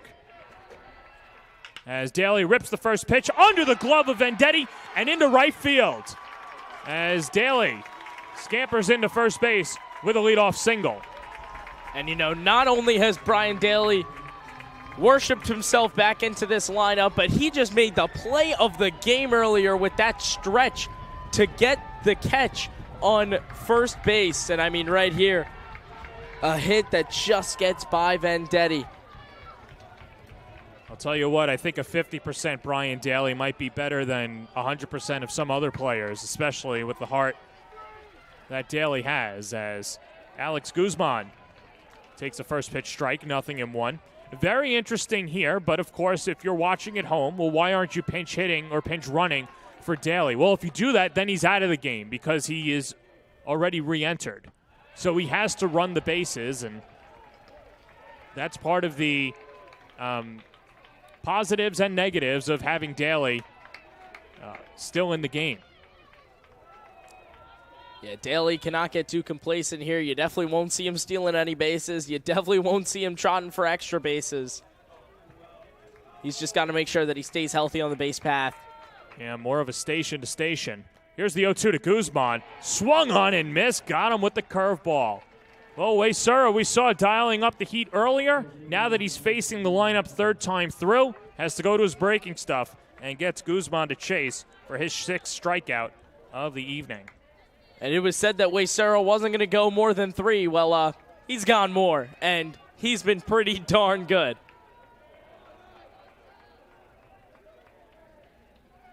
Now 6 strikeouts in 3 2/3 of an inning. As Matt Martell dances out of the way of the first pitch fastball, 1-0. A ground out, a pop out, and reached on a fielder's choice in 3 at-bats. He's got a stolen base as well. Martell playing first base in the 2 innings that Daly was in the dugout. And now ahead in the count, 2-0. And this is just as big of a moment as it gets for Matt Martell right here.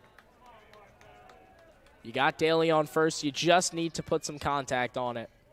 Daly's running. Here's the 2-0. The hit and run is on, and it's slapped foul off to the left side. Not going to lie, I think Daly had it either way, swing or not.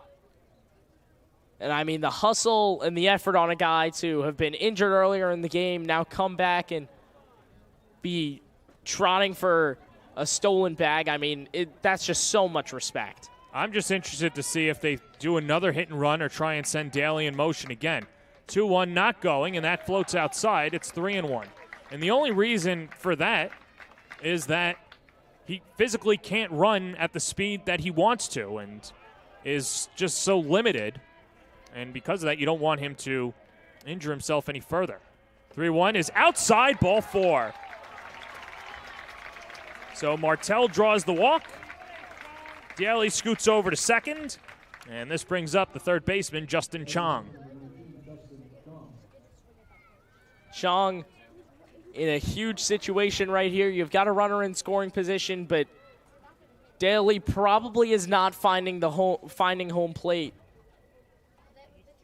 As Bartel goes out to Waysura, he pushed him as far as he could. As we've got some action in the bullpen down the right field line, but Bartel turns around a la Grady Little and telling Waysura, all right, let's try and get through this. Of course, that didn't work out so well for Grady Little and the 0-3 Boston Red Sox. And now it's up to the Red Raiders to try and keep Prep off the board and try and win it again in the bottom of the 10th inning. And Waysura, he's already exceeded expectations, but this isn't about expectations anymore. This is about winning the game. Chong a single and 4 at-bats. Daly's running. Here's the throw to third. It's high. Daly steals the bag. And the follow by Martell. And Prep has runners on second and third and 1 out. I mean, did anybody expect anything like that to just happen? Not only does Daly steal a bag, he steals third base. He gets a great jump. Helmet flies off. Doesn't matter. He slides in there safe. We might have already had our speedy play of the game presented by Speed Island, but I think there's another nominee in there as well. As the infield drawn in for the Red Raiders, and Chong takes a fastball upstairs, it's 2-0. St. Francis Prep, these last 2 innings, haven't really been able to work with the card which they were dealt. But, I mean, this inning, they've done more than that. 2 men in scoring position, 1 out. Prep drew first blood, then received a haymaker. This is hit in the air, out to shallow right field. Panzarella makes the catch. Daly's tagging. Here comes the throw to the plate. The tag. He's out at the plate. Joe Panzarella nabs Brian Daly at the plate. And the Red Raiders get out of it. What a throw. Are you kidding me? Let's see it. I think that's a debatable call. We're going to need to run that one back. Yeah, let's see if we could get another look. That was a close play. From the naked eye, it looked like he was safe because he missed the tag. And he got him. He got him on his back leg. Wow, what a tag by Rimchinsky. And that sends us to the bottom of the 10th inning on the Varsity Media Sports Network. You're watching the Varsity Media Sports Network, the home for New York high school sports. Maspeth Federal Savings is here through it all. The ins and outs, the ups and downs. Through the winters, the summers, and even the spring leaks. Know that Maspeth has your back. From luxury sheets to balance sheets to dancing under the stars, your mission is our mission. And when our community calls, we proudly step forward. So whether you need it now or planning for tomorrow, through all the twists and all the turns, you can always find us right here in your neighborhood. Now is the time to order a college recruiting video with Varsity Media. College recruiting videos can save thousands of dollars on college tuition and help land a spot on the team. Our videos include your best plays set to music with spot shadowing effects to help you stand out from the competition. Contact Varsity Media today and mention this ad to save 15%. Call 516-403-2050 or email jeff@varsitymedia.net.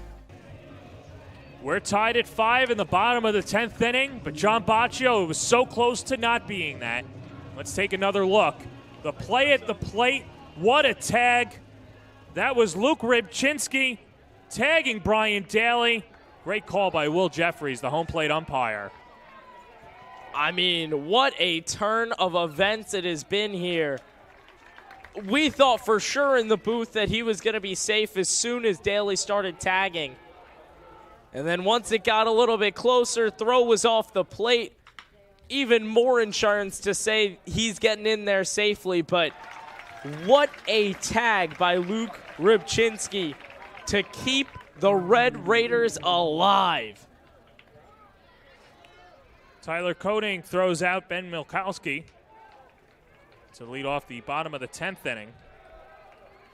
As now this will bring up Kyle Banks, the leadoff hitter. Banks, an infield single his last time up.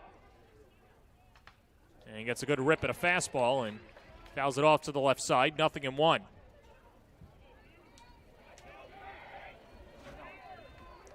It was funny. We were joking with some of the administrators in the CHSAA. They wanted to push the game up because the first game ended so quickly. So we thought that we would have a 6:45 start time. It ended up still being around 7, and either way, it didn't matter as this is shot in the left field. So Lily's there, lines it up, and 2 away to begin the home half of the 10th. Well, I mean, it was a great play to end the top of the 10th, but now 2 quick outs make it look like it barely even mattered. So here's Nick Bianco up to the plate. He's 1 for 3 on the day. Remember, Bianco, way back in the first inning, was hit by a ground ball, and his run was wiped off the board.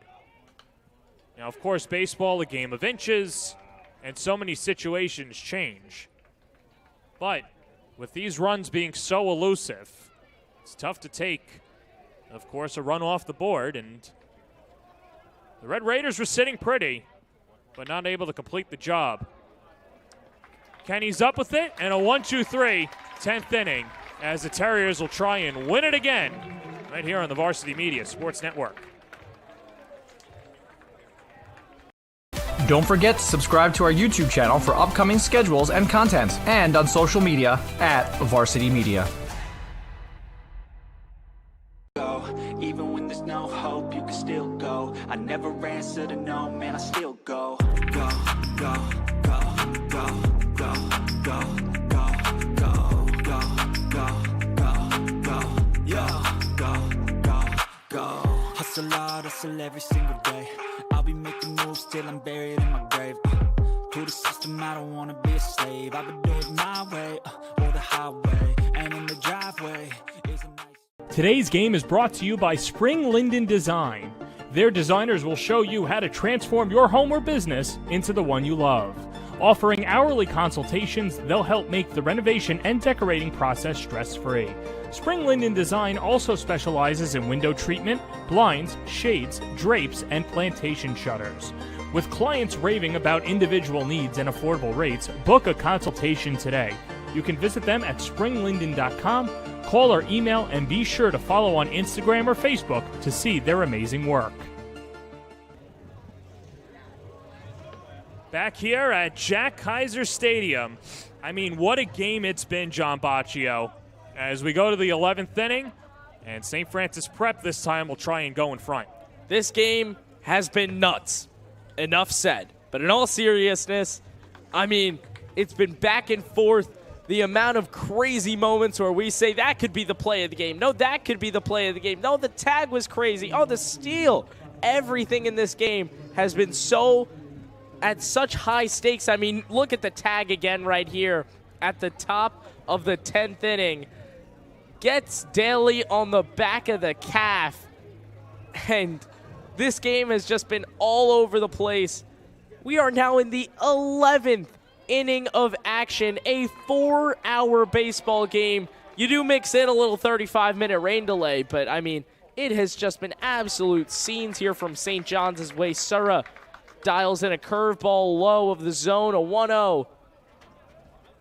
And it's Aiden Salili leading it off for the Terriers. And now the count even at a ball and a strike. Salili on the day, drawing a walk in 4 plate appearances, had an infield single as well, so officially 1 for 3. As it's Salili Valores and Robert Kenny, 7-8-9 for the Terriers.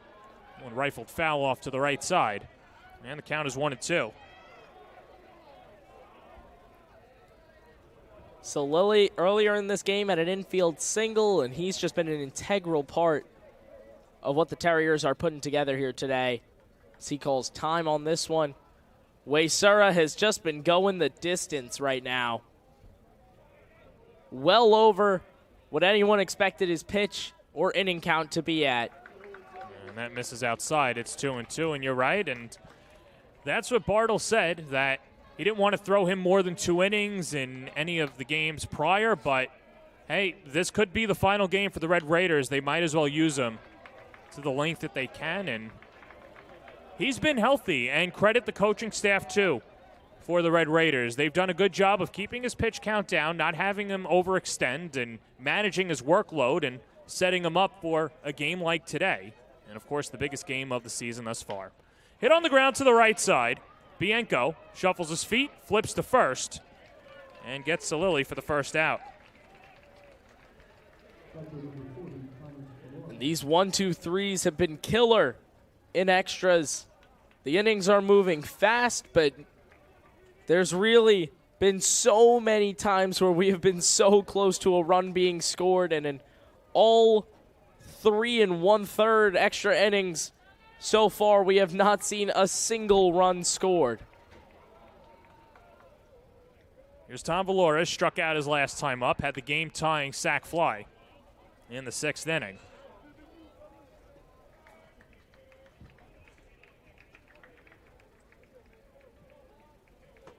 Valores, the freshman catcher, has been holding his own today, and quite possibly what could be the biggest game of the Terriers season. Called a good game behind the plate, and defensively, too, was a big part of those 1-2-3 double plays as well. Someone who's been able to handle the pitching staff as we start to see more off-speed stuff from Waysura, as what is now the 3rd time through the order against the Terriers. Floated foul down the left field line. Just heard someone in the stand say, real nail-biter, eh? And, I mean, he could not be more right about this one. He's been dead on. The Red Raiders have had opportunities. The Terriers, too. It's been a game of inches. In fact, even centimeters. Comes a 1-2 pitch. Breaking ball outside. 2 balls and 2 strikes. And here in the top of the 11th, you got to think, who is going to end it? Waisura's been pitching phenomenally, but in the last inning, the 10th, his arm, you could see, was teetering off a little bit, but now it looks like he's right back to himself. So there's really no room to say, I think this guy will lose it or this guy will lose it. A.J. Scholes has been pitching phenomenally in these last 2 innings, but he's found himself in difficult situations as that one's chopped over to the second baseman. And Bianco's up with it, and he'll throw out Valores. So 2 straight 4-3s to begin the 11th. Give the assist to Bianco, and there's 2 gone for Robert Kenny. Waisura's arm just keeps on living.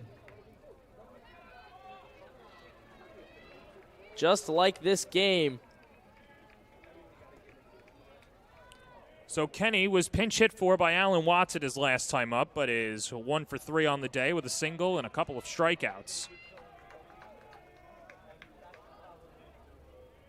And I thought coming into this game that the pitching duel of Albano and Nedidich would be the marquee, but it's actually been Waisura and Scholes. But that's baseball, Botch. That it is. 1-0 check swing. Did he go? Yes, says the first base umpire, and the count is 1-1. Yeah, really, I mean, the storyline of this game at the end of the day is these extra innings, and who's been pitching the whole way through? It's Waisura and Scholes. There's the 1-1 pitch. That's low and outside, 2-1. In the bottom of the 11th, it'll be 3-4-5 for the Red Raiders. Panzarella, Hill, and Venditti.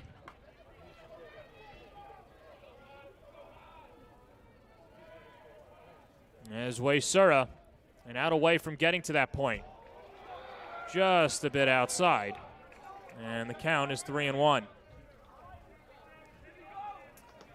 Waisura, I mean, you can't ask for much more out of the guy today, but St. Francis Prep, they have got to find a way to put the ball in play, because you'll have your innings where they're playing really well, and here's the pitch.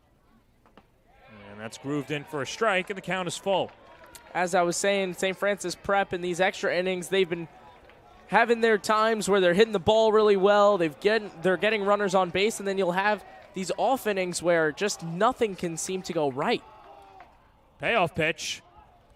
Hit in the air down the right field line. Venditti gives chase, and he'll run out of room. And we'll do it again. I feel like we've been saying that phrase a lot today, John.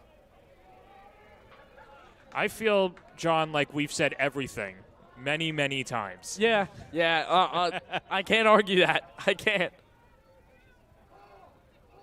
3 balls, 2 strikes, 2 outs in a 5-5 game. Here's the pitch, and that's low, ball 4. And the Terriers have the go-ahead run on base, and that'll bring up Tyler Koenig. Well, it's great to get him on, but there's still 2 outs, and he's only on first, so Koenig is going to need a big hit right here.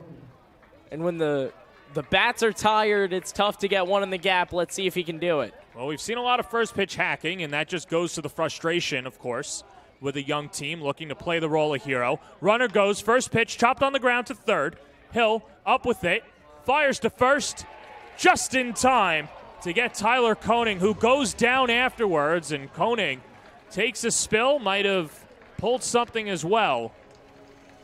But the Red Raiders get out of it, and we'll give an update on Koenig when we come back on the Varsity Media Sports Network. You're watching the Varsity Media Sports Network, the home for New York high school sports. Are you a local business looking to advertise? Well, Varsity Media is the perfect place for you. We offer affordable rates both inside our live stream broadcast and through our social media channels. With coverage all over Long Island targeting the 16 to 54 demographic, why not take advantage and advertise today? For pricing and inventory availability, contact us today at 516-403-2050 or email ben@varsitymedia.net. Varsity Media offers live sportscasts for any event. Our productions include announcers, multiple camera angles, graphics, instant replay, and so much more. Hankinson getting it back. Hankinson going in, dropping it back. The shot of the goal! That's it! That's it! Norton! Pittsburgh, the Class A champions! If you want to enhance your event or make the experience better for your viewers, reach out to Varsity Media today and learn more about our live sportscast. Contact Varsity Media at 516-403-2050 or email ben@varsitymedia.net. Bottom of the 11th inning, we're tied at 5. The Terriers and the Red Raiders on the Varsity Media Sports Network. Joe Panzarella will lead it off for the Red Raiders. 3-4-5 due up against A.J. Scholas, who, quite honestly, Botch, has not been as fun to watch when he's not loading the bases and getting out of it. But I'm sure the Terriers will be okay with that, as that's lined fair down the right field line. And Panzarella digging for 2. The throw not in time. It's a leadoff double for Joe Panzarella, and the Red Raiders have the winning run aboard. I don't want to say anything, John, because we have seen this situation about 50 million times today. But, I mean, that's a great piece of hitting right there. Picks it out of the dirt and is able to trot around for 2. Joseph Panzarella, I mean, a stud all season for this St. Francis Red Raiders squad. But, I mean, this situation seems no different than situations past.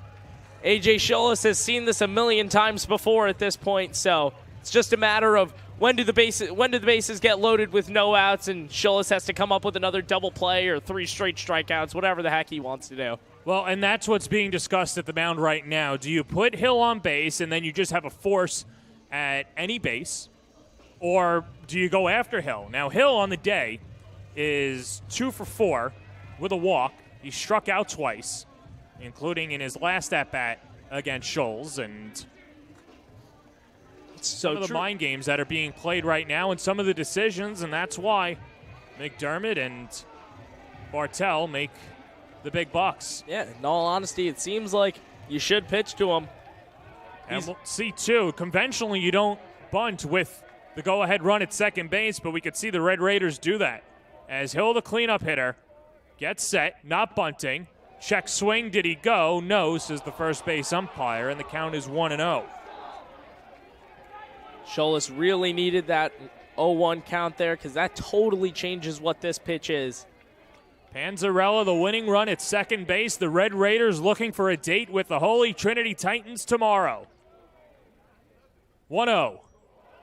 Breaking ball sweeps low. It's 2-0. And now in a 2-0 count, you don't want to throw fastballs at him, but because Brady Hill is going to sit fastball all day long. But when push comes to shove, A.J. Scholes needs to shove. 2-0. Lifted in the air out to right. Chasing back Savino. He's under it. Makes the catch. Tagging at second. Panzarella. He'll go to third. A successful, productive out for Brady Hill, as the winning run is now 90 feet away, and that'll bring up Anthony Vendetti. Advancing the runner is all you could ask for right now, and Anthony Vendetti, he had an RBI all the way back in inning 1. And now in inning 11, he has the chance to be the walk-off hero here. He does not, and I don't think that Luke Rynczynski will either, as Hill will be... Well, Hill's retired. Vendetti intentionally walked, and so is Rybczynski. So here we go. The base is loaded again. Less than 2 outs.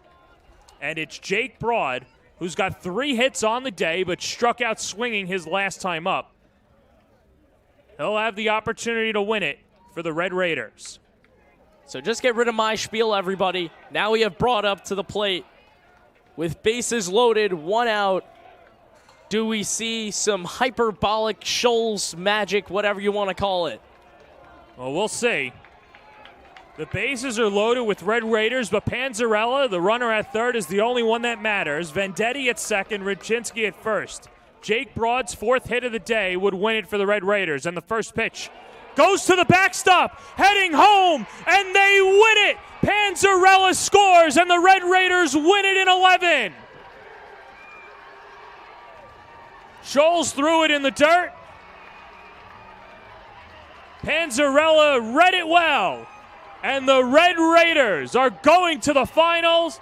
They'll take on Holy Trinity tomorrow as they win it 6-5 and 11. And what a game it was. A one-run win from a passed ball. And St. Francis, after leaving what seemed like 100 runners in scoring position on base, they finally come up with a way to win it. And the Terriers, a season to remember, but they go down on just a passed ball. A game for the ages here at St. John's Jack Kaiser Stadium. What a day for the Catholic League, and what a way to win for the St.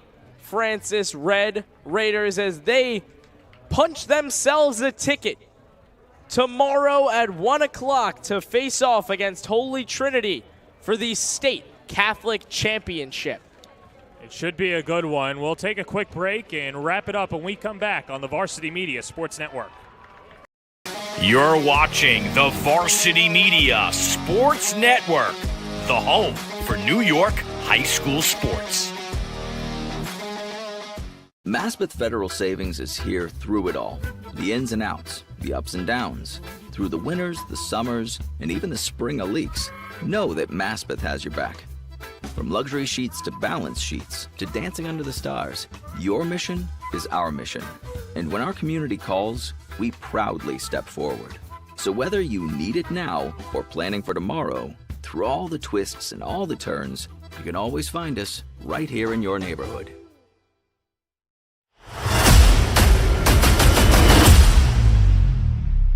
You paying attention?